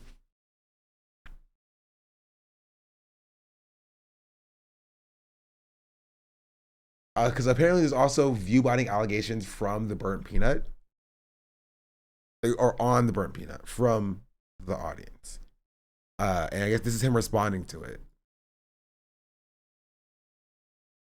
You know what? They're gonna clip whatever I say anyways. Might as well make it good. You guys mind if I be a little unhumble for a second? I don't like being unhumble. I just like hanging out with you boys and gaming, but I kind of got to. Just for like a second, guys. It's not gonna be too crazy. I just kind of got you. Guys, I call view botting the loser's topic. That's what I call it. You have too many viewers, not enough likes, you're view botting. You have too many viewers, you have too many likes, you're like botting. You have too many viewers, you don't have enough subscribers, you're view botting. You have too many viewers, too many subscribers, you're subscribe botting. You have too many viewers on Twitch, you don't have as much viewers on Kick, you're view botting on Twitch. If you have too many viewers on YouTube, but you don't have as many viewers on Twitch, you're view botting on YouTube. You can spin it any way you can. At the base of it, it's cope. At the base of the argument, it's cope. There's no way to prove. This is interesting because Twitch came out and admitted that there was rampant viewbotting on the platform. So it's not just cope.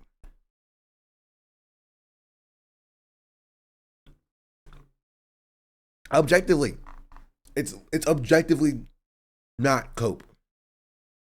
There is rampant view botting on the platform. Twitch has admitted that. Somebody's doing it. Not saying that he's doing it. Somebody's doing it. Anyone is view botting, or if they're not. There's no way to prove it. Either way it is. It's up to even an OnlyFans lady only appeals to like 50% of the population that likes pussy. This is a real loser topic. You're appealing to human jealousy? That's been around since they invented the wheel. Of course your post is gonna blow up. It's a bunch of other losers coping at the same time all together. It's like a party. Yeah, that's how it works. He's just not really funny.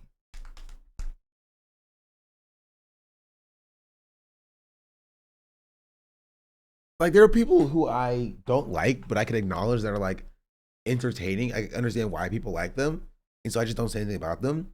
But like, he's just not really funny.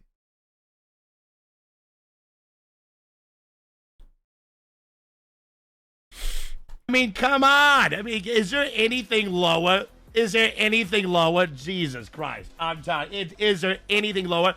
Let me expand on that. Again, I hate to be unhumble. I hate it. But guys, we switched to Brazilian servers. We switched to European servers. We switched to a server called Oceanic. I don't even know what the fuck that means. I don't even know what that means. I don't even know what that means. I can't find a single fucker on any continent on this planet that doesn't know who we are. And you're saying I view button. Yeah, I think he's view button. I honestly did not care before. I did not care before. This has put me firmly in the he's view botting camp. This is like a worst case. So don't even put that comparison out there. Queso would never. That's my goat.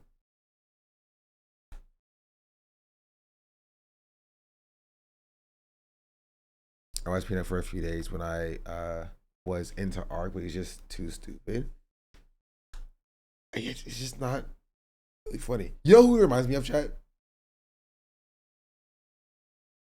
Do you know who he reminds me of? Any guesses? Annoying Orange? A little bit, but not. It's not what I was thinking about. Yes. Yes. Exactly. Dr. Disrespect. He's just the new age Dr. Disrespect. He's the VTuber Dr. Disrespect.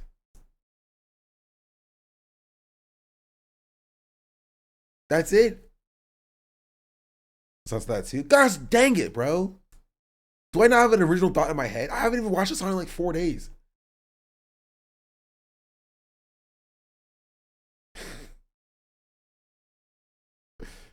You still your content? I believe.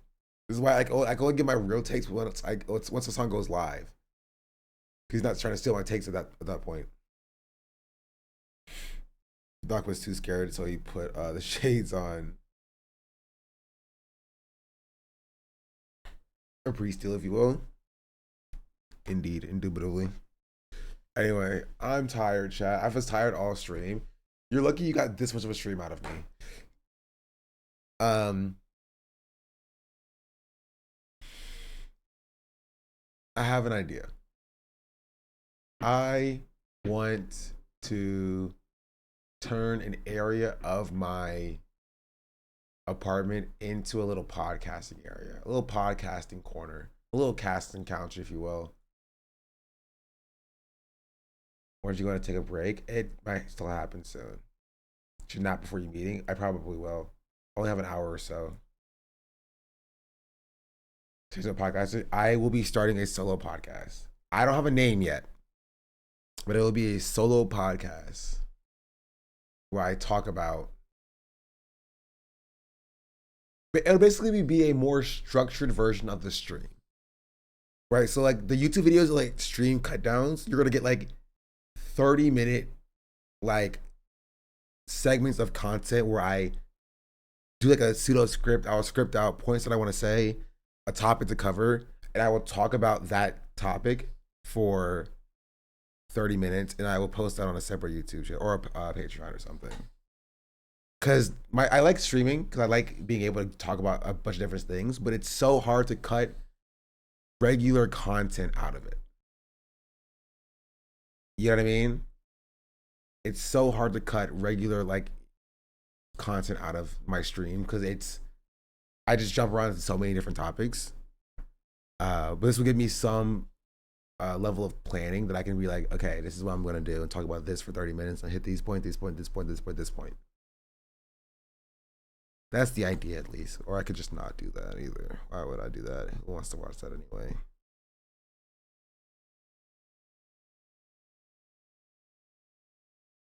I was on Let's Make a Deal, chat. That's what I was doing yesterday. That's why I'm tired. The shoot day was so freaking long. I did like 3 things yesterday, bro. I watched Iron Lung. Okay. Did Let's Make a Deal. You were? Yeah. And I can say that. I just can't say if I won anything or not. So you won't know that until the episode airs. But I can say that I was on the show. You see Wonder Man yet? I have not watched the last episode.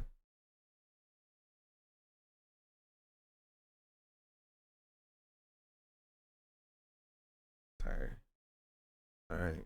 I may go live tomorrow. Probably. Not unless there's something I want to talk about.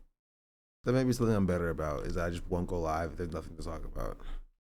Let the news stack up. What's going on in the world? Let's see.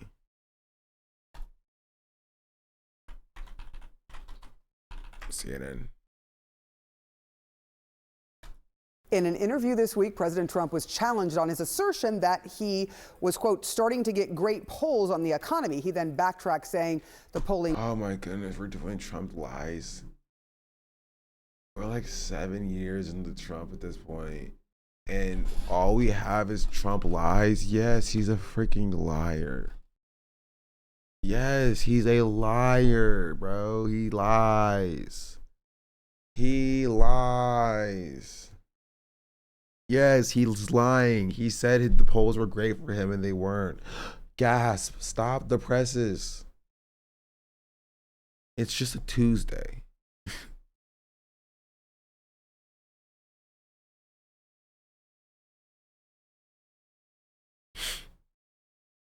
Maybe I have a bad mindset on that. The goal is to yell about how much he lies, and then maybe somebody will change his mind after 10 years since he was first elected. Okay. All right, that's it for me.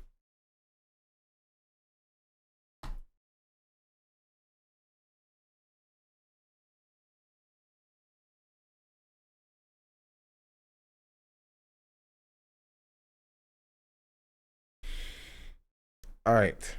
Snap and Crackle, thank you for the 4 months. Anonymous, thank you for the sub.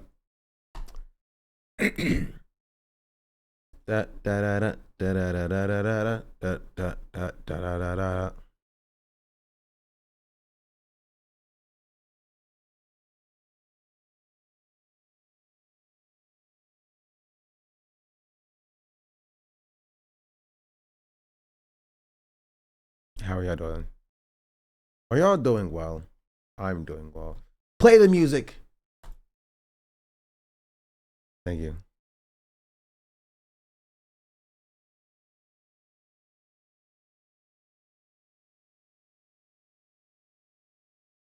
Is Tierra Whack streaming on freaking Twitch? Why is Tierra Whack streaming on Twitch? Bro, everybody's streaming on Twitch, dog.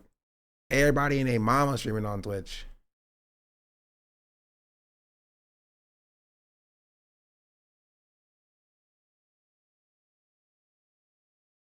Friday chat, remember never talk to the cops? Or always talk to the cops, you know? Who's gonna stop? Sorry, let me not. All right.